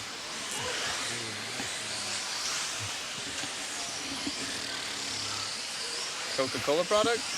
Thank Coca-Cola. you from our sponsors. Yes. Dropping by. So we'll have to do this correctly. Yep. You got to make the sound after you make a drink. I think it's part of the commercial. Yeah, I'm gonna open it right by the mic for y'all. Hey, Derek Steph Handsome Nice. in the house. BT out. Top 2, Ben Smith leading the way, and Ben Smith put himself in the top 3. Yeah, it's a 59. So that's top 15 right there. BT on the left. All white is going to be our race leader. This is heat 11, but keep in mind, I think we started on heat 7, so we'll move all the way through heat 6. There. Label out. Label out. I can see it. There you go. Not that we're getting any screen time, but if you did, you're doing it properly. Nothing wrong with the hillbilly. As long as it's not one for Hormone. I feel like... tell them what we watched last night. What did we watch? Oh, the eyes. The hills have eyes. I had never saw it. And then Zach had to sleep in my bed with me because he was scared. Oh, goodness. I think it was the other way around. I kicked you out, remember? Oh, yeah.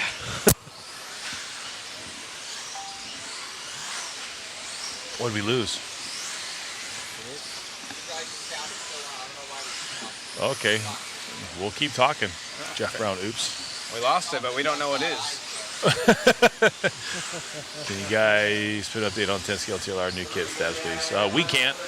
I could talk to Frank and see what we come up with. Yeah. I mean, I think after racing tonight, we're going to wander around and ask some questions. You guys brought up some good ones. But I think we're going to do a track walk. I want to check out the track after racing tonight, see what it looks like. Here's my thoughts on the 110 scale kit. You know, being around Frank pretty much my whole racing career and understanding where they're at with their business model. They finally have finished up their motocross bike. Mm-hmm. They got that all dialed in. They have their line of parts. I'm assuming now if they do have intentions, which I'm assuming they do, they'll be able to put most of their efforts back into racing now that they have that RTR model out, because they did take a lot of resources and financials for that project.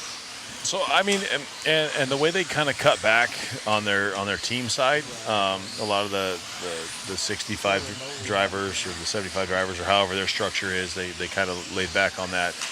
I'm really interested to see the direction they want to go. Are they going to start pumping out a competitive car? Right. Not that their car is competitive, but updates or even a new chassis or whatever you want to come up with. Because it has been a minute since they've had any major updates on that car. And I know at my local track there are some guys that are just kind of halfway frustrated they're diehard Losi guys, mm-hmm. and there's been no changes. Right. And so maybe they need to. I'm not saying they need to. I'm not the business guy. Obviously, maybe they think it's competitive enough that they don't need to make massive changes to it, and they don't want to. It's a lot of money to do stuff. So who knows? I think, like I said,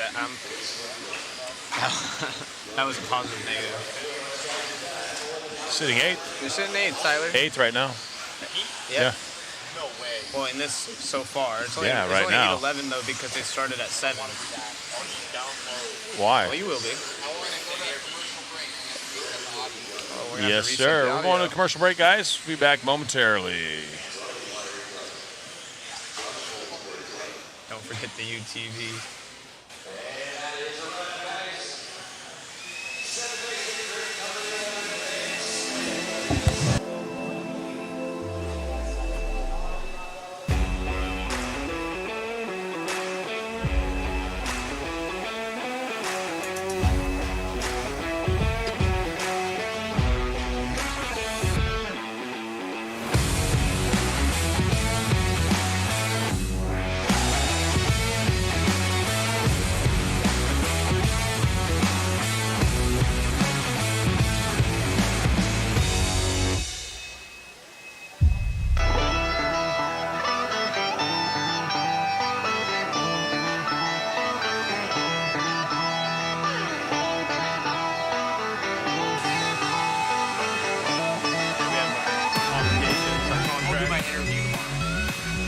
Big 5. Big room.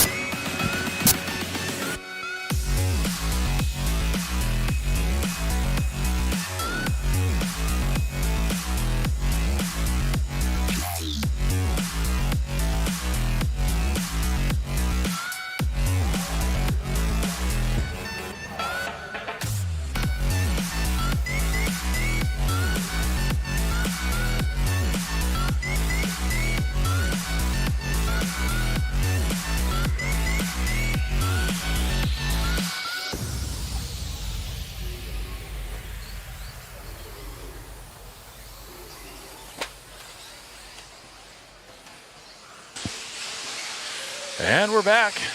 Oh, yeah, there it is. Hey, that's There's a spot. your Coca-Cola sponsorship you got going. Nice. That's some good stuff. Yeah, like you mentioned, it's cool to see some outside sponsors over here. Absolutely it Coca-Cola is. hooking us up with some drinks, and that's also Monster's a Coca-Cola product. Dr. Pepper. Dr. Pepper, So Sprite. Sprite. Some Gator, Powerades, I believe. I'm not sure. Anyway, If I don't know, I'm not going to say anything. back to the Mugen topic. Exactly. Yeah. You can top it. Yeah, I was interested that we were talking about that, and went down and talked to Shin, and he gave me a little tidbit of information, which is cool. And then all of a sudden, there's Adam. This is true. Yeah, Shane was a long-time Losi driver.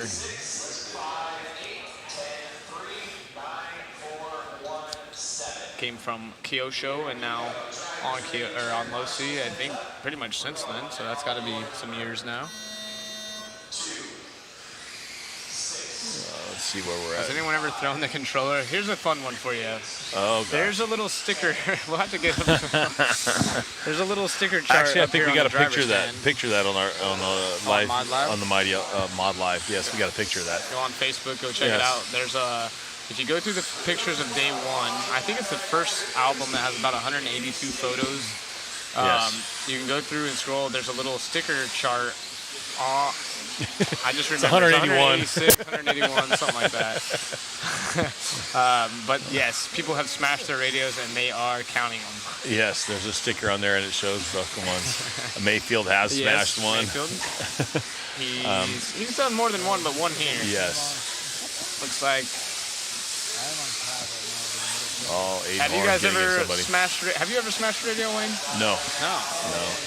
I can also say I don't have deep pockets like that, and I don't get them for free, so I'm not going to do that. You gotta carry a Traxxas radio with you just Exactly. in case. You get mad, you have a backup. I mean, unfortunately, I'll Eric drive my car.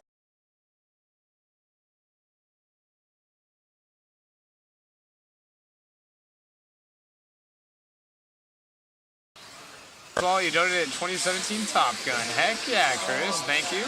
Well, I got mine in 16, so. Well, I don't even know when I got mine, and I'm the owner. You guys probably got me beat. I didn't even have a wallet for like the first 6 months because You everyone gave wanted. mine's a first run. Yeah, there's 3 generations now. Yeah. Well, anyway, we'll move on from Yeah, that. exactly. Appreciate you guys that do support it.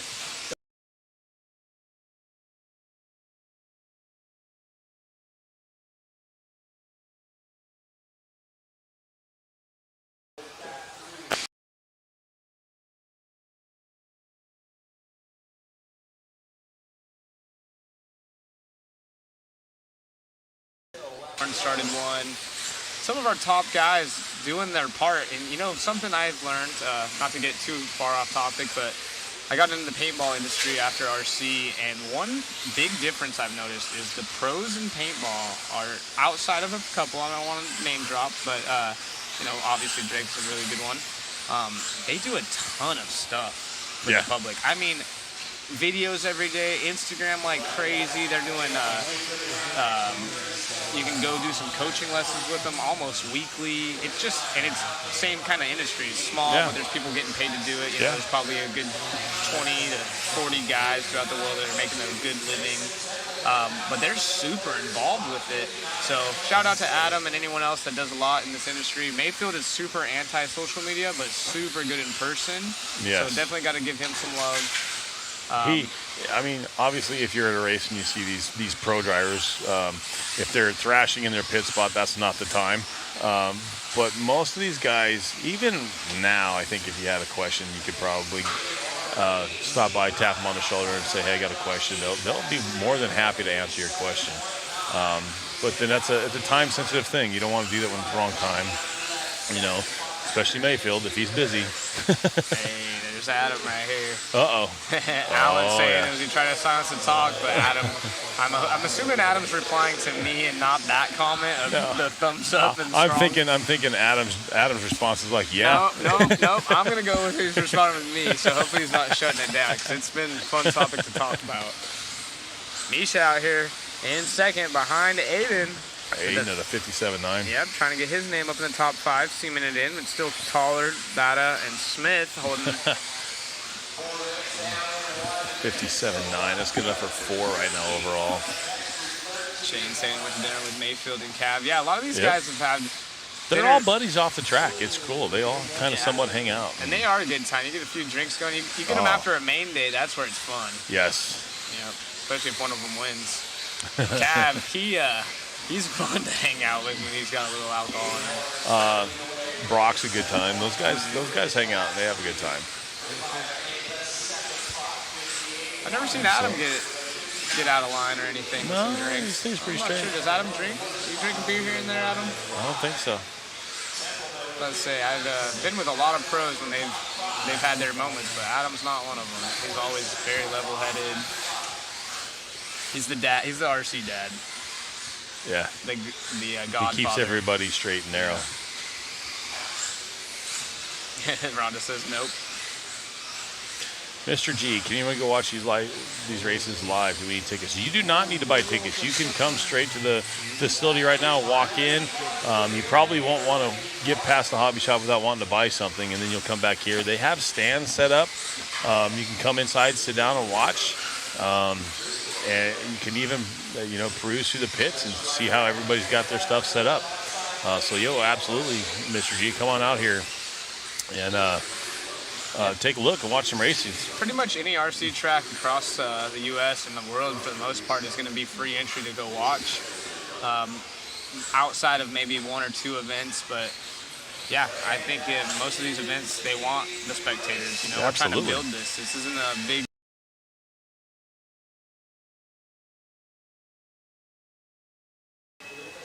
This is in Vegas, like the Silver State, and I think the Visions race is growing in popularity.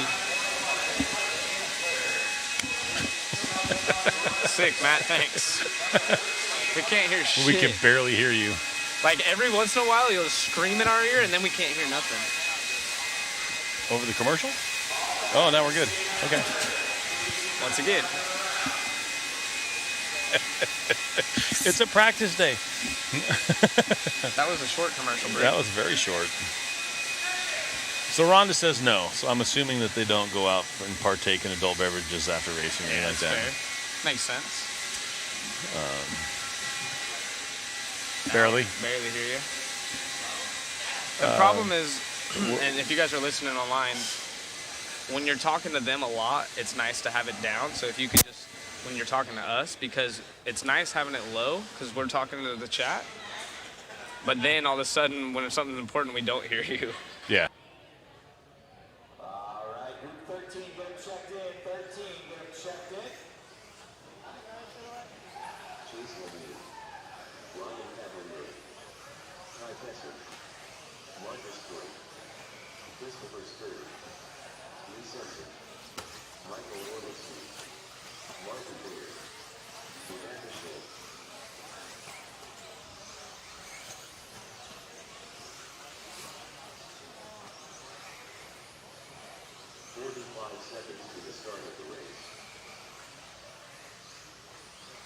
Throttles don't stick. Gas cars, the nitro.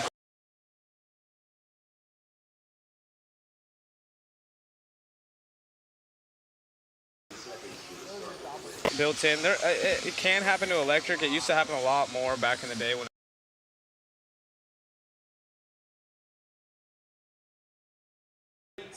Open, someone would be on their channel or frequency.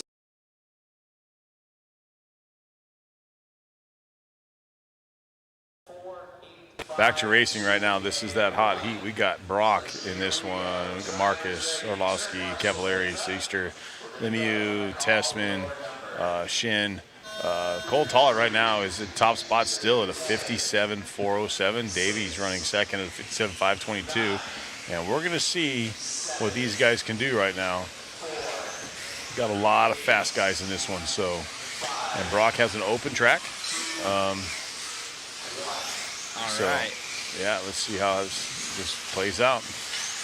CT still holding, and it's CT and Davey again that have our top 2 times. Arlovsky in 19-1 out of the gate.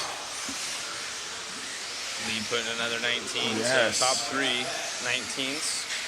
Start us off. Yeah, they're working on it right now. We're still trying to figure it out. Tomorrow will be solid. Yes, you can buy some old swag. Absolutely. I'm not sure if they have it online. If you head over to mod.com, either modspeedshop.com, you can check out all the swag. And then Hobby Action has their also has their line of stuff too. So we're looking at a 57.6 out of Marcus, out of the Arlovsky 57.6. Lenny's saying, hope they beefed up their upload connection. I don't believe it's us, Lenny, because we're running a bunch of live and we have our own people watching to make sure. So if you're having issues, not saying it's 100% you, but most of the time you got to check your setting connection, because we have a ton of people that when everyone else says, hey, they're cutting out, it ends up being on their end, because we're backed by 2 separate, we have 3 systems in place, and one of them's Starlink. So let us know if there's any problems, but yeah, I think you just got to check your settings.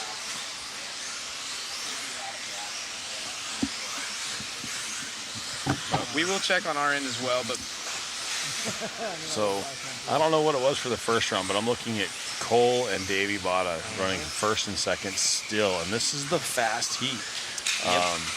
So Brock's dropped off a little bit. I don't know if he's got an issue, but his last lap was an 18.8. So you're going to see him jump up there again. A 56.9. Brock Chaplin to the top. 56.903.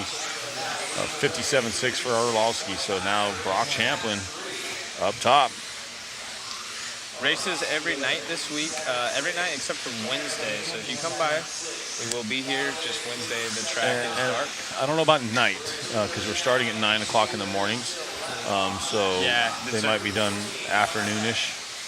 I think they're trying to be done before dinner or late dinner time. So sure it was our feed.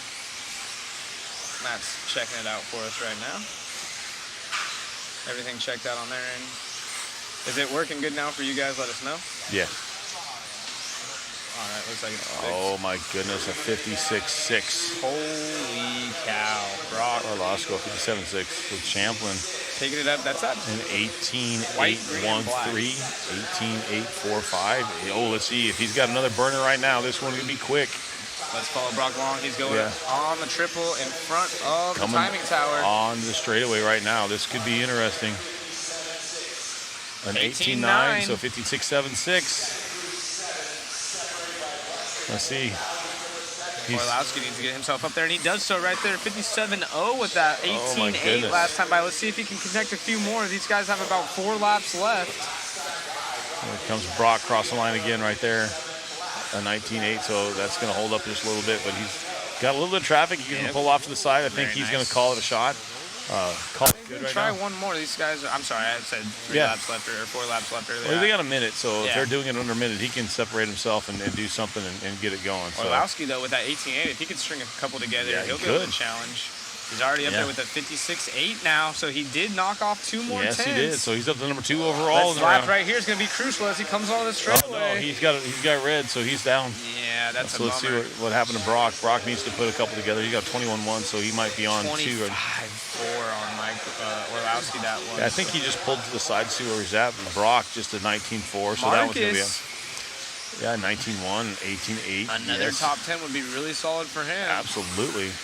Cavallari 57.6. Ty at 57. So Ty's, after a rough start, he's doing pretty good. Lee Setzer up there. Yeah. And that still leaves Cole and Davey 4 and 5. Chase in the top 15. Martin Bayer, these guys sneaking in down there. They're just in such high quality heats. We don't talk about them, but Chase, we've seen it in the chat. You guys have been talking good about him. Be awesome to see him get a top 10 up here right now, currently 14th with 1 heat remaining after this of the fast guys. And then there's still a lot of fast drivers in those other heats that can make it 1 through 6. Champlin, though, looking to try to put a 56.6 as an official time as time expires on the clock. Don't think anyone's going to challenge him. Orlowski's last That's time by time. was 19.5, and Yeah, that's so that's time. not So that's slow. top He did 3. an 18.6 that time, but Oh, you're wow. yeah. Top 3 beating out Cole Tollard. That's ridiculous. Andy So Schumacher's. Kelmich, Brock is actually from St. Utah? George, Utah. He did move to Vegas. They used to own a track in St. George. They moved to Vegas, and they really helped out with the 702 program there with their carpet off-road program. And then they recently, I think Blake is still in Vegas, but Brock had moved back up to Salt Lake City, so he's up there. And so I think he runs a lot at Intermountain. Intermountain RC up there at Salt Lake is where he runs if he's not traveling. So, but yeah, he did live in Vegas for a little while, and then he moved up to Salt Lake City. Yeah, it's a good run, Ty. That's a solid run for him. He's finally feeling a little bit better. He hasn't been quite in the top 10, but now that was a solid run with the 57.5.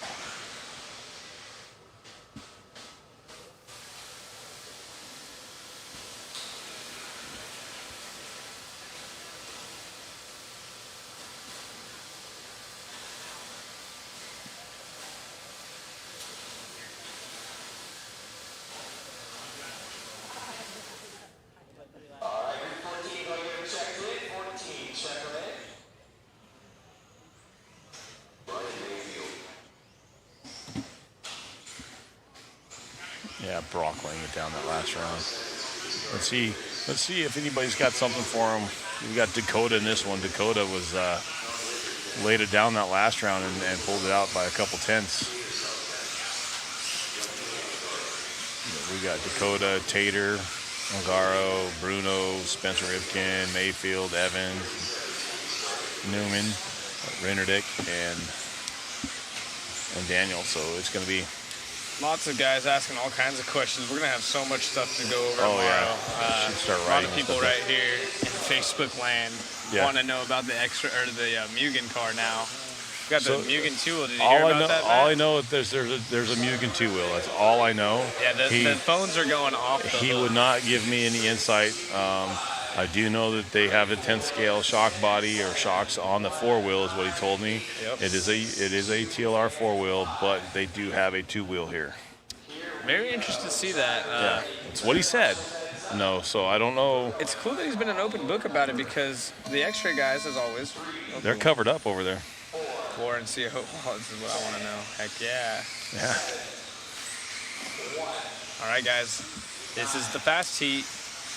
Who do you guys got? Champlin currently our round 1 fast guy and trying to make it happen here in round 2, but Dakota Finn got something to say about that. Actually, Finn was a fast guy in the first round, and Brock just pretty close to that time. I'm not sure what it is on the overall, but you were right. Finn did beat him out, but Champlin had it all the way up until this heat, so let's see if it happens again. Tater leading the way early on. Everyone coming by the gate with a 19-second lap this time by outside of Yorn. 19.0. Tater's first lap of 19.0. 18.6 by Finn already. It's going to be a heater. 19.0 and an 18.6, so he's going to jump to the top really quick here. All gray body is going to be Dakota. Over the triple, it is a different body. Is it prototype, I wonder? All right, Dakota with a gray body through the whoop section on the front side. It doesn't look prototype to me. It looks like a... It definitely doesn't look easier to see. So I'm not sure if that's something he's just doing for fun or if it is a prototype because Ongaro is our new leader. Fast lap. Fast. David Ongaro to the top of the charts, already beating out Brock in a minute 30 in. So lots of time left. Fed at a 57.1, 57.2, 57.3, 57.7, 57.8, 58. Oh my goodness, these guys are all ballistic. Somewhat like a 10 scale new. Yeah, we'll get back to that after this race. Our fast guys. We're gonna check out what Ongaro can do. Someone already dropped that. Yeah, he is running sticks. Ongaro is a stick driver. The Dakota in that gray body. Ongaro. Let's see if we can pick him up on. Oh, it looks like we are on Ongaro. Over the triple through the washboard section. 56.6 is his current time, a couple hundredths quicker than Brock. Yeah. Let's see if he can strap it up. It was a 19.1 last time by. He's not going to count that one. That's a quote-unquote slow lap for these guys. Right. Dustin Evans peeking his nose up there. 4th overall with a 19.1 right there. Yep. He does have an 18.8 and a 19.1, so let's see what he's got now. Another 19.8 on Evans. Another 18.9, so a 56.9. So Evans up to number 4 overall. Yep, Dakota Finn in the 5. So not sure if the body's got anything to do with that, but not looking quite as strong as the first run. So let's see what Dustin Evans, he's coming up again right now. See what he's got going on. He crosses the line right there. 56.9, so he's getting a little bit quicker. Here comes Tater. He's peeking at it. 18.7 last time by. Tater in that 5 spot. See what he can do. It's still Ongaro out front. Comes by the line 18.8. Sticking with his 56.6 overall. Evans in the 2. So as fast as an 18.7. Upside down right there for Ongaro. Yeah, but Ongaro, though, if you look at his times, an 18.7 is average, or an 18.9 is average right now, and 18.7 is fast. 18.8 was his last time by. That's ridiculous. Mayfield up to number 2, 56.30. Not sure 853. what Shane's saying 56.3.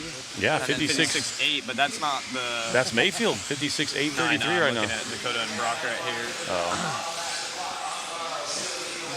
Mayfield down to a 56.7. Mayfield's strapping it up here. Yes, he is. See if we can follow him around on screen. He's over 18.8, 18.9. He might be on a burner right now too. Triple onto the straightaway. Mayfield. On the gas. 18.8. That's the top 3 now. 56.7. There's only 4 of these. I'm sorry. Yes. Yeah. These guys. Brock top is right there. 7 in the 56s. Mayfield needs to have a stellar lap right here if he wants to shoot for a top seed. And there's no one in front of him. He's all by himself. He's coming on the straightaway right now on the triple. Oh boy. Let's see what he's got this time by 19.1. That hurt his touch. It's all right. Top 3. Ongaro still our race leader. Overall time. Evans 3rd, but 4th overall, with Brock still holding that 2 spot. But most of these guys, actually pretty much every driver outside of Daniel is going to be in our top 15. Bruno, 12th, is our slowest in the top 15.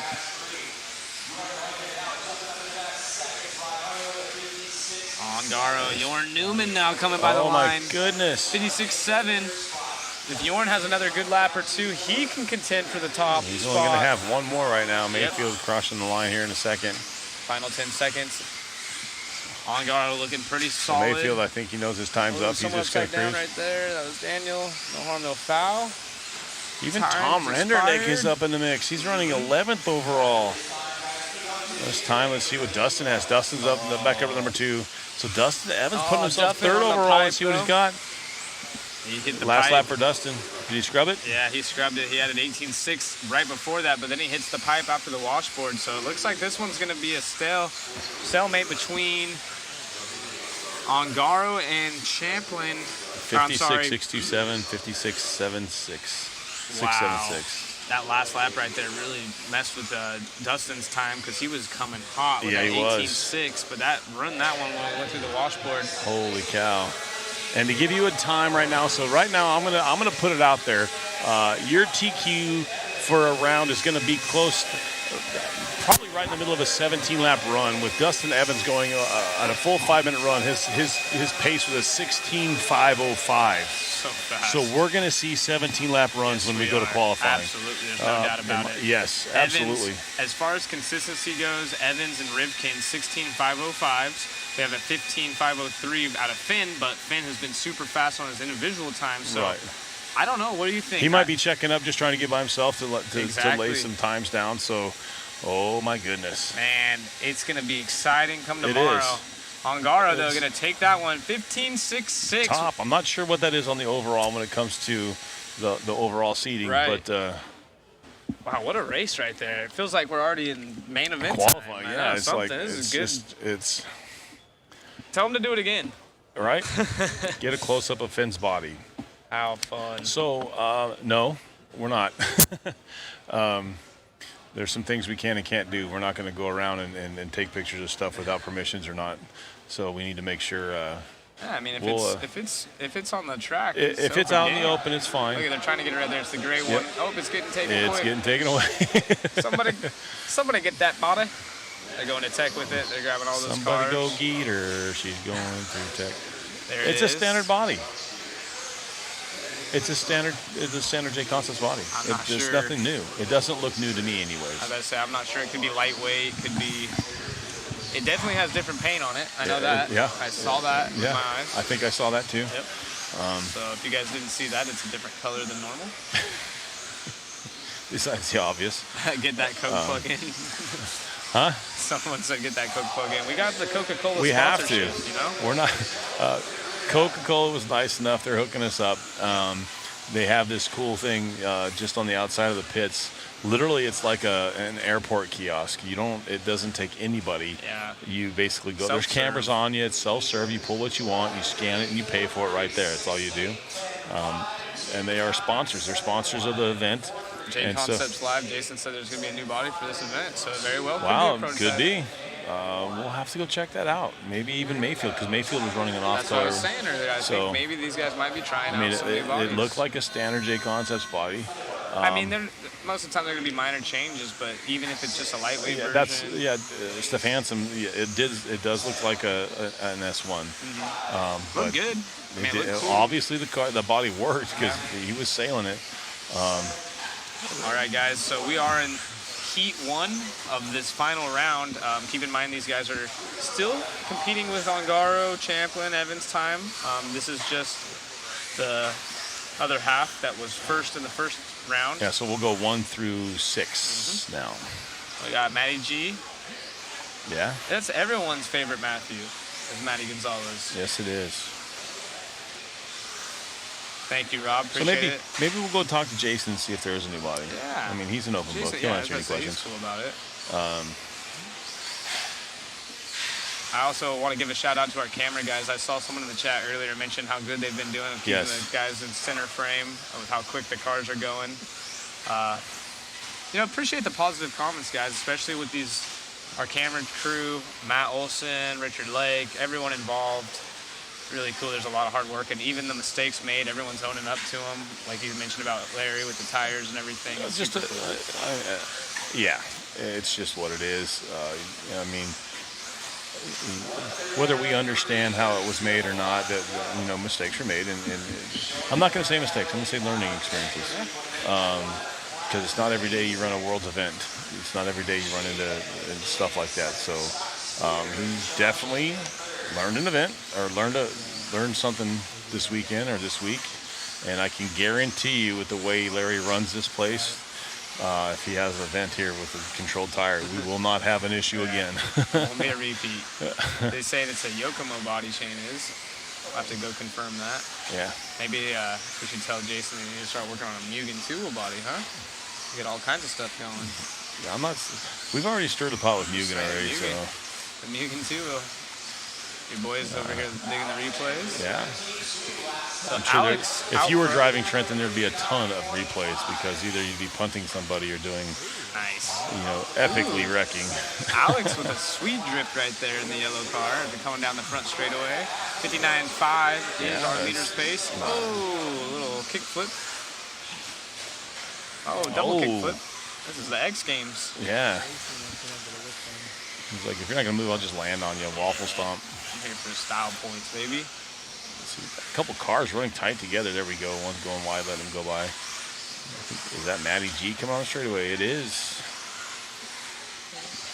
That's the number 2 spot. 59.3 for Matty. 57.9 for Alex. That's solid right now. Yeah, I don't know what the fast lap is, but I did see that 18.5, and I would have to assume that would be the fastest, right? I've seen 18.6s, 18. I think that's pretty close. Yeah. We definitely haven't seen any. I think maybe an 18.4. We haven't seen anything. I don't think I've seen anything I don't know. quicker. My eyes, I saw an 18.5. Yeah. So Either way, it's ridiculously fast. Yeah. So,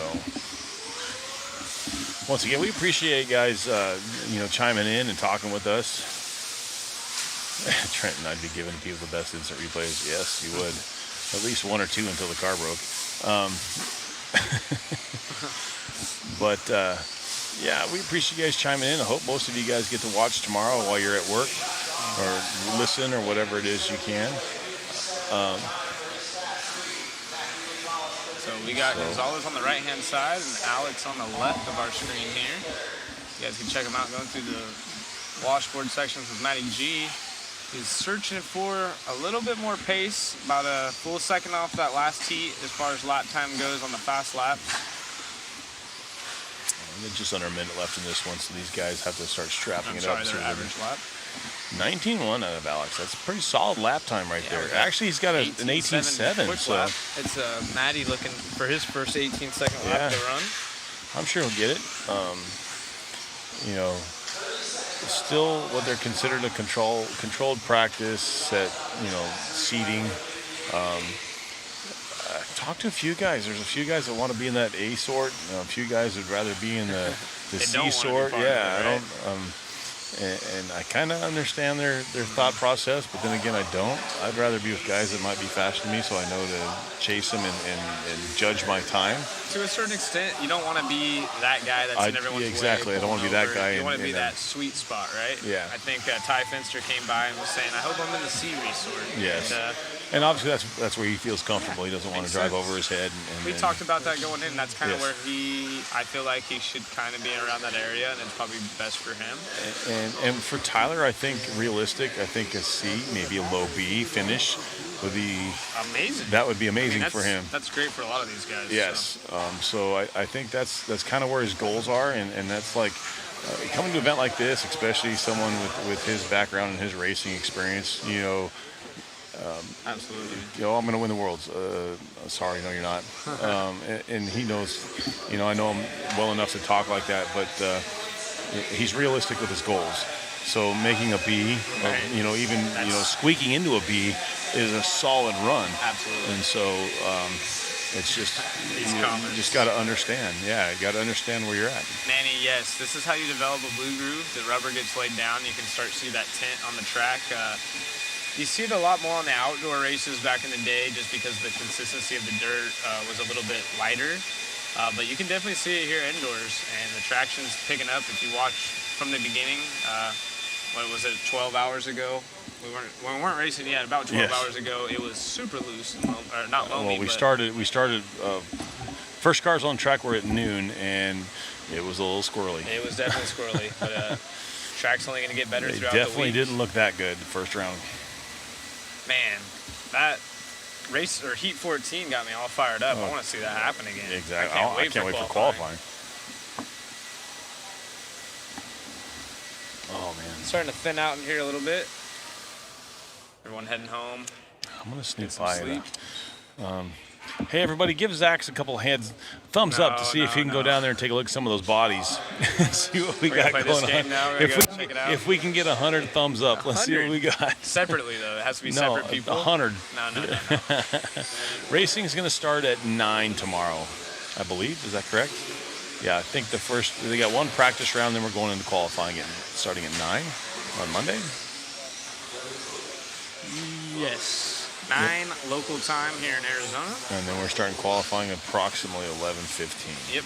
So Ian already on it. Thumbs up. It has to be the emoji, and it has to be in the chat. You can't just like the Facebook stream or YouTube. Although that does help us as well. Yeah. Yeah. James says times 100. Let me text Rona. I'll just text him. There you go. Text him and say, hey, is there a body? Can we get a look at it and see what the difference is? I'm going to text Rona, can I see your body winky face and see what we get back? Exactly. Yeah.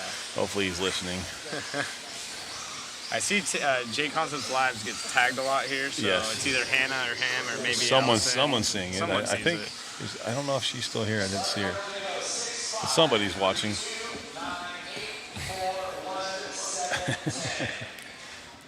We can't get away with anything up there. Oh, gosh. Thank you, Troy. Sammy in this one. Another one of those young up-and-comers, man. On the stock program, he is a top dog. He's up there all the time in the mix. Let's see what we get back here. I believe he's got a national title, Sammy Moran does, in the stock programs. Yeah. And so national champs. Yeah. Jovi Levin, he's got a Carplin national champ, does he? I believe so. Thank you guys. Troy giving us some love. Yes, thank you. Go, Sammy, go. Yeah, Sammy got some fans. He does. I like it. I'm a Sammy fan. Yep. If it's Hannah, great work with the photos. Yeah, Hannah's been on the camera this weekend. She's handling the stuff for J Concepts. She always does a great job. I know, those photos are awesome. Yeah. And then who's doing the Roar stuff? I don't know. Whoever stepped that game up, they're doing good with their photos. So we got a lot of good photographers in the business now. Yeah. Nice. WC's doing the Roar stuff. So they're stepping their game up. J Concepts always got great content. And then, of course, Mod Live Media. There's that Cliff L guy again. Is Cliff back in here? Yeah. That has to be let because he's just a man of few words from how I know him. Exactly. So hopefully we get to see Cliff. BT mentioned that Cliff's going to be here, I believe. Saxon's going to come out. Saxon's coming to hang out. A lot of these guys coming through. Yeah. That'd be cool. Used to run the the Las Vegas RC Off-Road Club with Richard Saxon years ago in Vegas. We ran Western RC. And actually Mud Duck was on it earlier. He's like, no one mentions that anymore. I'm like, well, a lot of people talk to me about it, just because we used to run races out there at the Silver Bowl. Right. And so you guys have had a lot of cool tracks in your guys' area in your time. Yeah. It's just when Western was around, it wasn't exactly a destination track because it was next to a boneyard for VW parts and whatnot. Western VW was right next door, and there's railroad tracks, and it was just it was an outdoor track that needed love. They had a quarter scale banked paved oval. Wow, that's cool. It was cool. I'd love to get Cliff up in the booth whenever those guys come. Yeah, if we absolutely. can get you, Cliff, if you're listening and you're interested in maybe giving us 5 or 10 minutes of your time, that'd be greatly appreciated. I know you have a wealth of knowledge, and for those of you that don't know, Cliff pretty much is team associated. Yep. So, and has a lot of motocross background, and definitely an admirable dude. Even Rick Hort. I'd like to see Rick. I know he's on the Reedy side now of the associated stuff. Rick Dog. So I think I know Wally was sick, but Wally from a team associated, he does our social media now. Maybe we can get some insight. Ooh, yeah, nice little Sammy hop skip there. Sammy Moran looking to go 58.659, which is solid, right around a 20, a top 20. Let's check this out. I think it's that skip and hop by Sammy on the instant. Yep, here it is. He's going to get a little bit of a hook. There it is, a little sideways and pancake, and we'll go this way. See, that was actually pretty neat. That is pretty cool. Yeah. It just shows, I knock on wood, have not seen personally a four-wheel broken yet, and I've heard the craziest of noises. We have seen a few, but they've been just bad situations, not something. The situation is it should have broke. Right. It's one of those, they hit a pole or something, and not just something like landing hard on a jump or whatnot. It's something where they I know there's one over by cone number 2 over there where they're parking at the end of the race. Somebody got stupid and hit that pole and sheared the left side of the car off. But not as many as you would think with all the cars running mod. So yes, at the end of the straightaway, almost going out of the park. Did I jinx someone? Did they break? No, it didn't break. But, man, he started tumbling at the line and almost sent it out. He almost tried to go through the window that Matt tried to break with the zip cord. He saw Matt's zip line and was like, hey, let me give that a go.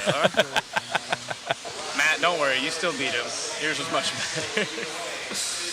Trying to figure out which one would cost more. Have you seen a wheel nut come off? Oh, no. Don't bring that up. That's some sore subjects for the Kyosho dudes. We used to have some wheel nut problems. It actually wasn't just Kyosho. Four-wheel drives are prone to have a wheel nut come off. I think Joe it's just Pillars the used to inertia. get so mad at us for that. It's like, sometimes, he's like, you can't use any aftermath hardgate. You have to use what, If you don't use the stock ones, don't even talk to me. And you purposely strip one of those out just so it'll fall off one time, you know? Exactly. Oh, here we go. Instant replay. That might be the end of the straightaway on that one. Oh, look at this. Sammy Moran again. Waffle stomp.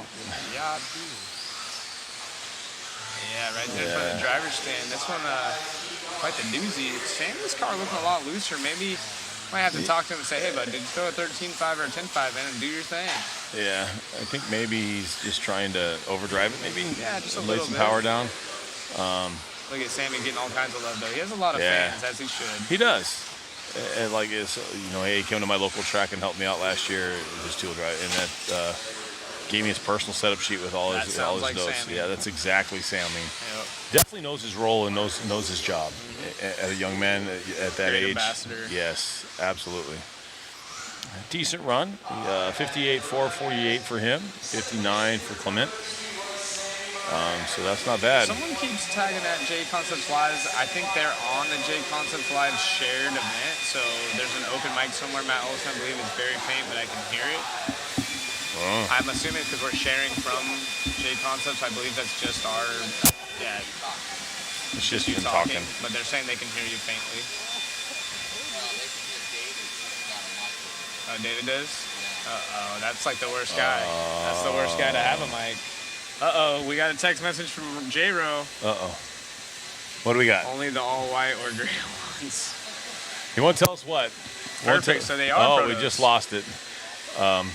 Only white or all So gray. yes, Mayfield's was a prototype, as was Dakota's that last time. Okay, so yeah, some prototype bodies out there.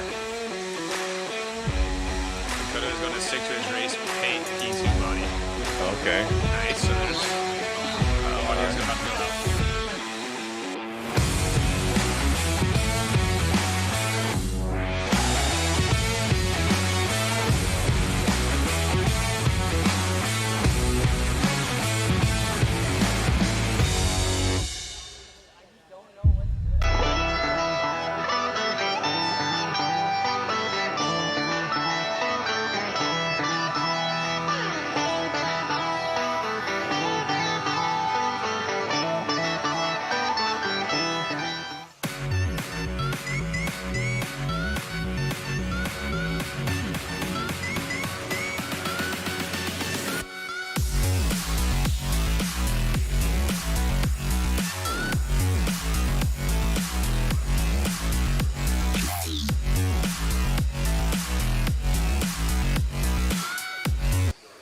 Confirming that both Mayfield and Finn were running prototype bodies. So if you see a white or all gray body on their car, or if you did see it, that was a prototype body.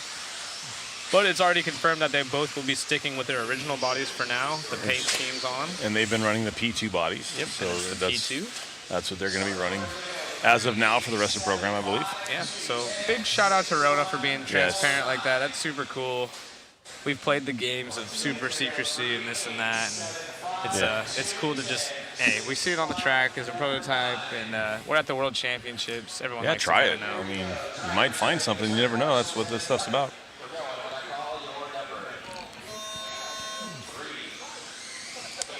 So, All right, Bornhorst, the only Kaufman, paid Hunter driver King. in here. S-Works. That's that orange and yellow, followed by Aaron and Hunter King, Kyle Turner. Those top four guys have been pretty much the running order and finishing order in this heat. Yeah. Well, so Jason mentioned it last night during the podcast, so you could have said that earlier and saved us the headache. Because it was, he could have sprained a finger texting him or something. Yeah. So, Well, I know whoever that, that I was. already knew that they had brought bodies, but we didn't know that those were the bodies. yeah. That was the thing. They didn't. I didn't know. Here's what it is. We got to ask thank you, questions. Manny, People are asking us. We had to ask questions, so it's all Yeah, good. Pretty sick to. Now we have confirmed bodies and Mugen stuff. Mugen two-wheel, which. So, but I'm not going to say I'm sold on the two-wheel. He just says, yes, I have two-wheel. Right. But they're running two-wheel. They're running 10-scale shocks on the four-wheel. So, I mean, why would they invest the time and money on a 10-scale shock for the four-wheel without doing something? So, maybe it'll we'll be see the that same Mugen. shock bodies, so Yeah. they just put a different shaft in there and call it good. But I am surprised that they would work on the two-wheel before a four-wheel. But maybe they know something I don't know. Yeah. That's why they get paid the big bucks. I mean, I know when it comes to building these cars, the tooling and all that stuff's way expensive, and you got moving parts and whatnot on a 4-wheel, obviously. So maybe they want to go with a 2-wheel to see what kind of following they're going to have before they dump a bunch of money. Oh, no worries, Manny. Thank you for pointing it out. It's pretty cool. We get to chase this stuff around. If you guys have heard anything else, we also confirmed the Mayfield radio thing from you guys earlier. Appreciate that. And it looks like Kyle Turner with some fans in the chat. He's in the top 5 right now. Aaron Kaufman jumping up to the number 15 overall. Yep, right there behind Davies time. Ooh, that didn't sound very neat. A lot of wings getting crumbled up. Well, we're trying out the prototype Coca-Cola. Yeah. Sponsorship for an RC race is pretty cool to see. You told me you tried out that new Monster Beast, right, by Coca-Cola products? Yes, but it's an adult beverage. You can't talk about it. Oh, I did not know that. Yes. No. We just like Monsters. I just like Monsters in general. It's prototype. We can't talk about it.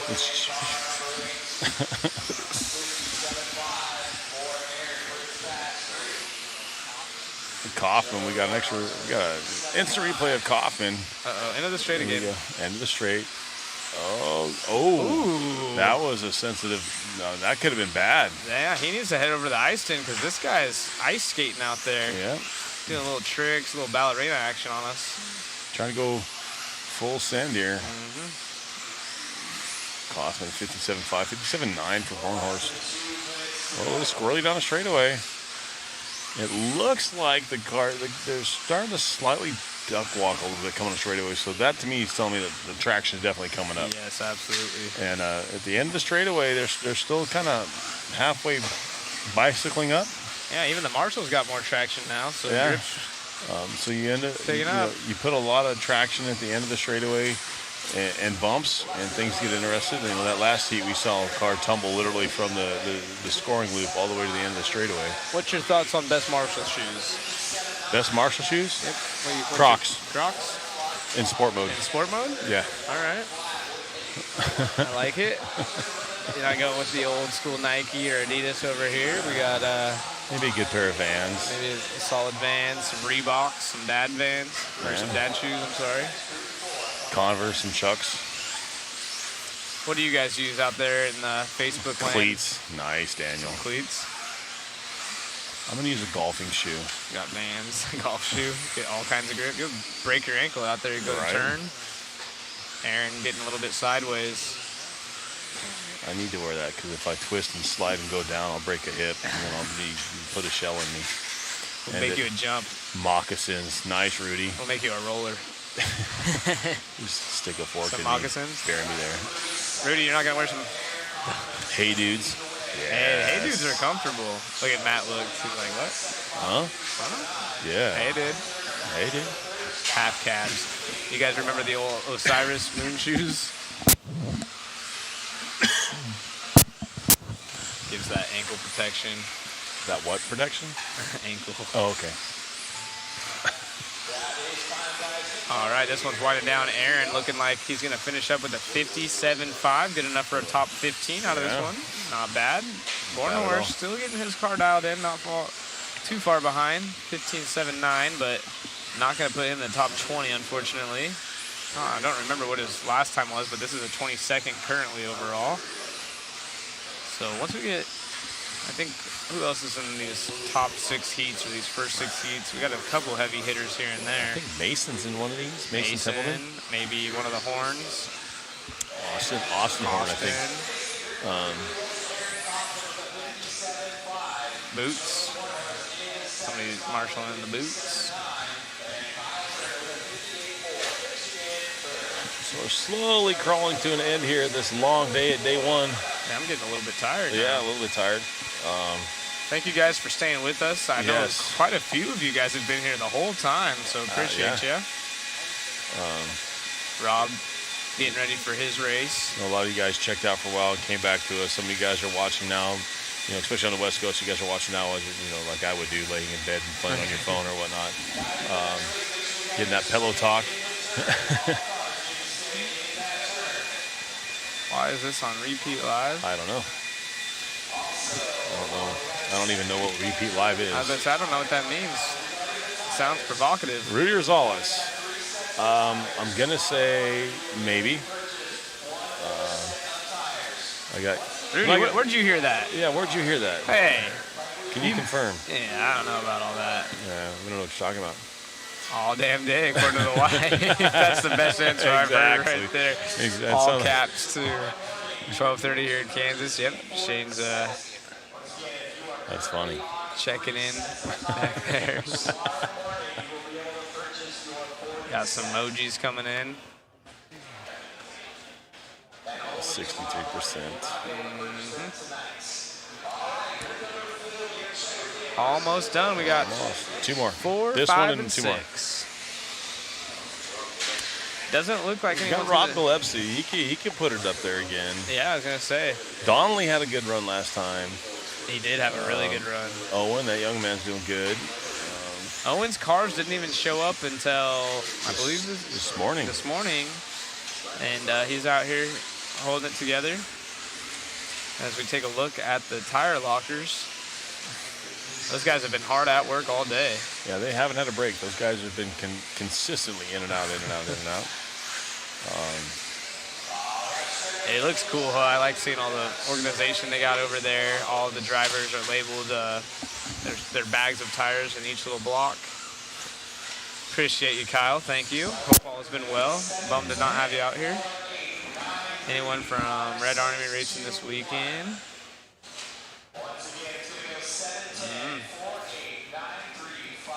Is that Kyosho Red Army is what you're referring to? We got a couple guys. Let's see how this one turns out. I think Donnelly might go top 15. That'd be sick. Gillespie definitely. I could see Gillespie doing top 15. Robert in this one, X-ray driver. Oh, off the bat, Lathan. Hell yeah, Kyosho. There's a couple guys out here. Chikuba, who's a designer, one of the lead designers, he brought a few guys. I believe there's only about 4, maybe 4 Kyosho guys, but that might be 2 drivers and 2 mechanics.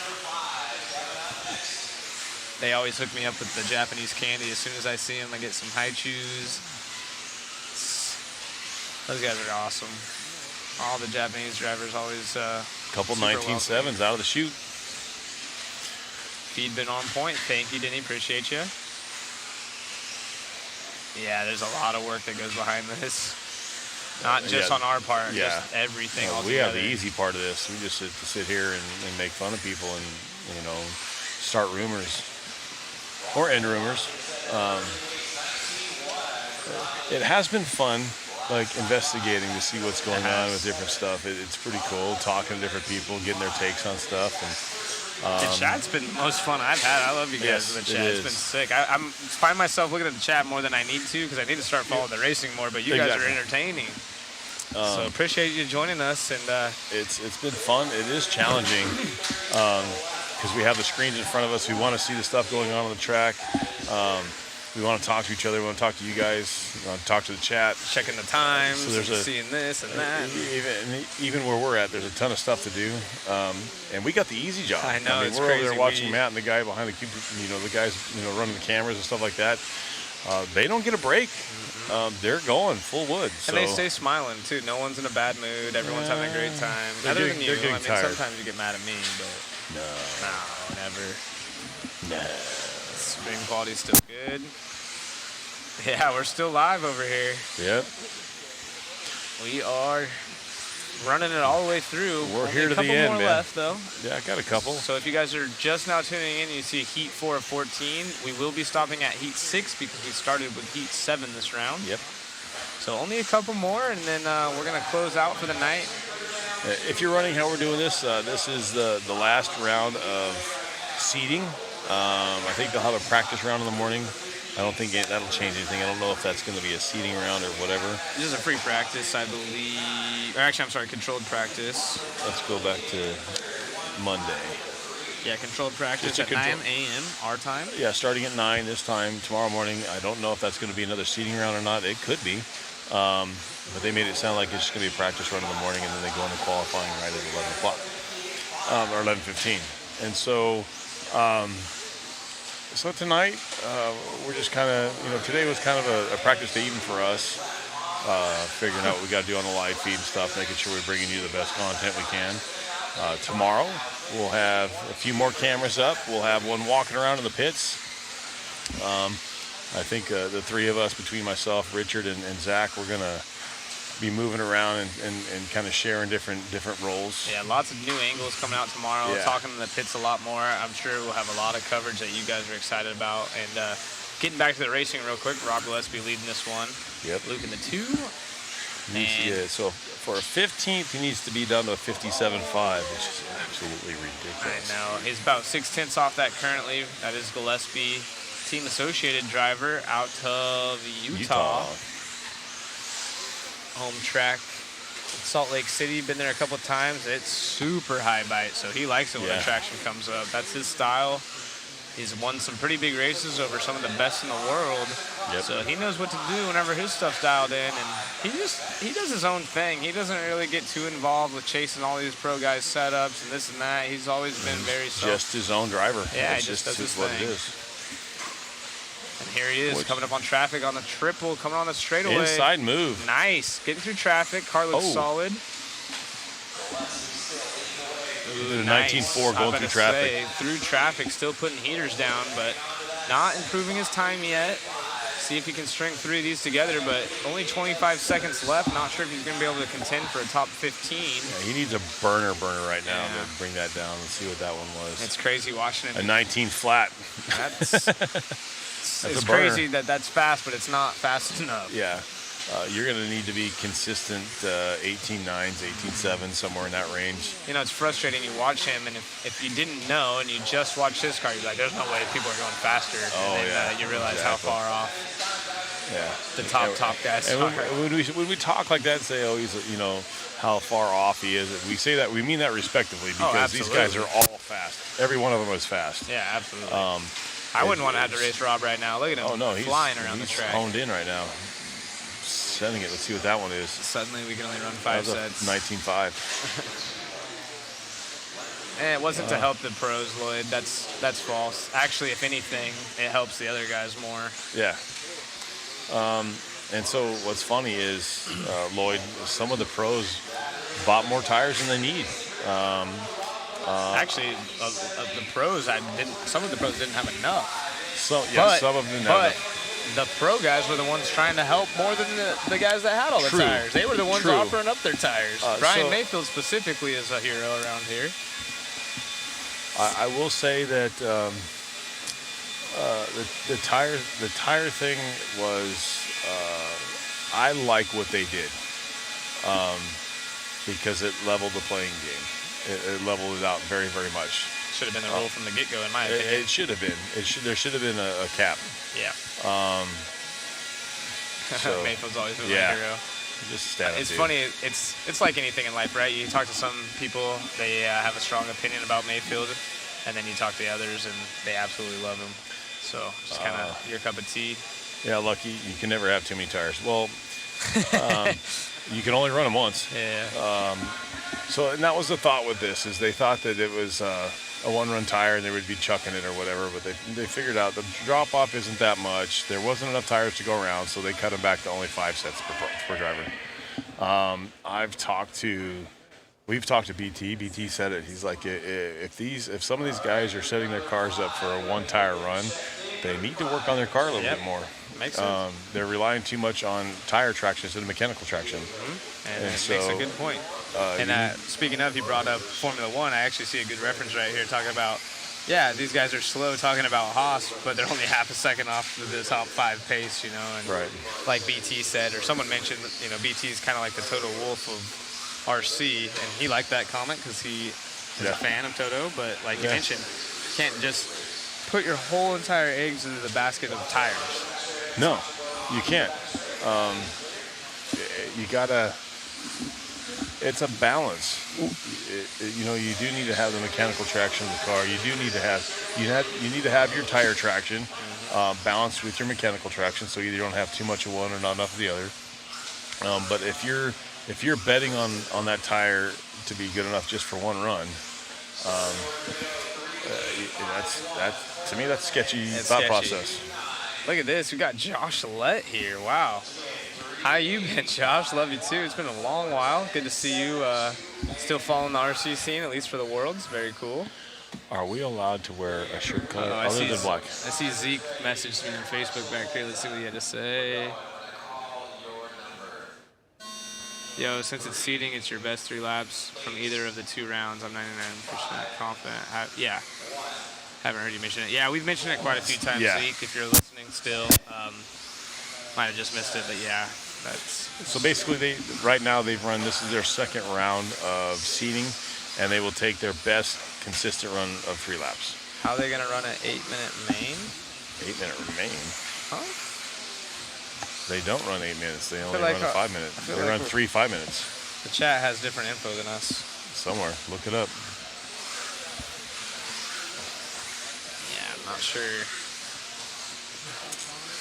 They'll run 3 5-minute A mains. Oh, I see how it is. Uh-huh.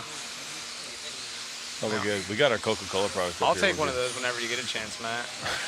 But I don't need it right now. It's fine. I'll just wither away. Yeah, there's only a couple of heats left. We're making do.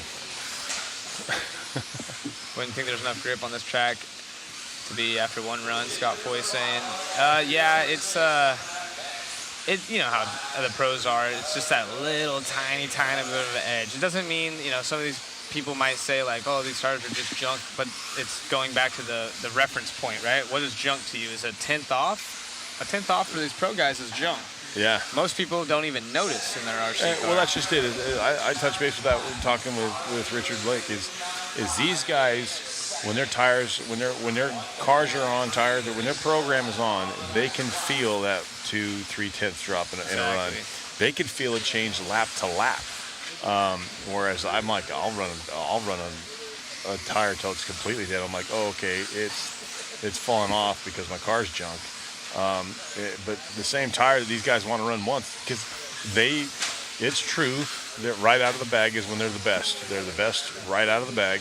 That first run's going to be the best when they get on it after they get the heat built up on them, scrub them in for that 2-lap process. That's the best that tire's going to be. And so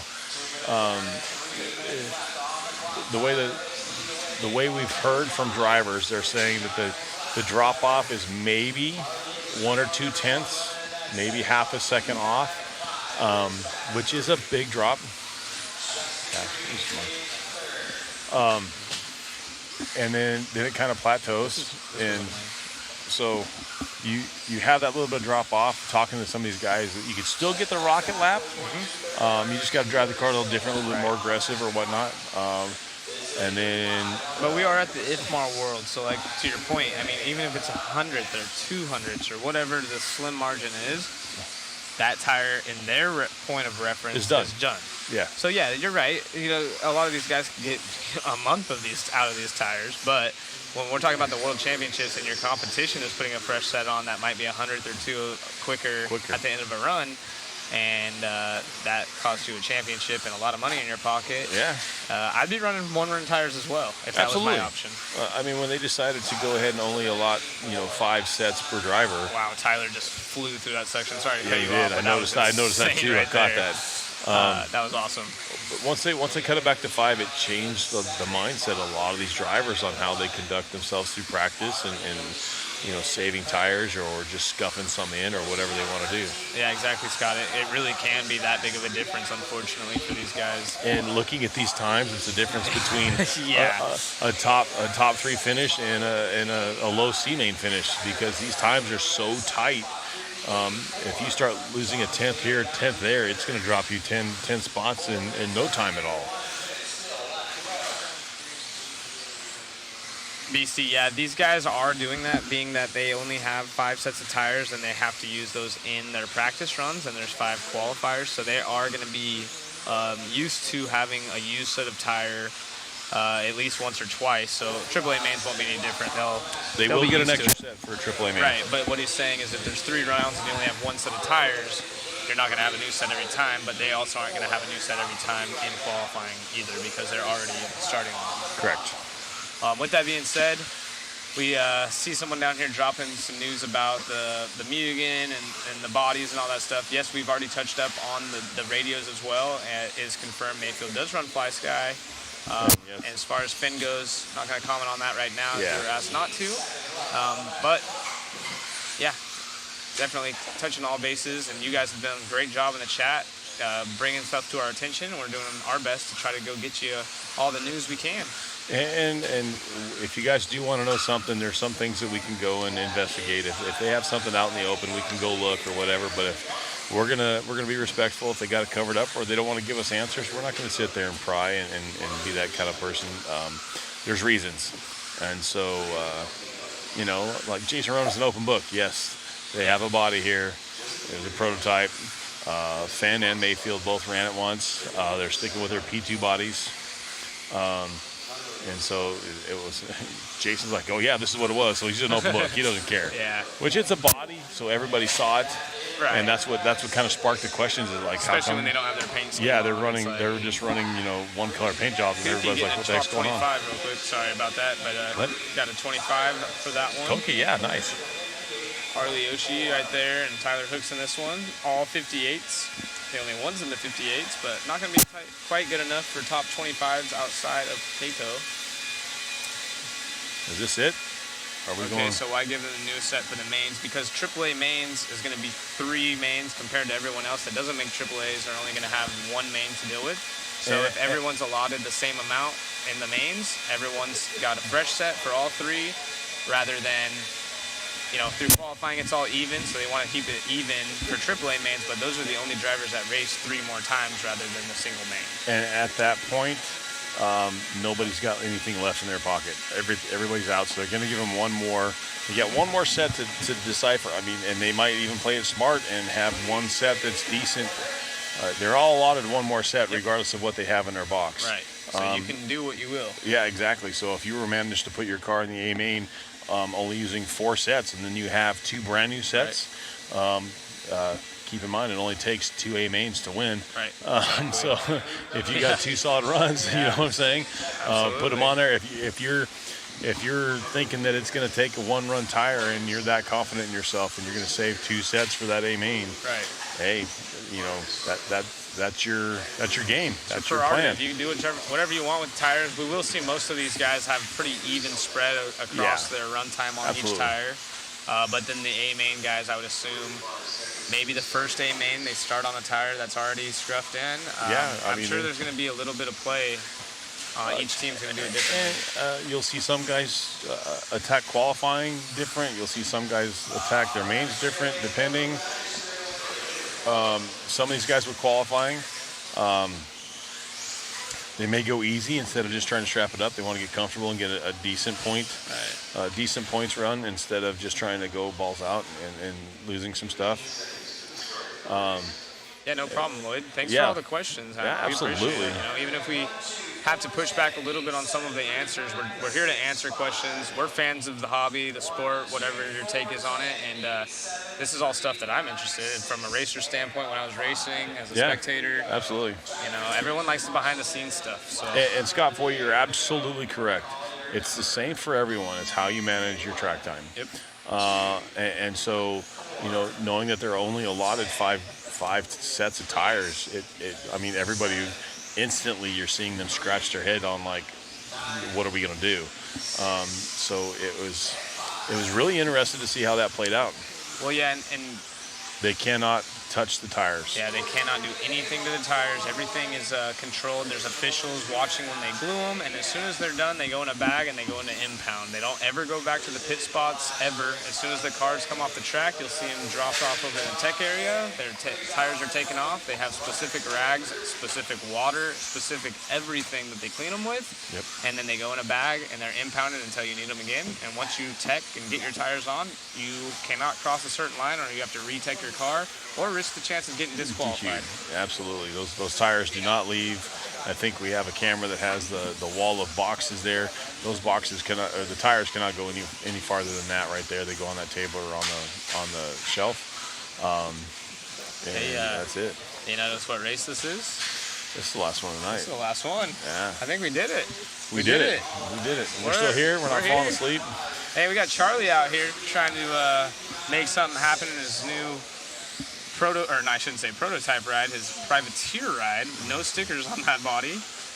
And Charlie's made some super solid finishes in the Midwest. Lloyd, they're making him use distilled water to clean the tires. So there's absolutely no chemical in that water when they clean them. I don't know, Rudy, you gonna make us some tacos? Yeah, are you on your way? Yeah, what's up, Rudy? You gonna come say hi? Or you hi? could just Venmo me and you could buy dinner. Yeah, it's time for some empanadas, dude. Come on. Yeah.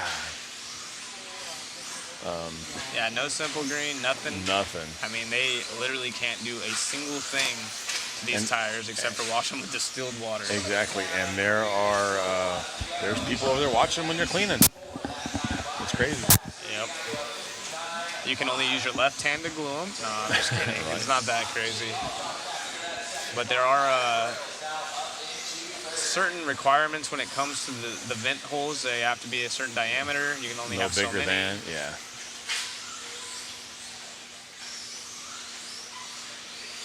Well, Scott, here's the only pushback I have on that is these guys came here for the warm-up, and they actually based their one-run tire when the track was super hooked up, even more hooked up because the stock guys were allowed to use tire sauce. So the AKA tire, I get where you're coming from in general, but this AKA tire specifically, it is just, I mean, the fact is it's best out of the bag, no matter how gripped up the track is on the very first run. As you mentioned earlier, it seems like there's a stage 1 fall off that holds itself at, and then there's a second stage fallout that these guys have been talking about. But yeah, it's absolutely a tire war out here, but it's kind of leveled out now that we only have 5 sets per driver. Yeah, it's not so much a tire war; it's a mindset now. It's mental warfare on how they're going to do this. And we use that term, you know, it sounds kind of funny, but that's what it is. It's a mental game now. You know, how many sets do you have? Yeah, exactly. It turned into that. You know, I only use 1 set all day today. You know, and we all know that's a bunch of BS. Yeah. But you know, and then you see guys, you know, are you going to start pulling off early? If you know, like in the practice runs, you get your 3 laps, you may start saving your tires. I'm not sure who you're asking, who's announcing right now. If you're asking about actually in the background on the track, us commentators, we have Wayne Ashmore and Zach Rogers. Yep. So. And then we have Richard Lake that jumps in every now and then. The guy running the show, I believe, is from Live RC. We don't know exactly. I don't know his name, but he's the race director right now. Yep, they did the same thing with the sweep tires. You're absolutely right. In China, they were 1 runs, and I remember that whole drama situation, and there's always going to be what it is, but it actually, I will say this morning tensions were high. As soon as racing started, I'll give Mayfield credit, you know, he put his opinion out there, kind of I'm not going to say made the decision, but. Him and Rivkin were the ones that were pretty boisterous about this stuff. Yeah, they put their voice in it, and they weren't doing it out of like a pro's perspective for them. They were just trying to do what's best for the event, and I honestly think everyone agreed with it. They were just the voice of reason. Yeah. And now everyone seems to be pretty stoked, and this event's been running smooth, and I haven't heard one negative thing about tires since then. Nope. I mean, some guys are not happy, some guys are very happy, but back to the whole, if you're basing your setup on a 1-run tire, then you might want to rethink your program. Hey, time has expired in the final heat of the evening. Kind of excited about that. I'm excited about seeing racing tomorrow, but I'm also excited that, man, we get to go home soon. I just the back of my eyelids. It's been a long day. 11 o'clock now. We were here at 9 o'clock. We were live at 9 o'clock, thinking that we were going to be racing by 9:30. We didn't start racing till noon because of Tiregate. Look at that, Pratt up in the top 3 too. Forgot to mention that. I know he's got some love in the chat. So Pratt with the shirt with his own face on it. Nice. We're gonna have to interview him at some point as we get ready to close this stream down. We appreciate you guys joining us today. This is Wayne. That's Zach Rogers. And we'll see you guys tomorrow. Have a good night, guys. Tune in tomorrow and have some fun with us. Thank you.